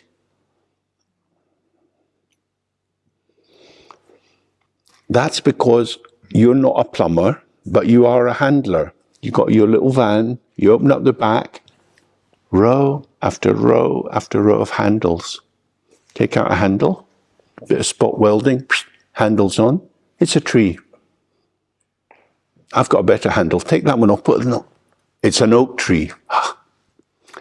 Know where I am. It's an oak tree. Okay. Nothing more to think about. It's an oak tree. I know what's going on. I am intelligently stupid. I have blinded myself to the actual, to the revelation of this unspeakable, but I feel powerful. It's good to be stupid. Because if I looked at the tree and I decided I'm going to draw this tree, how many bits of paper have you got? How many crayons are you going to waste? You cannot catch the tree. You go and see Constable's drawings of trees.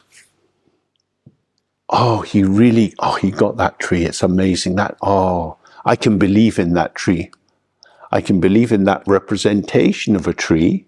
But if we were to see the actual tree that he was drawing, you can't catch it. It eludes capture. So the ego self catches, awareness reveals. Both are necessary to survive in this world. All that I'm talking about is to reshift the balance away from the tilt towards apprehension, which blinds us to this infinite altogether-ness, which is always available. The specific is niched within the infinite. The finite is always within the infinite. They're not back to back as mutually exclusive categories, because by definition, the infinite would have to include all finites. Every thought you have is within this instantly evolving, showing space. So when we look for the mind, does it have a shape or a color? Our ego self wants to come to a conclusion, just as we want to say, that's a tree, this is my mind, I'm like this. So when we do the sitting practice, we wait and we see, is it truly like this? When you come to a conclusion and you're sure, oh yes, I've got it now, just sit. And if that constellation of thought and feeling dissolves, what you caught was a constellation of thought and feeling. The actual you can't catch. So this again is why this kind of practice is difficult, because you are not looking for something, for an object. You're allowing yourself to see as the basis of the revelation. I see, and all this is revealed. And the availability for seeing is inseparable from the revelation of what is to be seen. Except it's not a what is to be seen, it's a how is seeing. And how is seeing is the interaction of subject and object as they dissolve in non-duality. That, unfortunately, describing these things, it's a lot of Buddhist technical language, because that culture has been looking at these things for over 1,000 years. And they have a lot of sophistication. In our culture, we don't look at this very much at all. The whole is everything. So the inclusive vision is free of exclusion. It's not inclusion and back to back with exclusion. They're not possible movements. The all-inclusive, which is an infinite all, it's just a vast inclusion, is the basis of the mind, which is is the revelation, is the showing of the potential of the mind, which is not a thing, because it's open. When you read the traditional texts, they're always saying the mind is like the sky. The sky has no limit. You come to a national limit. There's no border post in the sky. Sky is unimpeded. Sky here means like expanding into space. Everything is within that emergent space. The space emerges as the content of space, but it doesn't emerge from space. So if we go back to the image of the mirror, if you've got a car and you've got your side mirror, driving along, checking with your mirror every now and then, it's always a different image is there. The image is in the mirror, it's coming out of the mirror, as it were, but it remains in the mirror. So it's born into the mirror. It's not born out of the mirror. We were born out of our mother's body. We came out of her body. The umbilical cord was cut. We became separate entities that had to be fed and cleaned and bathed and so on. We had to be tended to. The reflection in the mirror is not like that. It is the showing of the potential of the mirror.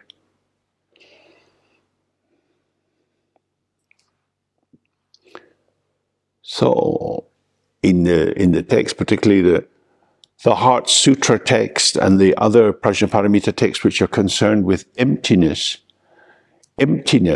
the absence of inherent existence in all phenomena, means that all phenomena are here, because you see them and people look different, and there you are, hello, and it's just this, but not anything.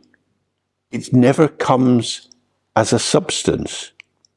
So Prajnaparamita is described, this emptiness is sometimes described as a goddess, and she is said to be the mother of all the Buddhas. If you want to become a Buddha, you have to be born from the Great Mother. But that doesn't mean that you come out of the Great Mother. You're born within the Great Mother. We're all living within the womb of the Great Mother, because the Great Mother gives birth to every experience, whether it's hot, cold, inside, outside, whatever qualities seem to be there, they are movements in the space of awareness, and awareness is inseparable from emptiness. Just like the reflection in the mirror is definitely there, you can see it. Oh yes, it's like this and this and this, but you can't catch it. You can never take the reflection out of the mirror, so it's a showing which is unborn. So interesting. That is to say, you experience it without being able to apprehend it. It doesn't have a handle. So you look at the tree and you say, it's an oak tree. You haven't caught the tree. You've caught yourself. You put the handle on yourself. I'm somebody who's able to say this is an oak tree. Oh, aren't I smart? I know about trees. You haven't put anything on the tree. In fact, what you've done is you've veiled the actuality of the tree from yourself by the imposition of the label. This is maybe a little bit complicated, but it's about the nature of your own perception. that if your perception is mixed with conception, if you need to know what you're seeing, what you get is what you're looking at, because you're looking at something. But just seeing, it's like just hearing is always sound. The only thing you can hear is sound.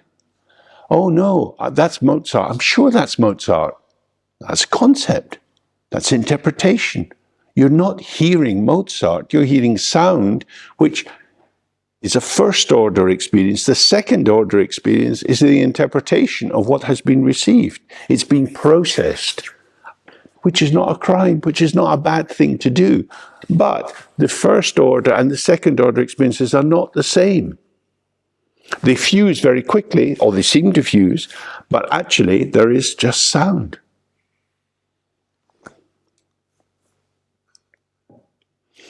And we can see this again and again. You know, when it's one of the blessings of traveling around is you go to different countries and you see people blethering away and you haven't a clue what they're saying. The meaning is not inherent in the sound. Otherwise, I would understand Polish. I just hear blah, blah, blah, blah, blah. But for Polish people, they have the first order experience, the sound, and then they have the second order experience of being able to identify movements in that sound as being related to word formation, which leads to concepts, which leads to understanding. But that is not intrinsic in the sound. That is projected into the sound. And it's the same with the seeing. You see, and then it's an oak tree, it's a this, it's a that. So the unapprehendable and the process of apprehension are inseparable. The apprehended is always unapprehendable. It is as if it is apprehendable. It is an illusion. So in the Buddhist teachings again and again, everything is like an illusion. It's like a mirage. With a mirage on a hot summer's day, there is no water. If you're thirsty, you can't get out the car and lick the pavement. There's nothing there. But there was, and there wasn't. There was and there wasn't. It's an oak tree for people who believe in the concept of oak trees. In the oak tree, there are nests with birds. Do they believe in oak trees? No. There are squirrels. Do they believe in oak trees? No. That's our conceptualization. It's an oak tree for us. It is relative to our interpretive framework. For the bird, they have a whole different relation to what we might say is the same thing. Of course, it's not the same. It's revealed by a bird in a very different way. It is a potential. So all I'm really suggesting here is we try to ease back from our urge to reify, to solidify, to separate, to isolate, which fragments the world. And then we pick up all these pieces like a set of Lego and then construct our own little world, which is fine to do, but all the ingredients are not yours. You're moving in the field of potential. Why is this important? Because it leads to more compassion, more possibility of connectivity. When I was working as a therapist, I did many different trainings in art therapy, drama therapy, psychoanalytic psychotherapy, a lot of different trainings. So I learned all these different languages. And it was like going to some kind of bizarre Christian convention where the Baptists were in one corner and the evangelicals are in another and the Jesuits are in another. And they don't want to speak to each other because they think, you're a heretic, you're a heretic, you're a heretic. Psychotherapists tend to hate people from other schools. They're not really interested in getting on well together because they've got the truth. But the truth is always partial and highly problematic and full of contradictions. But at least you can get hold of it.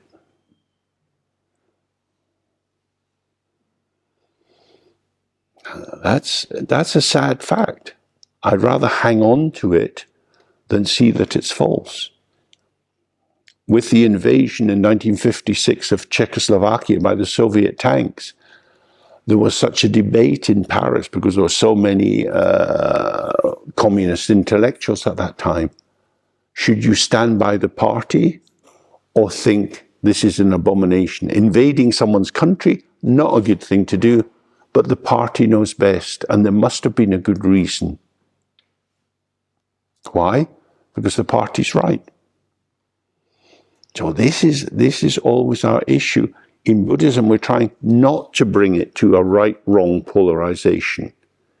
Not that you have to decide one way or the other. This is both and territory, not either or. It is both illusion and manifesting. The fact that it's illusion doesn't mean that if you walk across the road and a car hits you, you can just, oh, I'm Supergirl, here I am, back again, I bounce back, like Bugs Bunny. It's not like that. You go to the hospital, be all crushed up. Being crushed is also an illusion.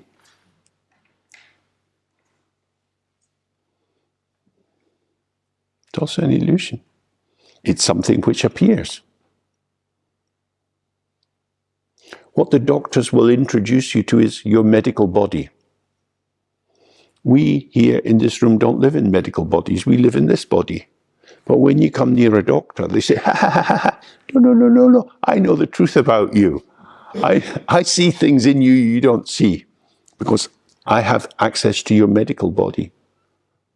A medical body is an illusion and it's real for doctors and it's illusory for us.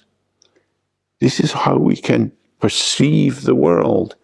Everything is and isn't simultaneously, which then allows you to relate to all kinds of different people in different ways.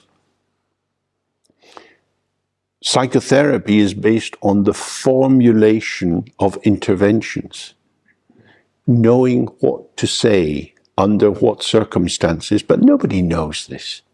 It depends. You've got to be fresh on your feet. It is intuitive. It is spontaneous. It is responsive. But how can we trust that people will do that? Well, you go on a 5-year training course. It will cost you a lot of money. You have to pay for your therapy. You pay for your supervision. And then you get your certificate, which you have to renew annually for some professional fee. And then we'll know that you're okay. That's the world. Is it graspable? If not, it doesn't matter. Everything is commodity. So Buddhism is saying, this is big delusion. Okay, but hopefully lunch is not an illusion.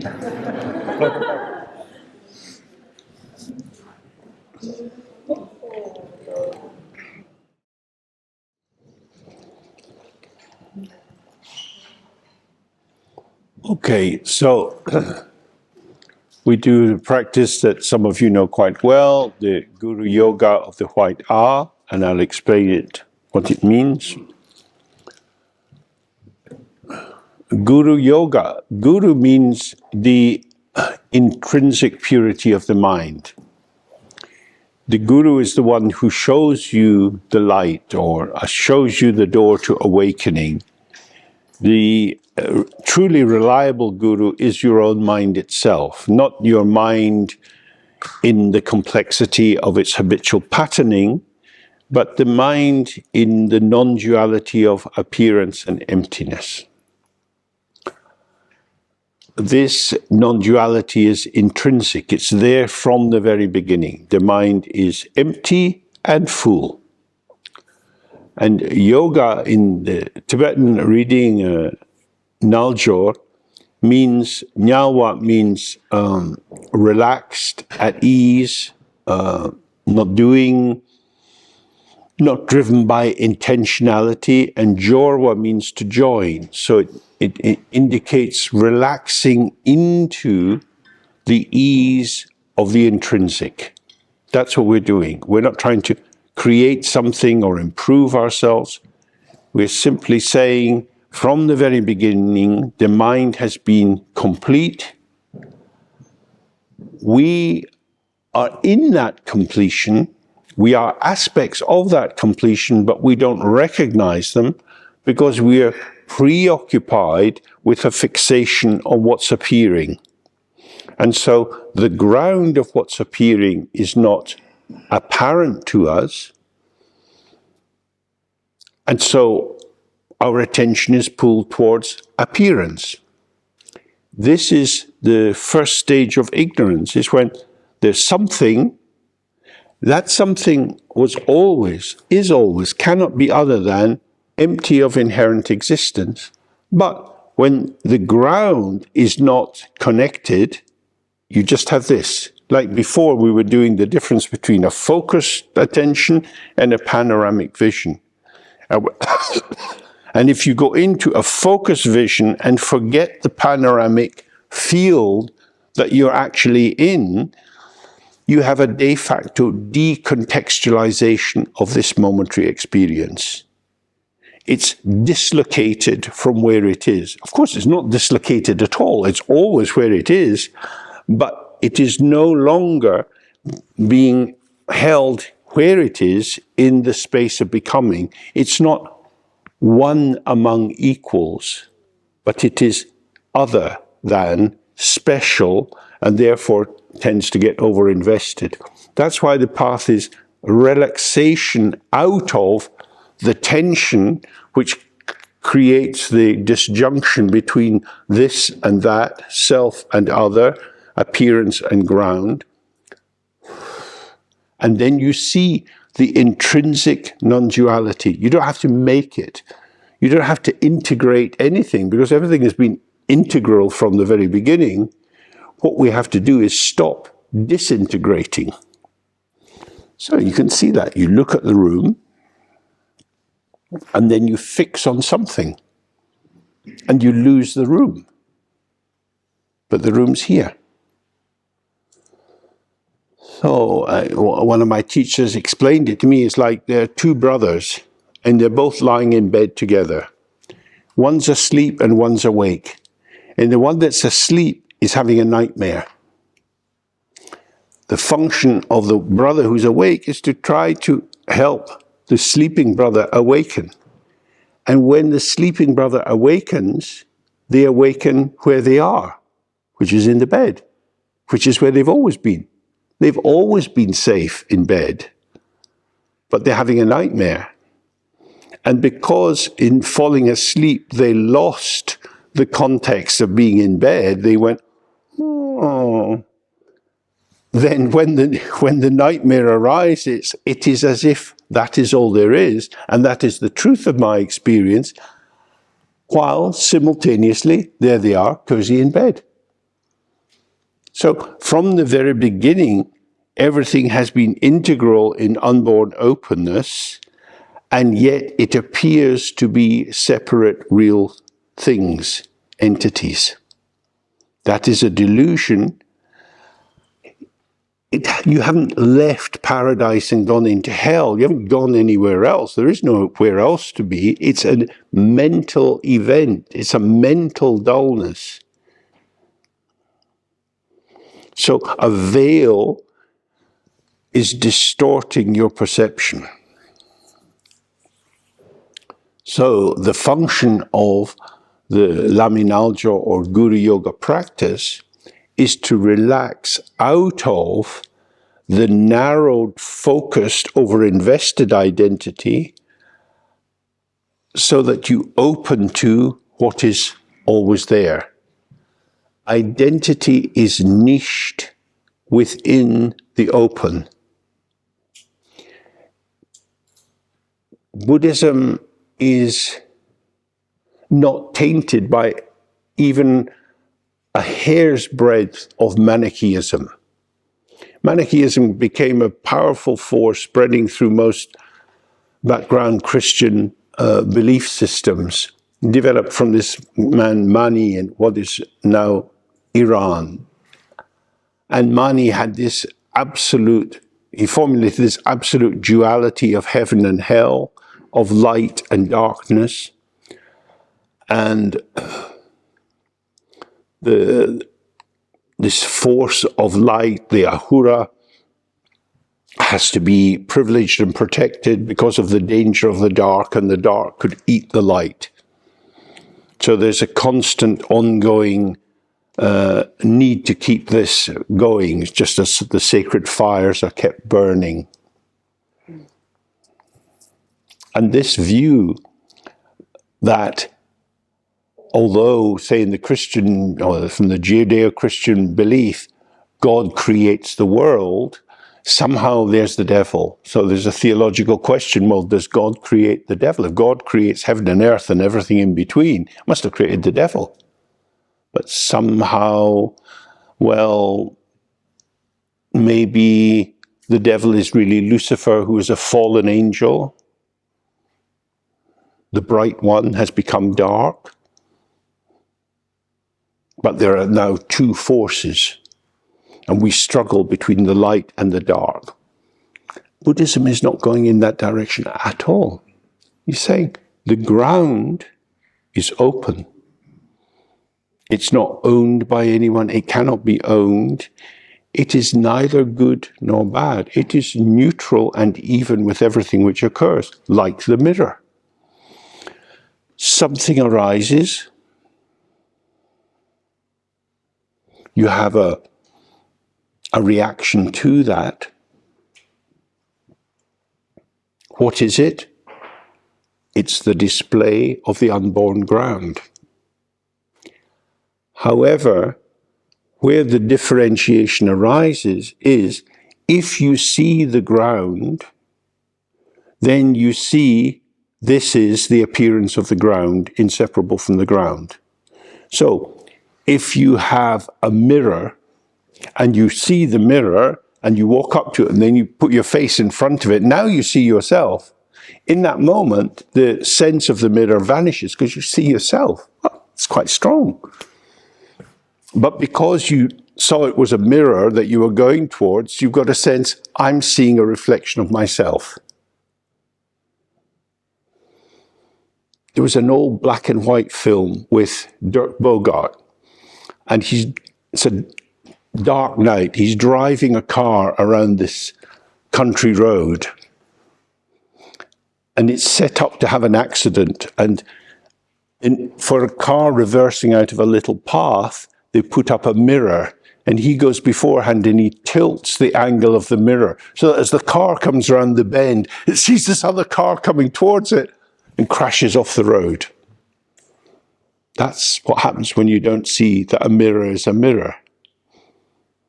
It looked like a car, it was a car, it wasn't a car, but he dies. So if you see it's a mirror, you can recognize it's a reflection. So these are the two potentials which are embedded in the ground, awareness and unawareness. Awareness, through seeing the ground, cannot lose the clarity that everything is an energy or a display of the ground. But when you don't see the ground, you still have the manifestation, but you don't know what it is. So you start thinking about it and making sense of it, and that's what gives it its seeming separate somethingness. And then you're in this absolute inextricable, there's just all this stuff. If it's in terms of sound and language, it's like the Tower of Babel. There's all these different languages, and everybody thinks they're making sense, and you listen to what they say, you can't understand a bloody word of it. How could that be? You see people doing things you would never do. Why would they do that? Because they're speaking that interpretive language. And because of that, it manifests as the bifurcation of subject and object. Both are arising together as modes of experience. They pulse together. But when we don't see that, then subject is subject because it's not object. Object is object because it's not subject. What kind of an object is it? Then you start to name it. So that's the third level of unawareness, where everything gets named and put into categories and linked with other categories, and you build up this huge interpretive structure on the basis of which I am a thing in the world of things, and I have to take care of myself. So I'm going to be looking out for what's good that I like and what's bad that I don't like. And I'm going to try to manipulate the field to give me more of what I like and less of what I don't like. And that's the fourth stage of unawareness, which is karma. Because now I have an intentionality towards objects which seem real and separate to me, and which carry a valency, a charge, which I see as inherent in the object, but is not. It's not. It's relational. If you like sweet things, you might think strawberry jam is very good. But if you have diabetes, strawberry jam is very bad. Is strawberry jam good or bad? It depends. There is no inherent value in anything. It depends. It's contextual.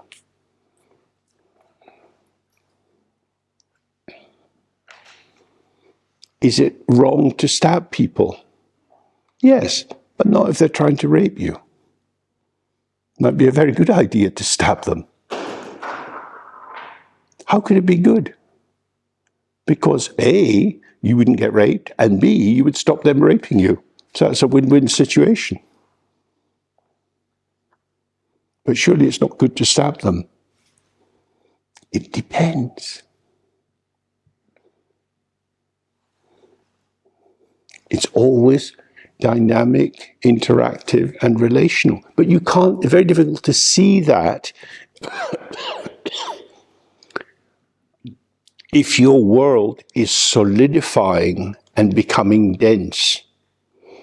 Because part of that process is, as we looked this morning, the allocation of meaning into the other, and then the double move of taking the projected to be intrinsic. Yeah?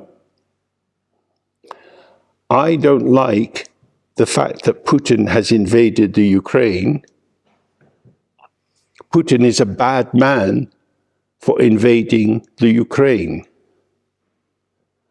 But if I'm a Russian, I might think Mr. Putin is a very good man for invading the Ukraine, and I'm very happy that he has done that, because he's done a good thing. And someone else thinking, no, he's done a bad thing. It's relative.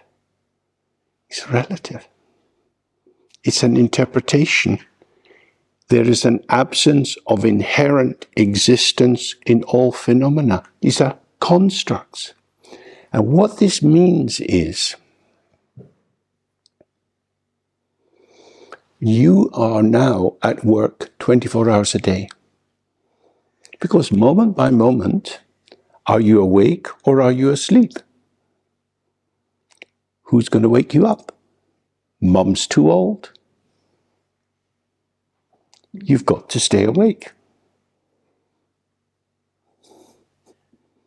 No little bell's going to ring. Getting lost is easy. Waking up is more difficult. Why?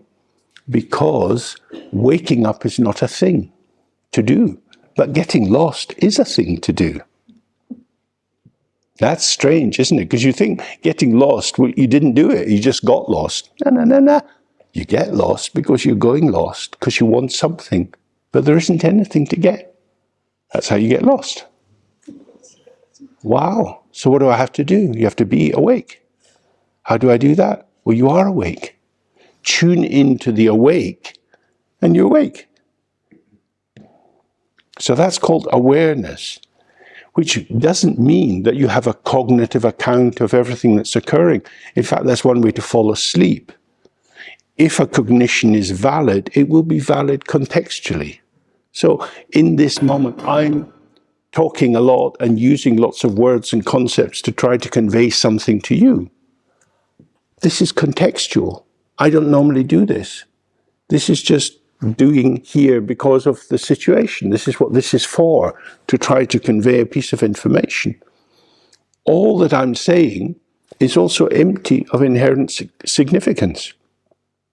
It only becomes real, not real was the wrong word, it only becomes useful for you if you move towards it and you massage it into you and you start to see, oh, this allows me to see its potential.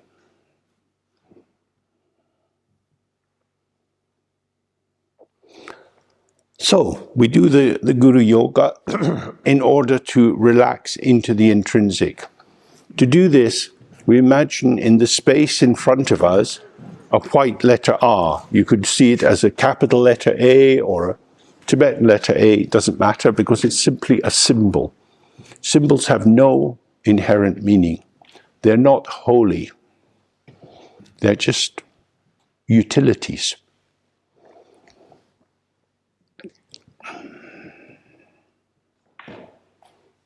It's amazing. The letter R means emptiness.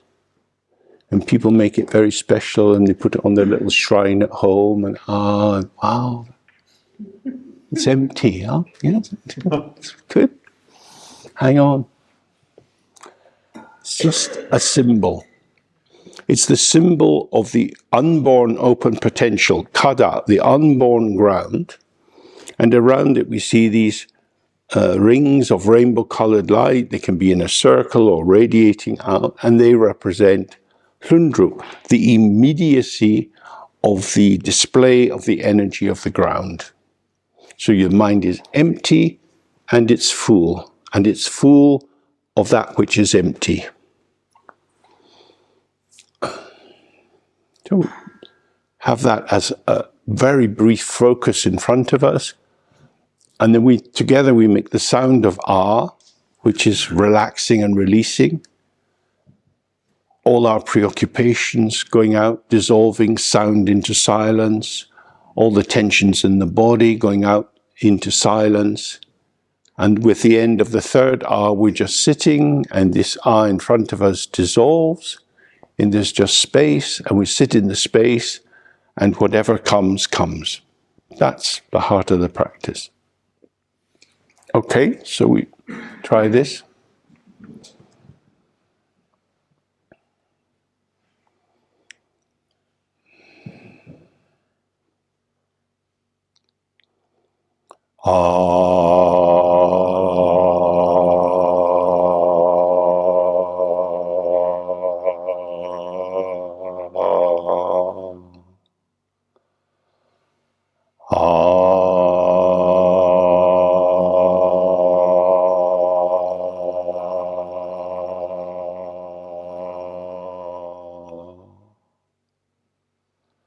We all make the sound together. You want to really release the sound from yourself because you're really letting go of all your preoccupation.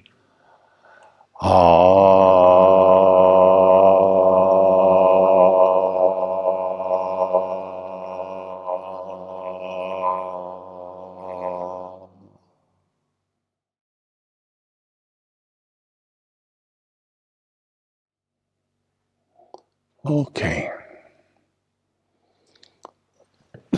So as I indicated before, if you're doing this kind of practice on your own, you should just do it for maybe 5 minutes, then have a little break and do it again if you've got time.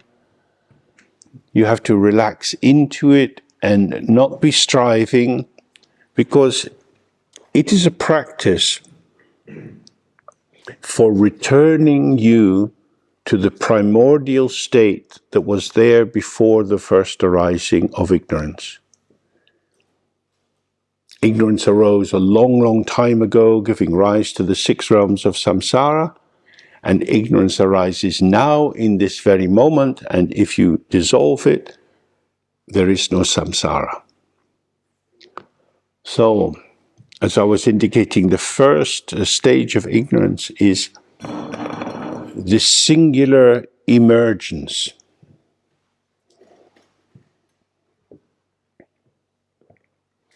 I imagine everybody here gets little pimples from time to time.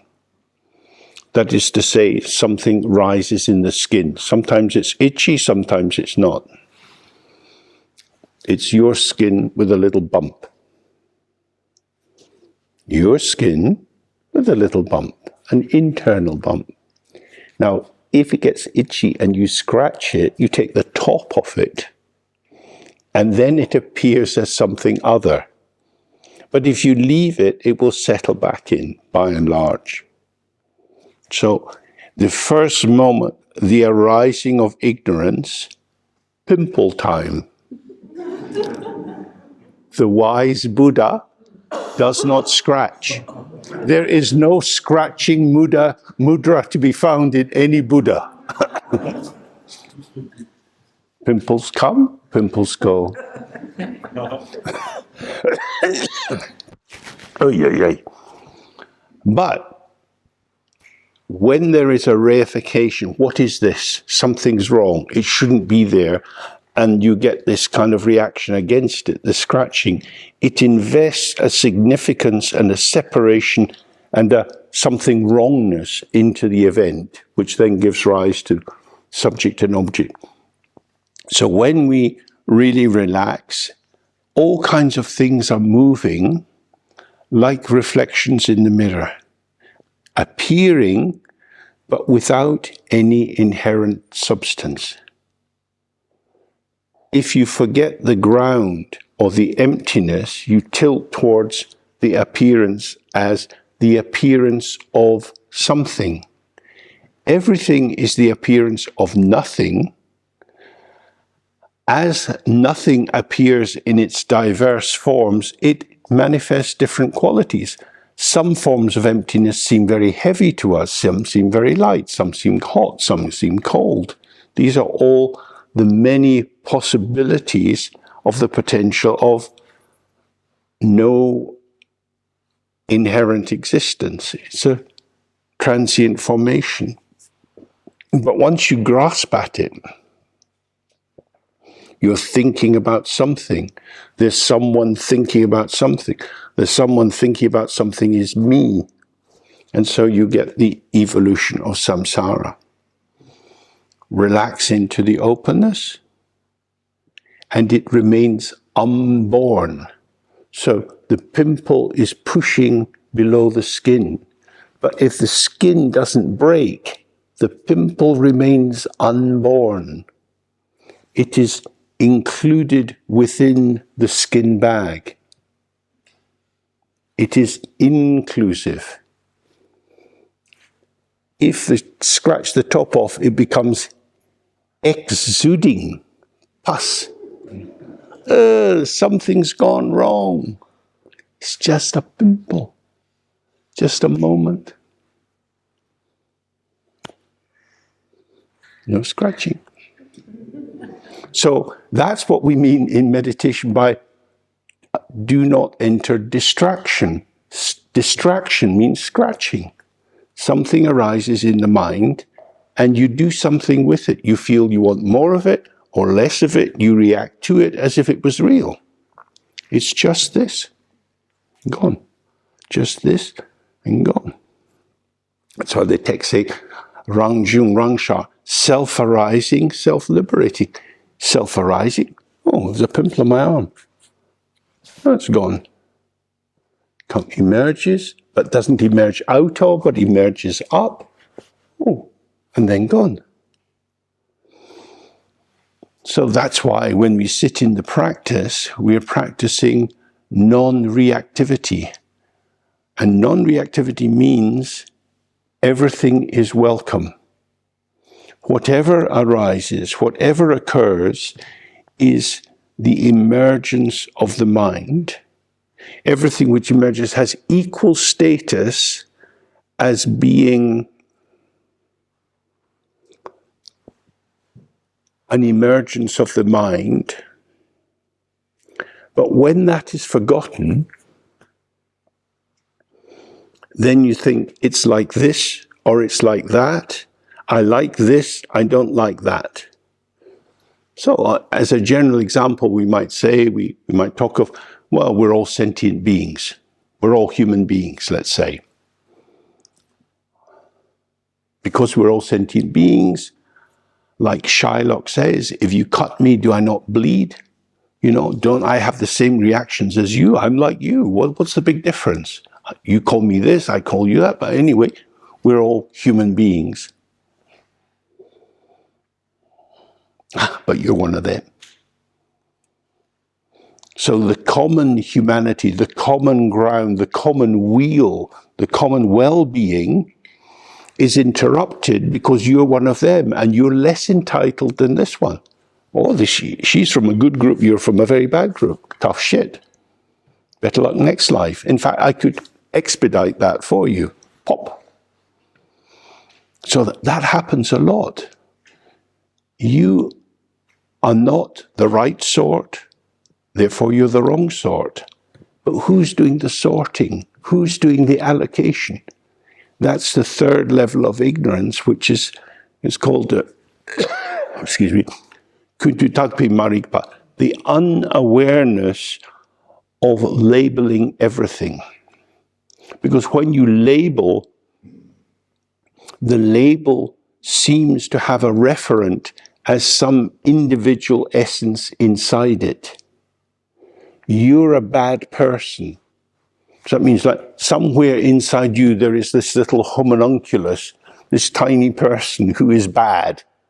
And that bad inner essence of you determines who you are. But did we ever find such an hidden little essential self in anyone? No. There's patterns of behavior which I like or don't like. And according to not liking the behavior, I assume and project an inherent existence into you and say it's bad. Therefore, on the basis of my specious false knowledge and logic, I make you a bad person. That's how the diversity of phenomena arises in the world, through mental processes, beginning with isolation from the ground, the presumption of inherent existence, that you exist as you because there's a you-ness in you to you, rather than you being an aspect of the ground, and then the attribution of qualities to that. And I react to you on the basis of the qualities I impute to you. So there's the 4 levels of ignorance moving like that. So when we do this practice, just relax and open, various things arise. Do they have inherent value? If you're very relaxed, something comes and it goes. Comes and goes. Good thought, bad thought, angry thought, selfish thought. It's just a thought. It's just a thought. It's just a thought. Clouds go in the sky, thoughts go in the mind. Just move.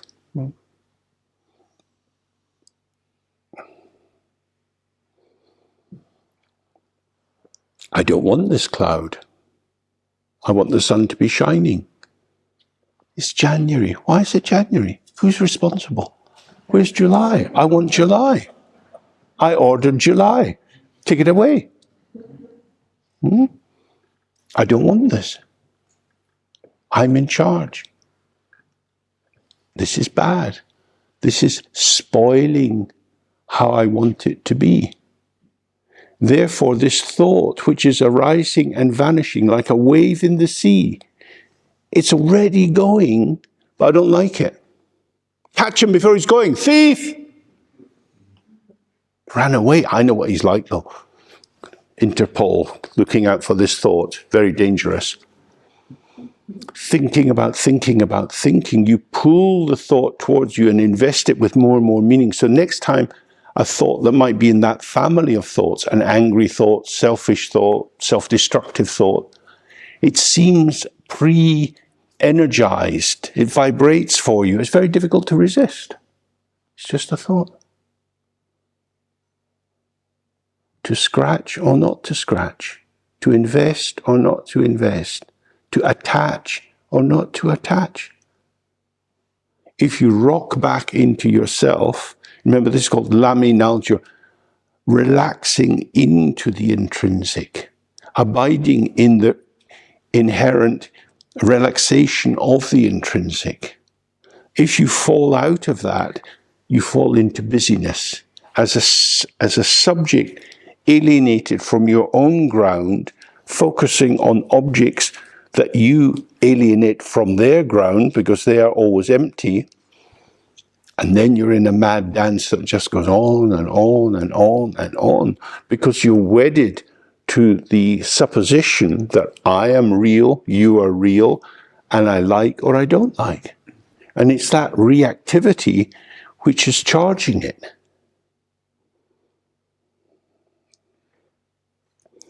So, if I push my foot down on the floor, I'm putting energy into the floor because the floor has got to be pushing back. Otherwise, my foot would go through it if I was very strong. So when you exert an energy in one direction, you get an equal and opposite energy. Otherwise, you wouldn't have stasis. You just charge through things. So I could lean on the wall of this building, but if I was in Japan with a paper-walled house, I couldn't lean on the wall in the same way because the paper wall is not able to offer an equal opposite force. So that's the key thing. Okay, I don't think I'm doing anything. I'm just being me. But just being me is a force field. Because our views, our attitudes, our likes, our dislikes, they display themselves. We are impacting the environment around it, and so we get a reaction from the environment. But I'm just being me. You're a wee bit off kilter. Oh, no, I'm not. I'm just having a wee drinky here. I'm all right. No, don't you worry. I'll be fine. Eh? Oh, I think I'm going to be... I'm normal, you know, so I am.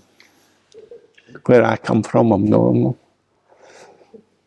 In that way, we're off balance. We're drunk. We're toxic, intoxicated, and we don't see it because it's normal. People behave in bad ways. Oh, yeah, my son's just joined the army. It's really good. It's a good career. Oh, does he like killing people? No, he's a soldier. How blind are we? Very. So, we do the practice and we're sitting. There are many provocations to pull reactivity. Why? Not because what is arising has any real power to get us, but because of what we project into it.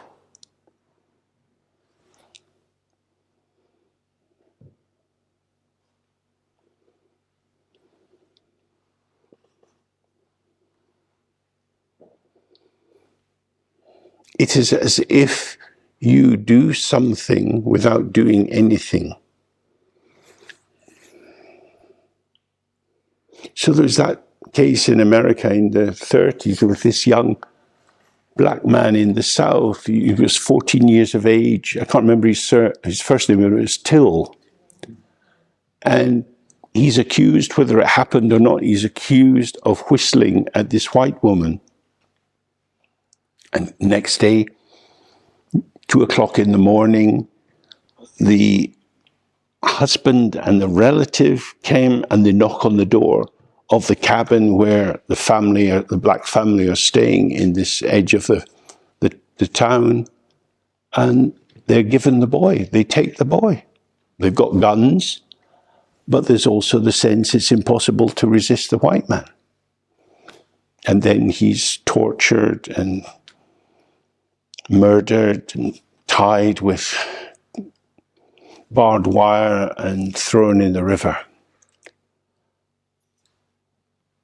Because a black boy should not be in any way looking at a white woman in a sexual way. So what he did is provocative in a frame of reference, yeah? It's not inherently very, very bad to whistle at someone. Some people might even feel it's quite nice. I'm not too old yet. Hello, hello. Charming young man. I'm glad I put on my lippy this morning.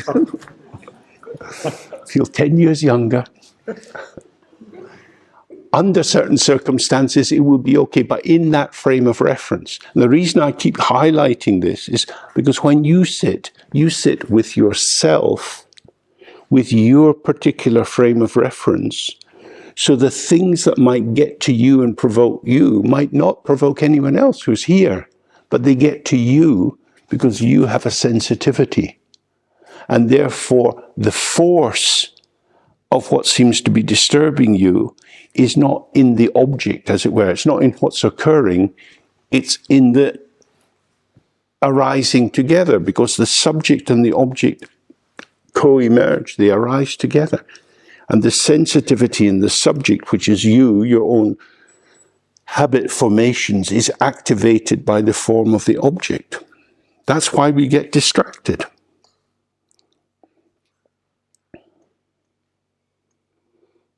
So, there's no formal method for dealing this.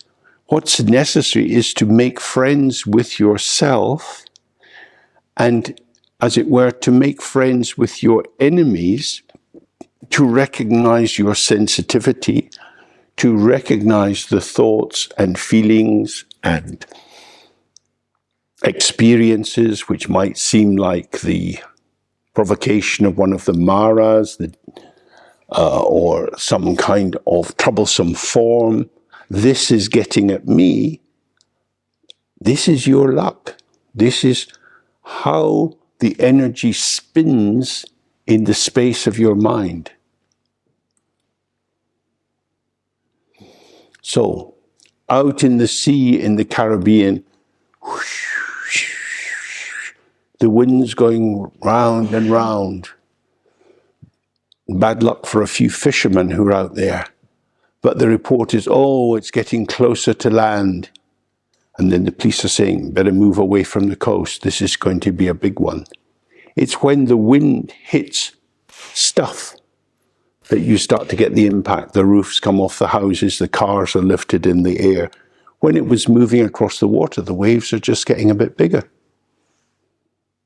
So it's when the thought hits you, your solidity, it takes the roof off your house, your windows pop out, because you are standing firm.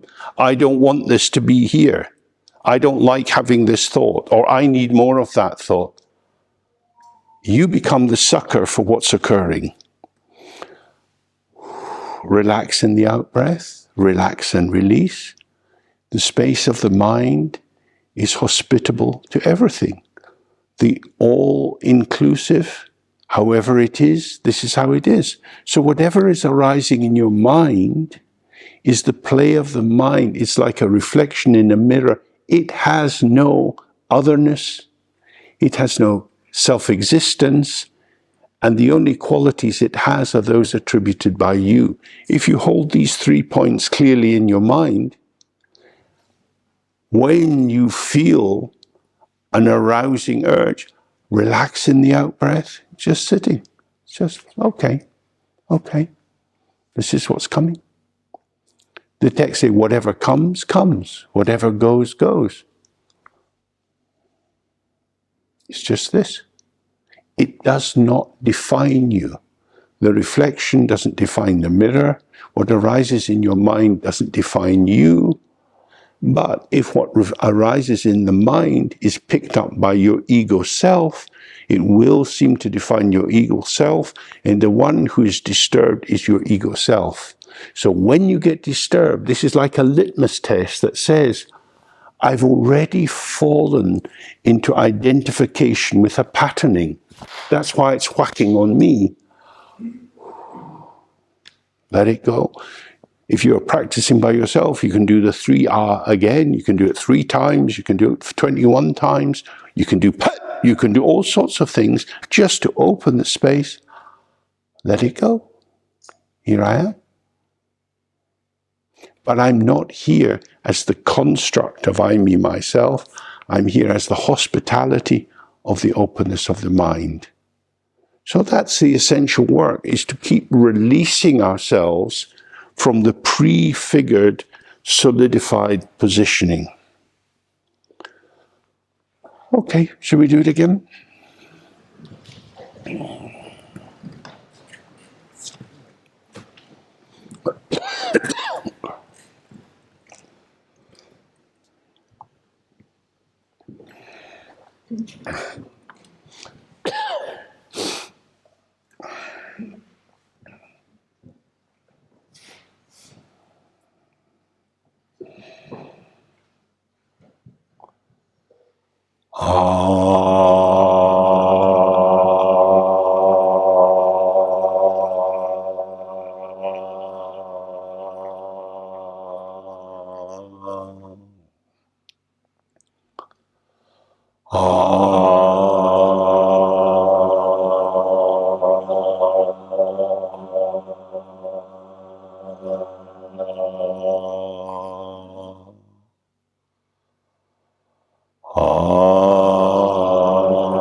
Okay.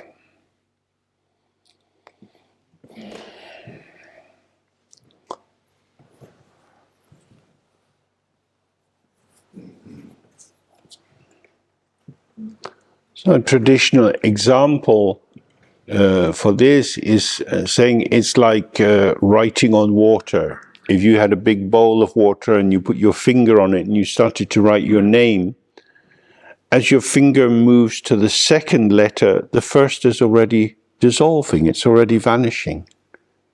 It's just some little turbulence on the surface which will gradually dissolve. There's no real trace left behind. What happens is, though, when the thought arises in the mind and it's adopted through a dualistic vision, like this shouldn't be happening, then it is happening, but it's happening as an illusion. It's like writing on water. It's already dissolving. Relax, let it go. But it shouldn't have happened. But it shouldn't. Gathers back in again. It shouldn't have happened. Why was that? I don't like that. And then you get the vibration of reactivity. It is as it is. It's okay. It doesn't matter. What you're doing there is you are disempowering the habitual self-appointed authority of the ego self, the one that wags the finger, the one that judges, the one that says what it is, what it isn't. It is itself a dissolving phenomena. The ego self is not on the outside looking in, it's always on the inside. Everything is on the inside, it's all inclusive. So it's like one wave commenting on another wave. Just waves arising and dissolving. But we are used to believing the commentarial thought. We, who are in fact a commentarial thought. The ego self is a thought. But because this thought is a self-validating thought, I am, I exist, I'm me, but it then dissolves. Never mind that, I'm here. I'm here. So it's a chitty sort of thought.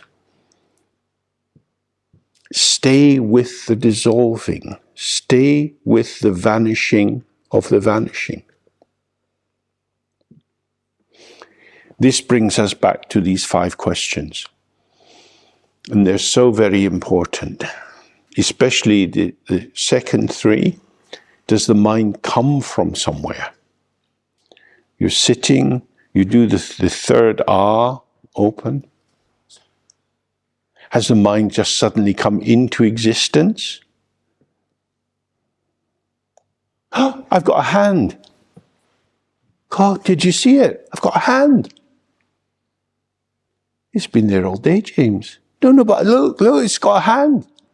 So that's like when you say, oh, I'm aware. Oh my God, I'm aware. Do my practice. Wow. The awareness has always been there, but you haven't seen the awareness because you've been caught up in the thoughts about it. And so it is as if it has come into existence. It wasn't there. Now it's there. Wow. But it's always there. You don't see it because it is the ground of the appearance. You've been looking at the appearance. You look in the mirror. Oh, God, I don't look very well. It's a mirror. You're looking in the mirror. No, look at my face. You're looking in the mirror. That's my face. That's not your face. That's your face. That's a reflection. You're looking in the mirror. It's just like that. If you get that,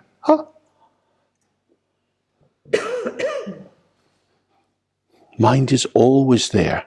Whether you're awake or asleep, whatever's happening, you wouldn't have any experience without the mind. The mind is the arena or the domain or the possibility of the showing of experience. Has it come from someplace? Well, if it's always been here, it hasn't come from someplace. But when you're not attending to it, it is as if it comes from someplace. Is it here? Well, where is here? Does it go? If you cease to be aware, has awareness gone somewhere?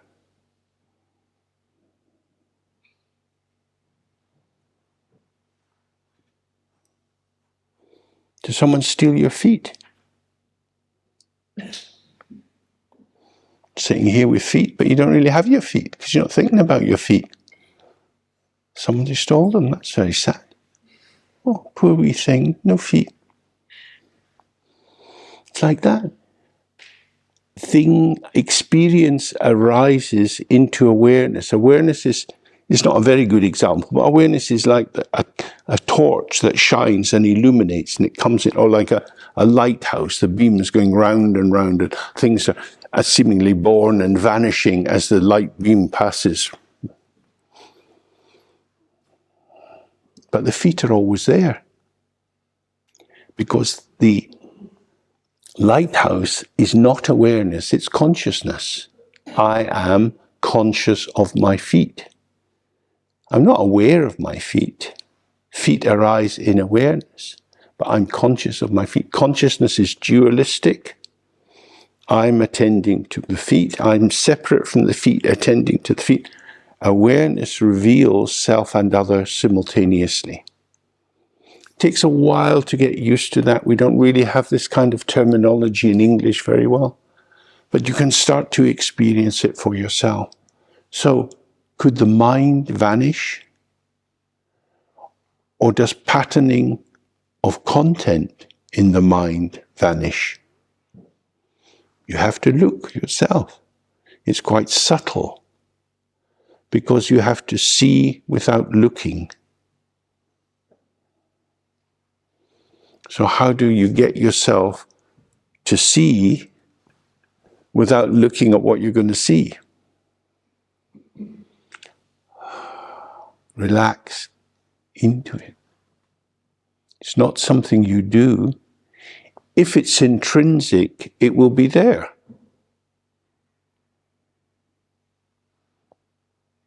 Just be there, because it's there.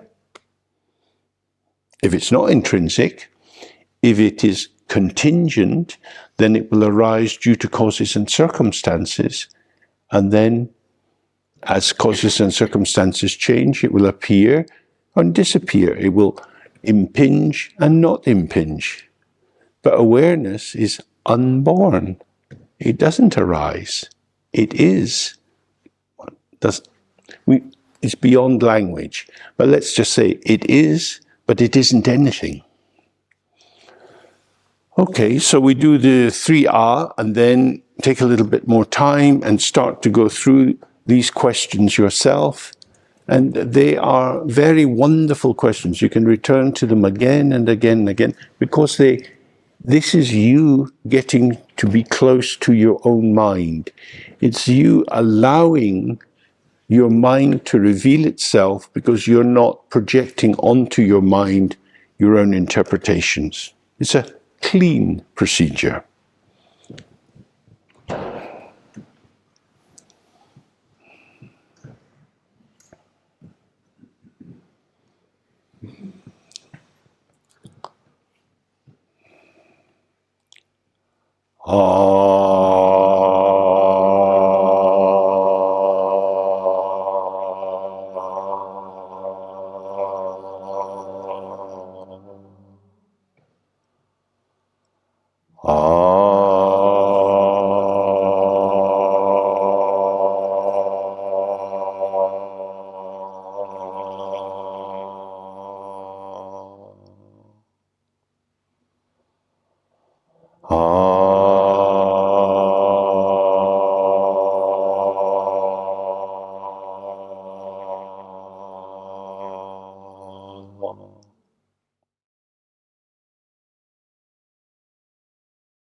Okay.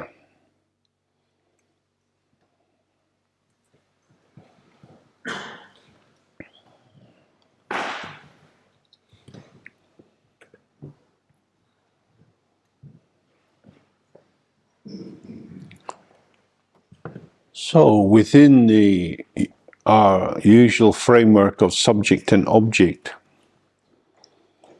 we have two main moods. I go out towards the object side, or the object comes to me.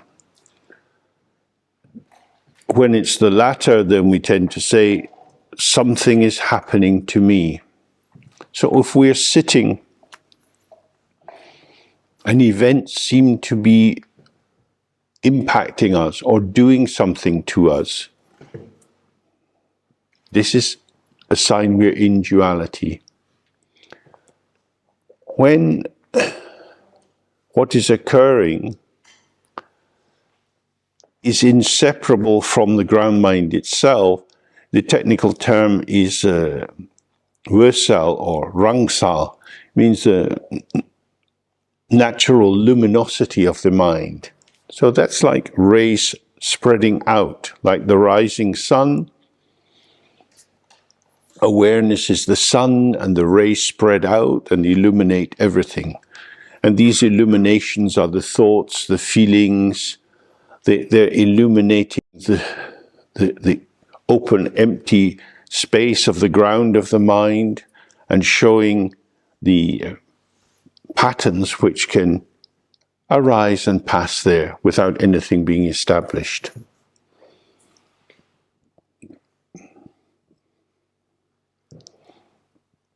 This quality of manifestation is like our complexion.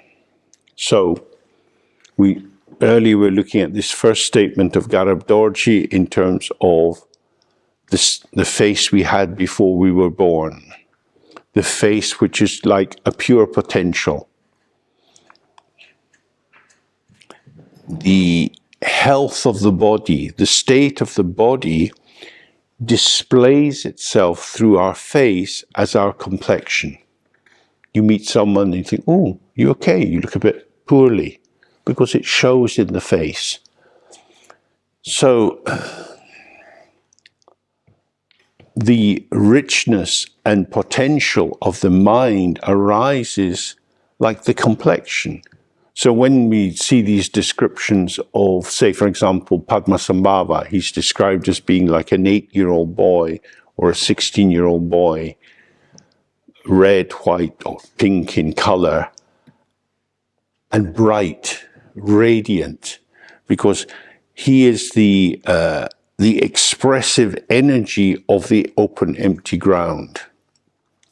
So all the thoughts, all the feelings, all the sensations that you have, this is like your radiance. It's just this. It's gone. It's gone.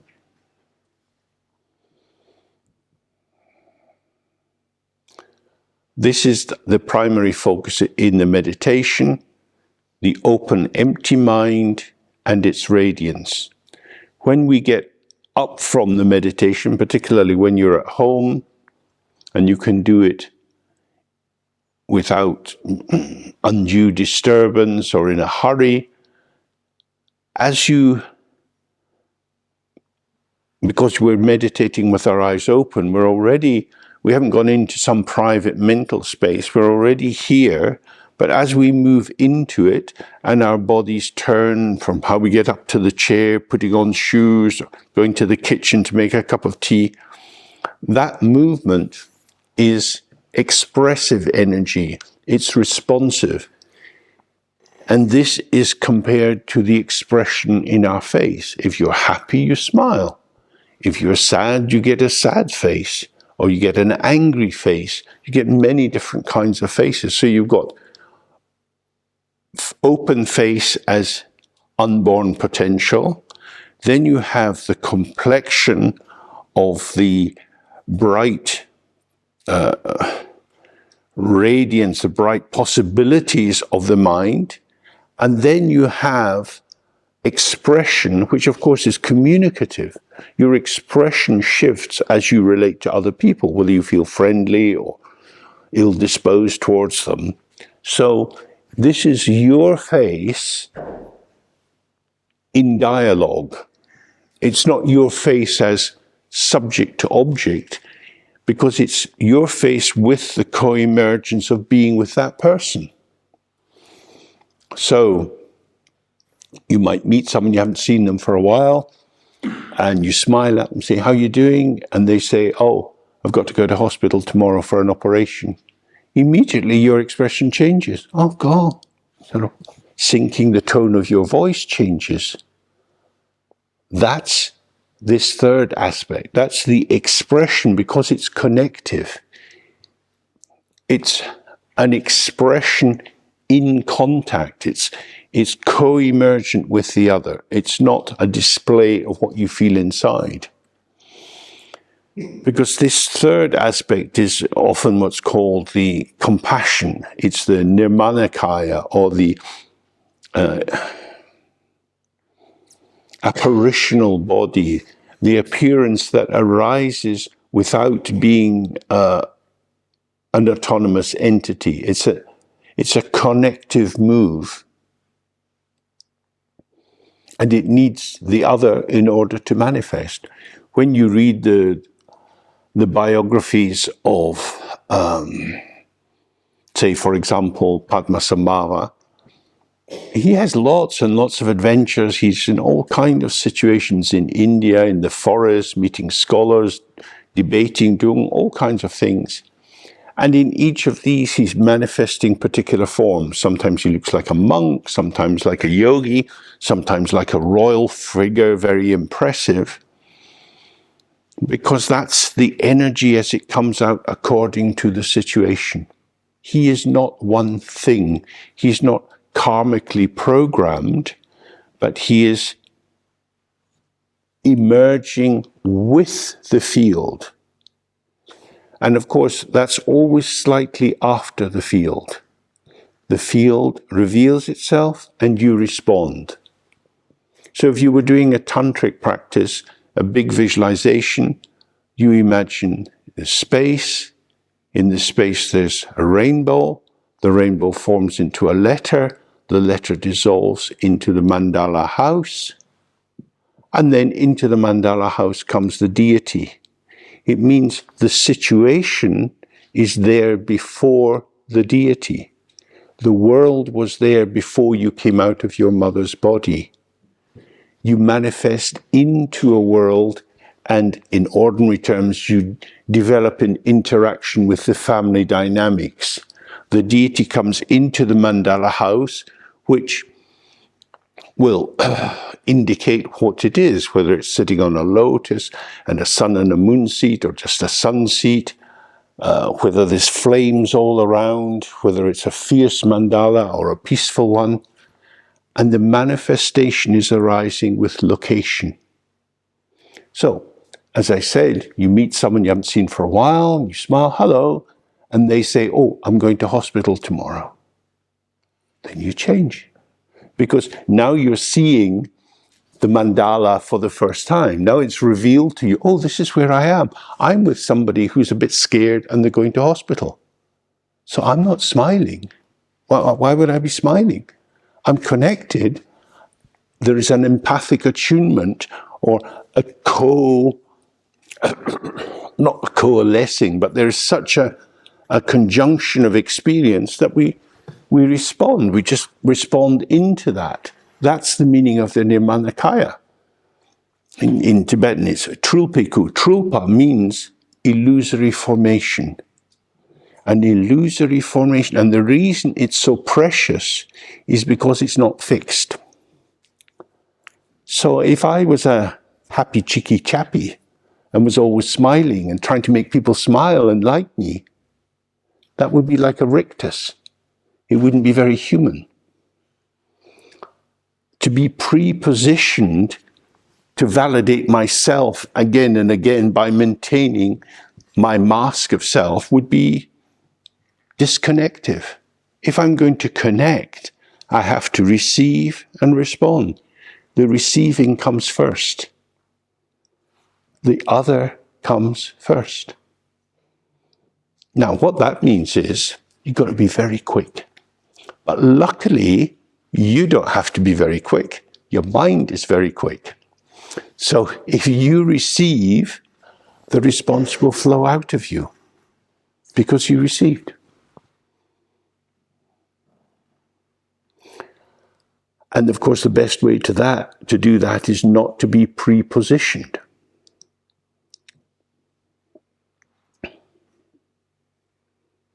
The other comes first. I respond seamlessly. Seamlessly. The text say, like a fish turning in water. If you're looking at a pond and a trout comes to the surface, suddenly the trout, and they're gone. Oh, it was a trout, oh, and it's gone. So,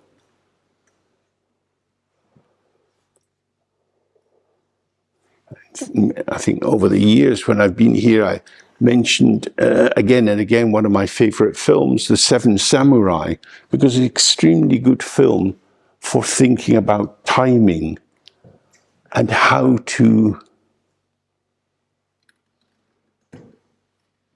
be prepared by not preparing. So in one of the scenes, there's this guy who's making trouble and he wants to hit on the main samurai who's he's good, but he's very relaxed. And this kind of more village hero is having a go at him and he draws on him. And samurai said, I was first. I said, no, you weren't. No, you weren't. And that time they were just using wooden sticks. He says, right, well, swords. Samurai saying, no. I was there. No, me. And then the guy's, and of course he gets sliced. And samurai doesn't move until the other moves, but he moves quicker than the one who was moving first. That's how it is. If you move first, you give information as to what you're going to do. The samurai moves second, not giving anything away, because the other's already shown what he's going to do. So that's the nature of responsivity. That's why traditionally therapy begins with silence. Therapist doesn't have an agenda, they're just sitting there. The other person starts to speak and then it starts. But if you're doing 6-session care of the NHS CBT, therapist will begin first. Have you filled in your core form? Have you done your homework? It's already tight, it's already constrained. Because the therapist is pre-positioning. So if you're aware and you're available, as the other moves, you're there with them. And that's the real meaning of the Nirmanakaya. To not be full of yourself, to not have a prefigured agenda, not to be indulging your or be limited by your tendencies, but to be available and responsive. Available and responsive. Receive and respond. Receive and respond. So that's the meaning of the expression in the face. So of course, if you're relaxed, open face, and you have a healthy complexion, you're in your senses, you receive, and then you can respond. So that's the three kayas, or the three bodies, or the three forms of the Buddha. That's how they operate together. So we want to enter into that. So the first thing is, does the mind have a color or a shape? Does it have a size? Is it a thing? Does it come? Has it been purchased? Did I get it? Was it that it wasn't there and then I suddenly got it? Am I positioned in something? Am I positioned as something? When we see the mind is empty and always present, it doesn't need to go anywhere to be present. It's not something I need to think about. What did I have to do? Because now you've lost yourself trying to enter into your mindscape to pull back something that you used to know. That's nowhere, that's lost. But if you're here, it's arising into here. Everything's arising here and now. So the three modes of the Buddha are always here and now. So resting in that, everything will flow out of that. And you don't have to be artificial. And the doer of the deed is no one. So that's why there's all complex details in the tantric tradition, but in terms of the mandala, you have the 5 families, and one is the lotus family, and they're the Dharmakaya is Amitabha, the Sambhogakaya is Chenrezig, and the Nirmanakaya is Padmasambhava. And they are the same. They look different. You could say they function differently, but they're actually not different. Each can move into the other. Because they're not things, they're not people, they're not entities. There are no entities, there's only potential. Some people in the middle of years of their lives are both children and parents. If your mum's not dead and you've got kids, you're both a child and a parent simultaneously. So it's like that. The simultaneity of these possibilities. Okay, so we do another sit. And maybe this time, excuse me, particularly focus on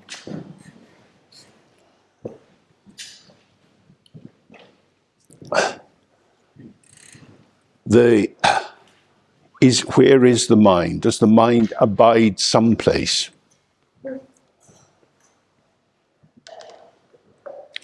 We'll just sit for 5 minutes and then have a break.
Okay.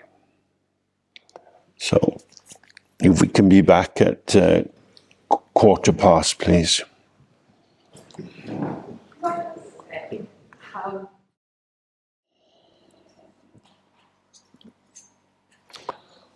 So, it was referring earlier to Garab Dorji, who brought the Dzogchen teachings into our world, into our realm of experience. And he made these 3 statements. And the first was to open to the open, to see your original face, or to be introduced to how you actually are. The second is not to remain in doubt. That is to say, to stay with the simplicity of how it is without adding your own speculations and conjectures. So, for example, you might follow these 5 questions and you look, and then afterwards you have a thought, yeah, but how can I be sure? Maybe I'm just deluded. Maybe my mind's not very clear. That's what you call a thought. So you had a direct experience, and the thought says, don't trust the direct experience. Garab Dorji says, keep looking till you get a direct experience, stay with the direct experience. But I just heard of this blokey, Garab Dorji, but I've got my own thoughts. I think I'll trust my thought. Trusting my thought, I recognize I'm lost. Well, that's an achievement. You know where you are. Better think a bit more. So in that way you can follow thought after thought after thought after thought. Thoughts are displays of the energy of the mind. They are a showing of the potential of the mind. Good thoughts, bad thoughts, happy thoughts, sad thoughts, all of this arises together.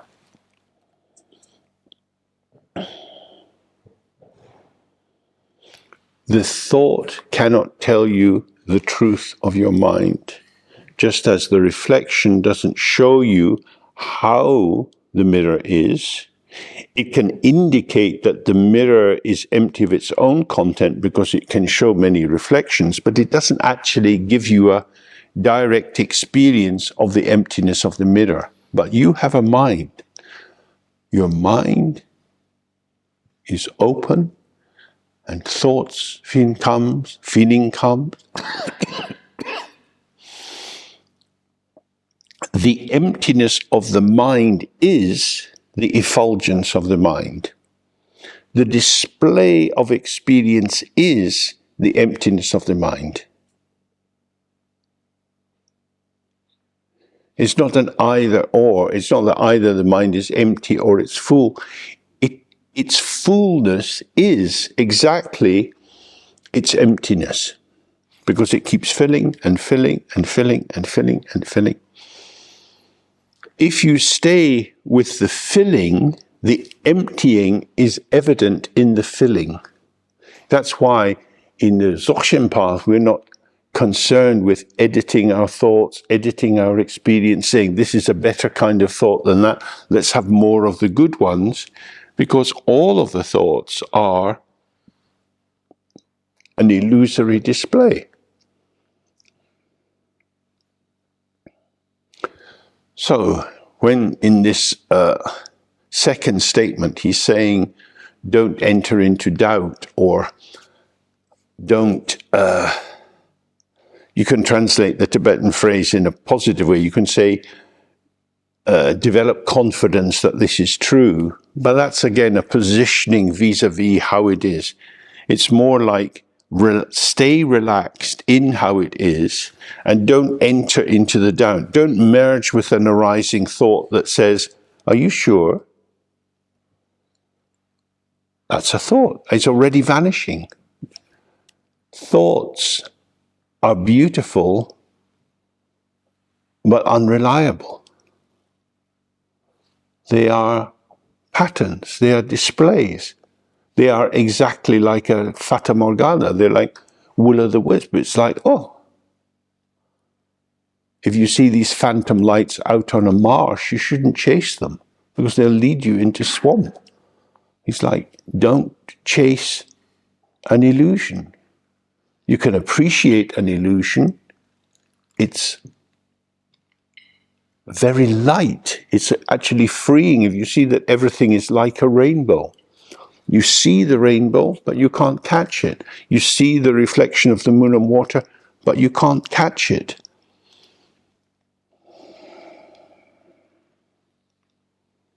Say, for example, you have grandchildren.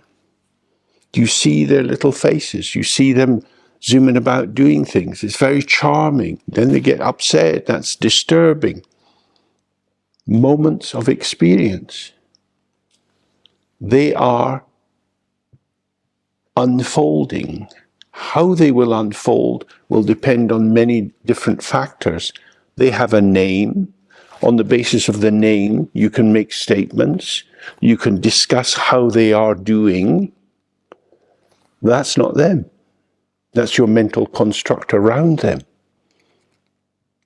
There is a kind of nakedness to the actuality of people. They are ungraspable. If you can stay with the nakedness, you don't need the comment. What does the comment do? It hides the nakedness. Now, if you see James is wearing clothes and James is naked under his clothes, James's nakedness is not removed by his clothes, but because of his clothes you can't see his nakedness, but we can get a sense, because he's still breathing, that these clothes haven't actually been stitched onto his skin. The clothes are there because he's naked, because it's cold outside. So he put on the clothes, keep warm, nice warm, because he's naked. I'm always naked when I'm clothed. Yeah? They're not contradictory. In our mental structure, you're either naked or clothed. You take your clothes off at night, or have a shower, you take your clothes off, then you put clothes back on. I was naked, then I'm clothed. But when you put on your clothes, it doesn't remove the nakedness. The openness of the mind is not removed by the emergence of experience, thoughts, feelings, expressions. Yeah? You can investigate that for yourself. Your naked body is here, but it's covered. Or are the clothes working in conjunction with the naked body? Are they an expression of the potential of your naked body? So there are different sized people in this room, and different sized people wear different sized clothes. If we were just to take off all the clothes and throw them in a pile and said, pick 3 bits of clothing and put them on, it might be a bit tight for some people and might be rather baggy for other people. So your clothing and your body have a relationship. Your patterning of your thoughts, that's like your clothing. You know, it's familiar for you, but it doesn't define the potential of your nakedness. Your clothing is social. Clothing is the interface between your nakedness and the world. You convey some message to other people with your clothing, whether it looks dead posh, or it's poor, or it's shabby, or it's whatever it is, it's saying something about how you are located in the world. It is a communication. The naked body is not really a communication. So the primordial Buddha in the Nyingma Dzogchen tradition is Samantabhadra, who is dark blue in color, like the night sky, and he's naked. He has no ornaments at all, no earrings, bracelets, anything, just naked. That's the mind itself. That's the face you had before you were born. When experiences arise in you, this radiance, this effulgence, it arises as your clothing, as your mental furniture, which is shifting and changing and turning, which becomes how you move towards the world. It's not you, it's not defining you, but it stands in relation to you. If you see its illusory nature, it's not limiting. If, when you put on the clothing, you forget your nakedness, then you're like a clothes horse. And the life is in the clothes, not in the wearer of the clothes. The wearer of the clothes is emptiness. The clothing is the expression of emptiness, which brings a particular formation to enter into the world. Then how you wear your clothes, with your postures and gestures, that's then the third aspect, the Nirmanakaya, the expressive one, which is more direct connectivity. So between the nakedness and the contact with the other, the clothing is a kind of connective, or you could even say mediating function.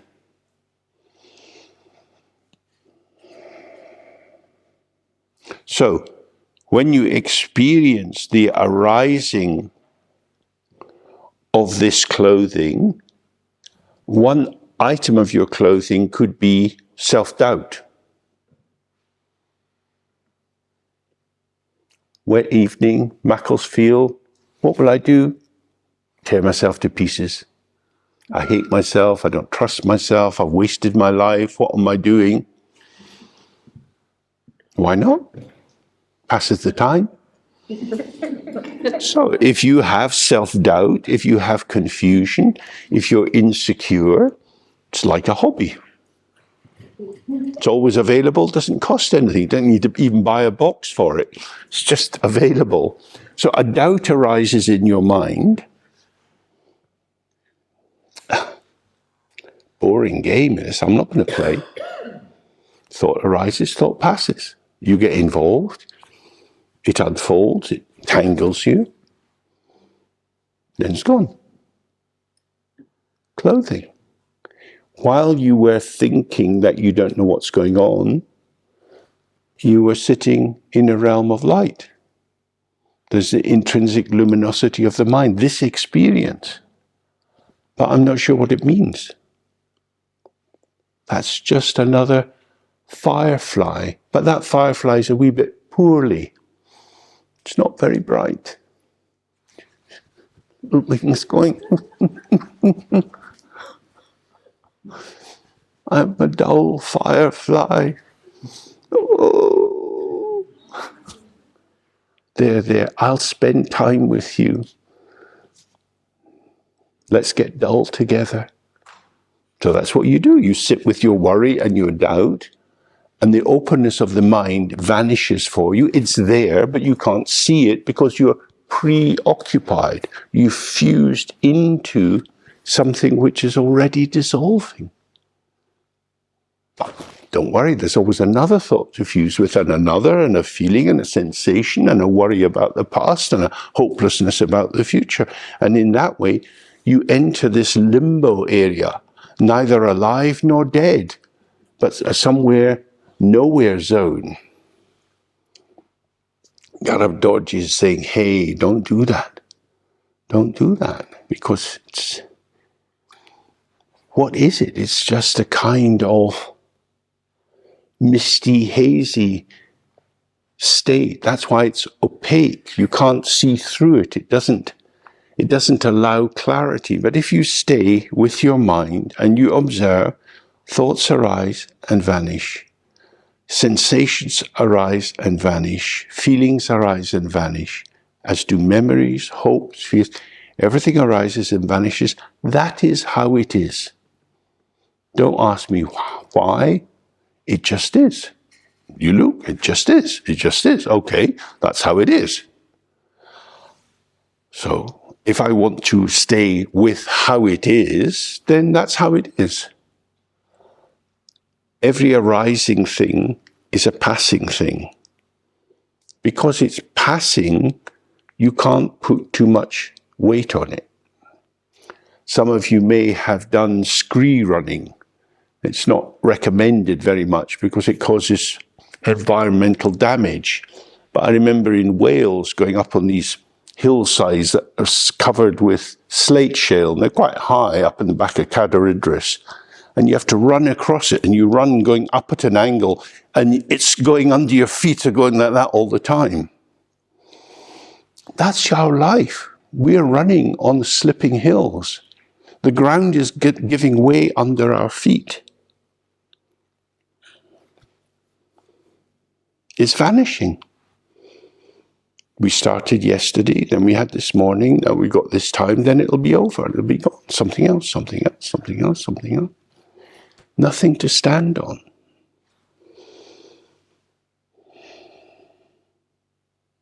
Vanishing. It's not a weight-bearing surface.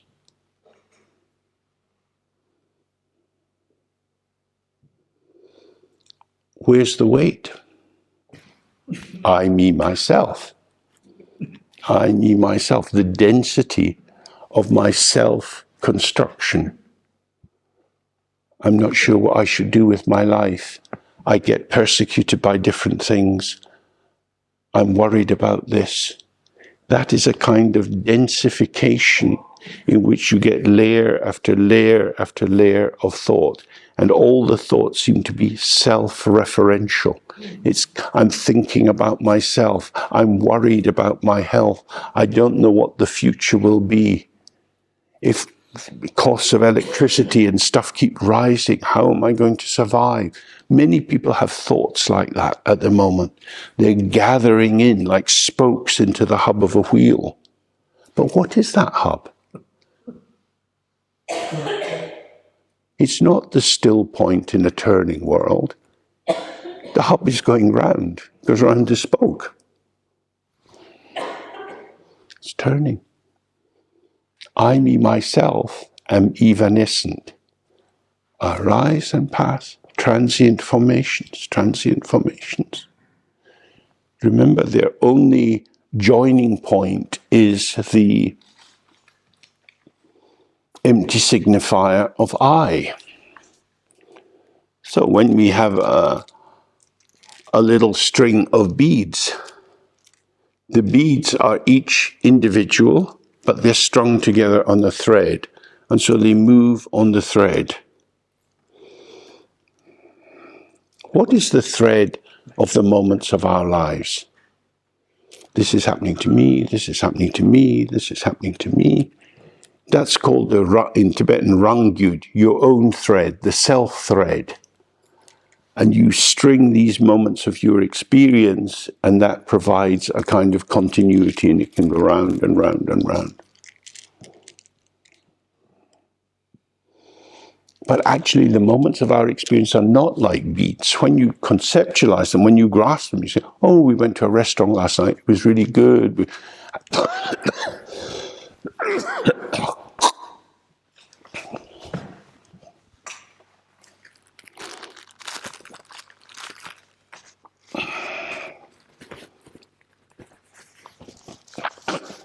Into each life, some crap must fall.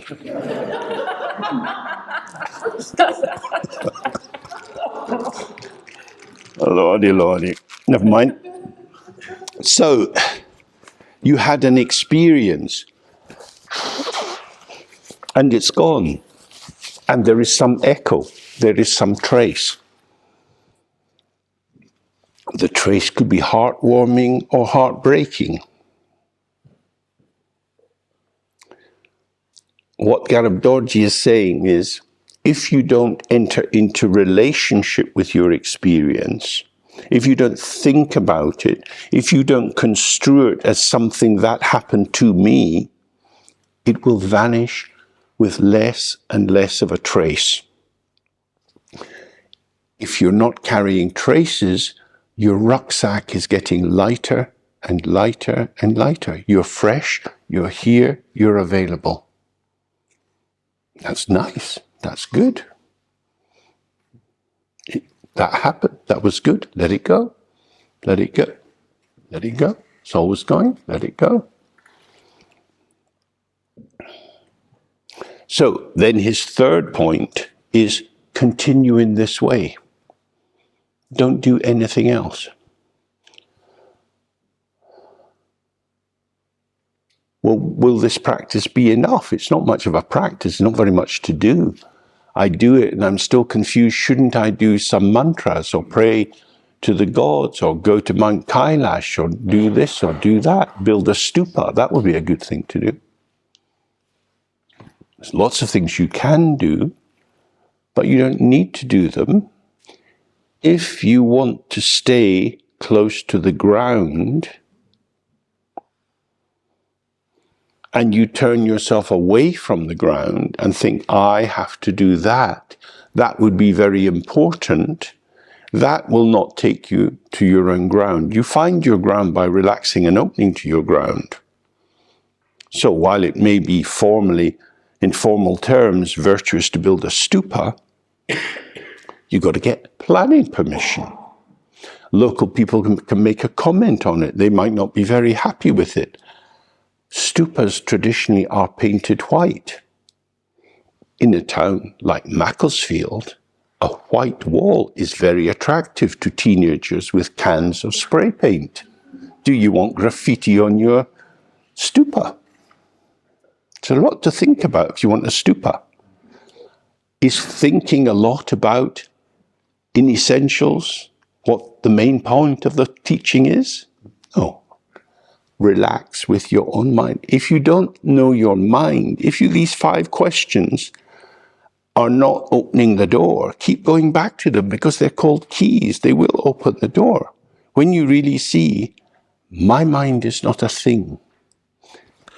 Could say the body is a thing, my pen's a thing, my shoes are a thing.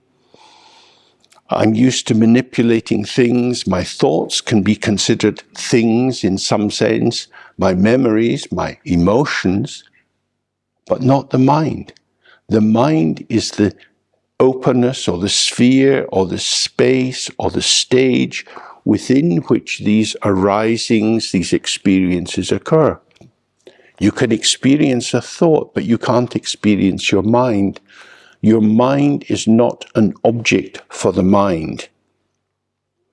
The content of your mind is an object for your consciousness. So you might think, so you've been upset, and I meet you and I say, how's your depression going? Well, I think it's getting a bit better. It's always bad at this time of the year, but I think it's getting a bit better. That is to say, you've got a mental experience which you can stand in relation to, and you can say it increases or decreases. The person who can comment on that is your dualistic consciousness, because I know that I get depressed more or less. That's not awareness. That is, it's not a bad thing or a wrong thing, but it's mental intelligence turned within the frame of the differentiation of subject and object as if they were 2 discrete entities. But if we want to see the mind itself, nothing to find. There's nothing to find, it's empty, and yet there's always experience. Experience arises from emptiness, abides in emptiness, dissolves as emptiness. There is only emptiness and experience. But experience, remember, the womb of the Great Mother, experience is within the womb of the mind. It is not other.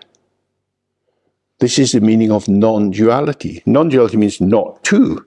Neither one thing condensed, oh, it's all God, it's all Brahman. It's not saying that. Neither is it many different things. There's Manchester, there's Macclesfield, there's Huddersfield, there's all kind of places. It's not saying that either. The non-duality is whatever arises is inseparable or unseparated from its ground. The umbilical cord is not cut. The mind is illuminating this experience, which emerges within it, doesn't stray from it, and doesn't define what it is. So that's why the third statement of Garudoji is continue in this state. Don't deviate from this state. Just stay with it.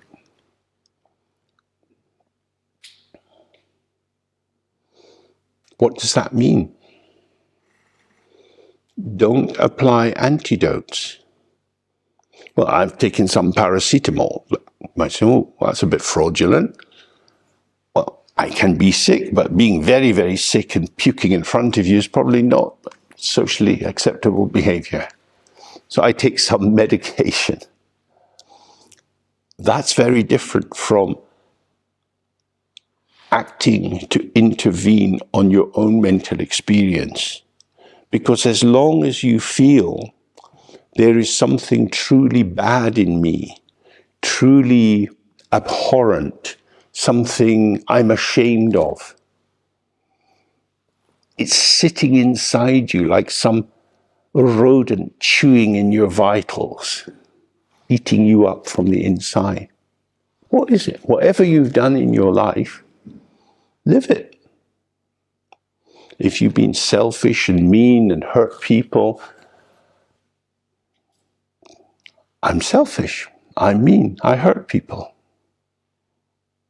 It's like that. It's a description. That's an oak tree, I'm selfish. Okay. So, but do you want to be selfish? You seem a bit complacent about this. Shouldn't you be worried that you're selfish? Selfish? Not all the time, from time to time, depending on the people I meet. And because you're asking me this rude question, probably I feel quite selfish towards you.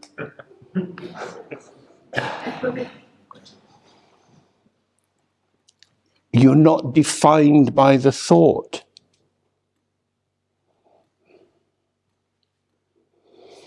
This is a strange thing. If you've had children, if the children behave badly or they cause trouble at school, it is as if you feel defined by that. Oh my God, I've got to go into the school, I feel so bad, I hate seeing the teacher, they think it's my fault that my child is like that. Well, biologically you can make the child, but the child has its own karmic destiny. It has its own tendencies. Little titchy tiny people, my God, they're somebody, aren't they? They're not nobody. It's not a sausage skin that you're filling. This is a real person there. So they've got their turn, their twist, their luck, whether it's good or bad, and you're involved in it. You've got to feed them and clean them and so on, but you're not in charge of them, although legally you are supposedly in charge of them, but you can't control their behavior. You can influence it in some way. So if you feel embarrassed that your children behave badly, why? They behave badly. It's your fault. Really? I make my children do things. My child is a puppet, and I'm controlling them by my mental waves. So what you're suggesting, head teacher, is that I have a purely psychotic relationship with my child. I think I'll get my child to strangle you. I mean, the issue here, again, is about birth. The child is separated. You have responsibility, but the child is not a mirror of you. Oh, my child's just won the scholarship to Oxford. Oh, you must be so proud. Why would you be proud? What is there to be proud of? They have done well. Good. I'm glad they've done well. I'm basking in their glory. My child, my child. This is fusion. This is egoic identification. If your value of yourself is purely relational, then of course you go up and down in your emotions and maybe in your social status according to how the family behave. That, of course, happens.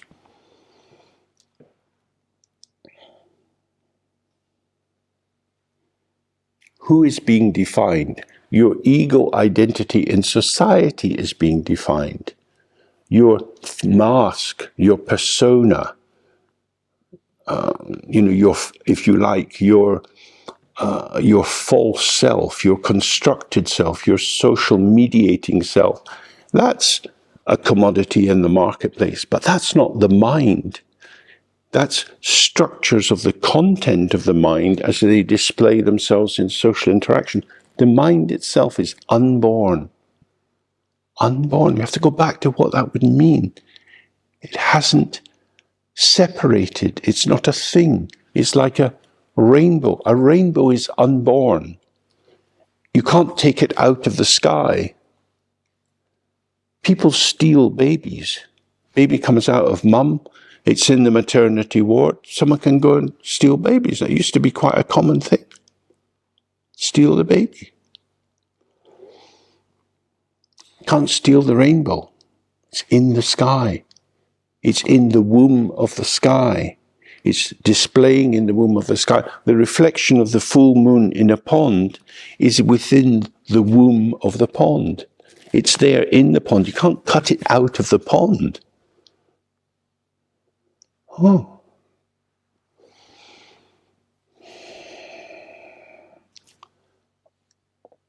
All that arises in the mind is unborn and yet manifesting. In the Tibetan language it says, Kewa me pagokpa me. It means it's unborn or unceasing and unstopped. It's not born as anything, and yet it doesn't stop, and nothing can stop it, because it vanishes before you could even stop it. The mind is always moving, moving, moving. Allow it to come and go. When you're sitting in the practice, if you experience all the possibilities of yourself, and you say, this is what arises for me, it arises and it vanishes. And it's easy. How could I be defined by something so transient? The mind itself is not marked by anything that happens. If the mind was marked, there would be so many accretions, so many layers. You'd be like a ginormous pearl, because you would have been taking on layer after layer after layer. But actually the mind is empty. That's why you continue in this way. Just stay open. Just stay open. Whatever happens, sometimes good things happen, sometimes bad things happen. There could be sadness, there could be a diagnosis that's unpleasant. There could be all kinds of things that will alter the trajectory of your life. It's like this. It's not what I thought it would be. It's not what I hoped it would be. It is like this. It's like this. And it's shifting, because it's always changing.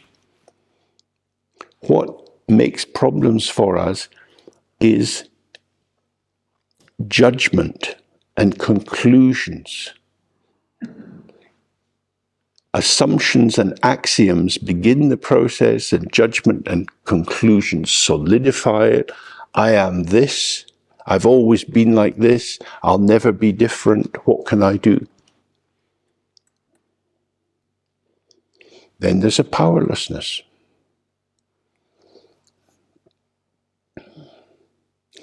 I used to do some training work with the Inner London Probation Service a long time ago, and we worked with a model that said, never ask anyone to change until you've made a connection with their potential to change. So we would always look at these two factors, self-esteem and self-efficacy. If you're coming out of prison, you probably don't respect yourself very much. Bad things have happened before prison, and in prison for sure bad things have happened. And you've lost touch with your skills. So we would look at things like, if I was working in this room, I'd say, can you tell me 10 ways to break into this building? I'd say, of course. You do that. That kind of window you just open very easily. So you know a lot about locks. Yeah, of course I do. Self-efficacy. I can do things. I know things.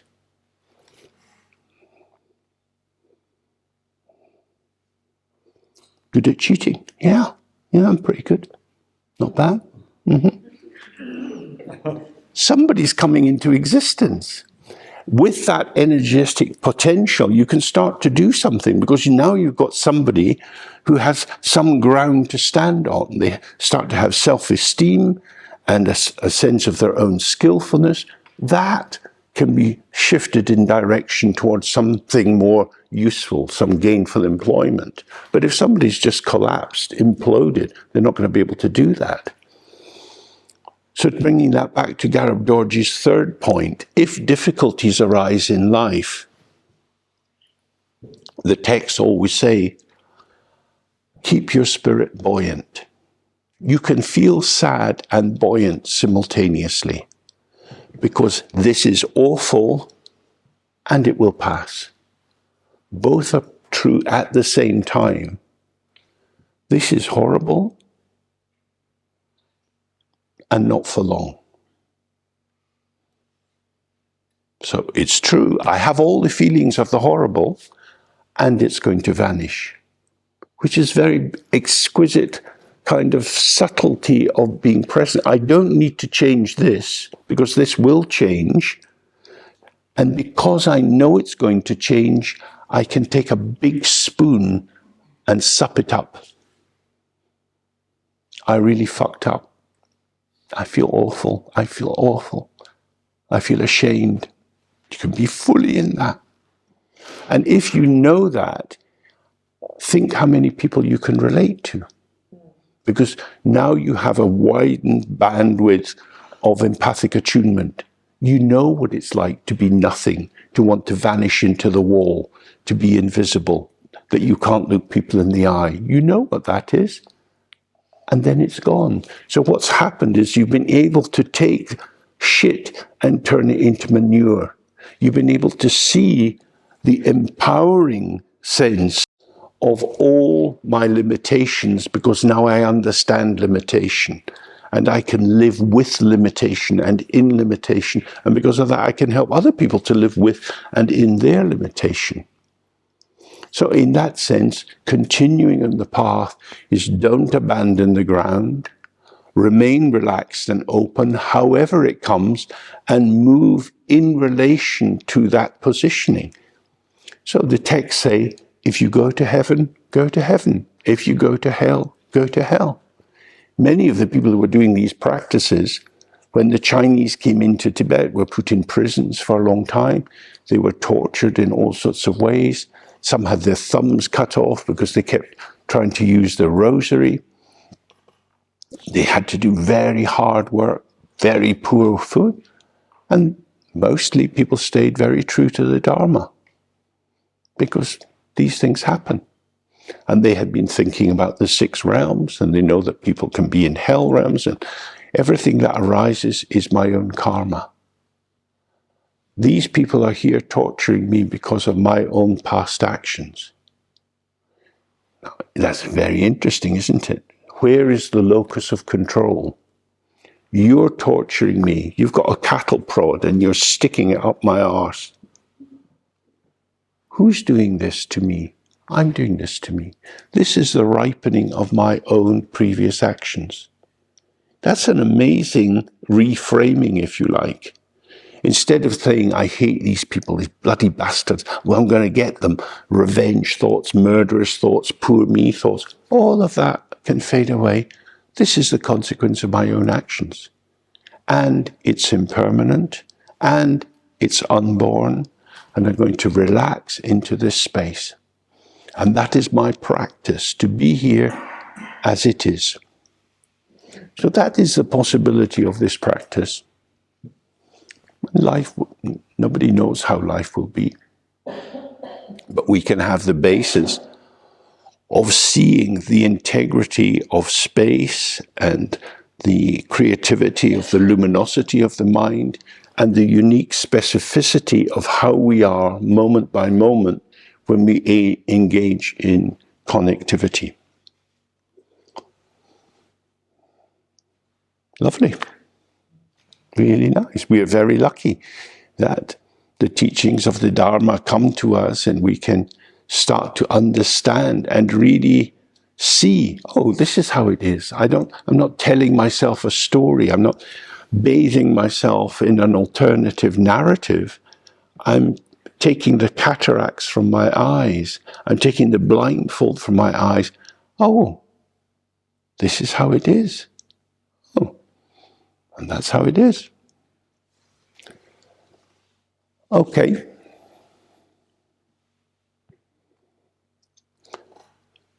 Any last thoughts or questions?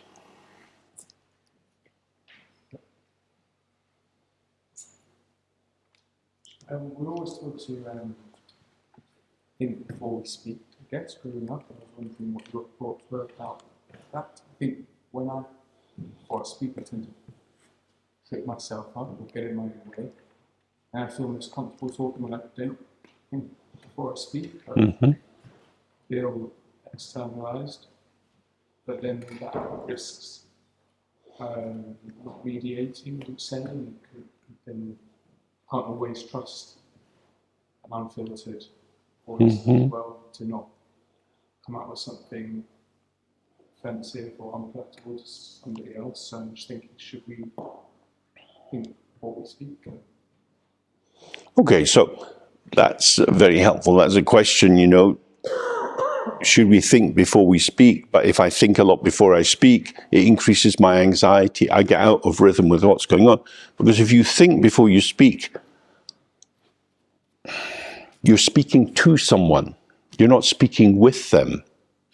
Because when you think about what you're going to say, you get full of your own thoughts. And in that moment, you're not receiving how they are. So now you're speaking to your idea of who they are, and you miss them. And now they look upset, or they think you've been rude, or they can't understand what you're saying. And then you feel embarrassed and bad, and you get more and more disjunction. So it's not a case really of thinking before you speak. It's a case of being present with the other, like in the story of the samurai, receive how the person is, and speak to the potential of the situation. But how will I know? Well, you won't know if you're feeling very anxious and aroused because you're preoccupied with your own anxiety. So the key thing is I have to learn to release myself from my anxiety and become available to receive the world as it's revealing itself to me. So that's the work. This kind of practice is very useful for that. Because if you spend too much time cogitating and planning, and then you're full of judgments about how you've done, you're giving yourself a performance review, that's called not much fun. And now we're boys, so we heard girls saying girls just want to have fun. Boys also want some fun. So we don't want to do that. We're not going to judge ourselves, because you can't judge something that's vanishing. You judge things. So what happens is, I made a mistake. They're laughing at me. Why are they looking at me? You're becoming more isolated, more solid. You remember Muhammad Ali is always saying you have to roll with the punch. Because if you stand, pop. So when you get frozen and you get embarrassed, you feel the impact of negative comments. You just have to roll with it, which means you have to stay loose. So how will I stay loose? Because I tighten up without even knowing that I'm doing it. So then you could do some Tai Chi or go swimming. There's lots of ways to loosen the body. Singing is very good for loosening up the voice. And accepting, I'm a Wally and I will regularly screw up. So when you wake up in the morning, raise your right hand, I'm a Wally, I will regularly screw up. That's a fine way to start the day. And you will. So it's normal. I make a mess of things. The big thing is the fantasy that other people get it right. We all make mistakes. Mistakes are part of life. Mistake simply means badly taken. And the more connected we are, the more we manage to catch it. It's like if you're playing rugby or cricket, you've got to track the ball. You've got to catch the ball where the ball is. Or if you're playing tennis, you've got to be there where the ball is. So you're tracking that. You can't be doing it inside out. It's you in relation to the manifesting future. And that then brings you out of yourself, and then you loosen up and you're working with the world. So every situation is like a kind of massage. Okay, let's do one last sit and come to an end.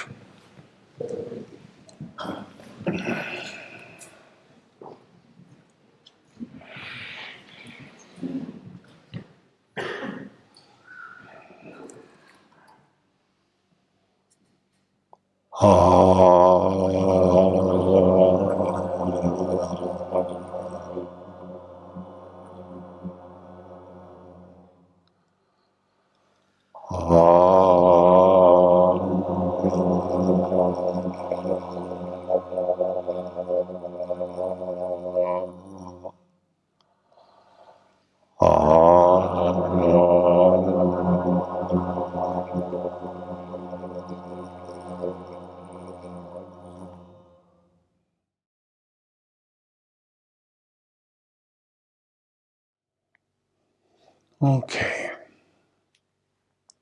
So then, whatever merit has accrued from our study and practice together, we offer for the liberation of all sentient beings. Gyawan diye nyodun da ujen lama drjene drowa chicha malu pa de sala kepa sho.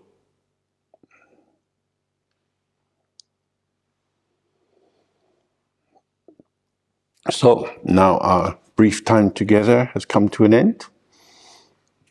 Very pleasant to be here with you, exploring all these possibilities of freeing ourselves and through that freeing other beings. So I wish you good luck with your practice. Who knows if we meet again? We never do. The end. Hey, bravo! Oi, oi, oi. Oh.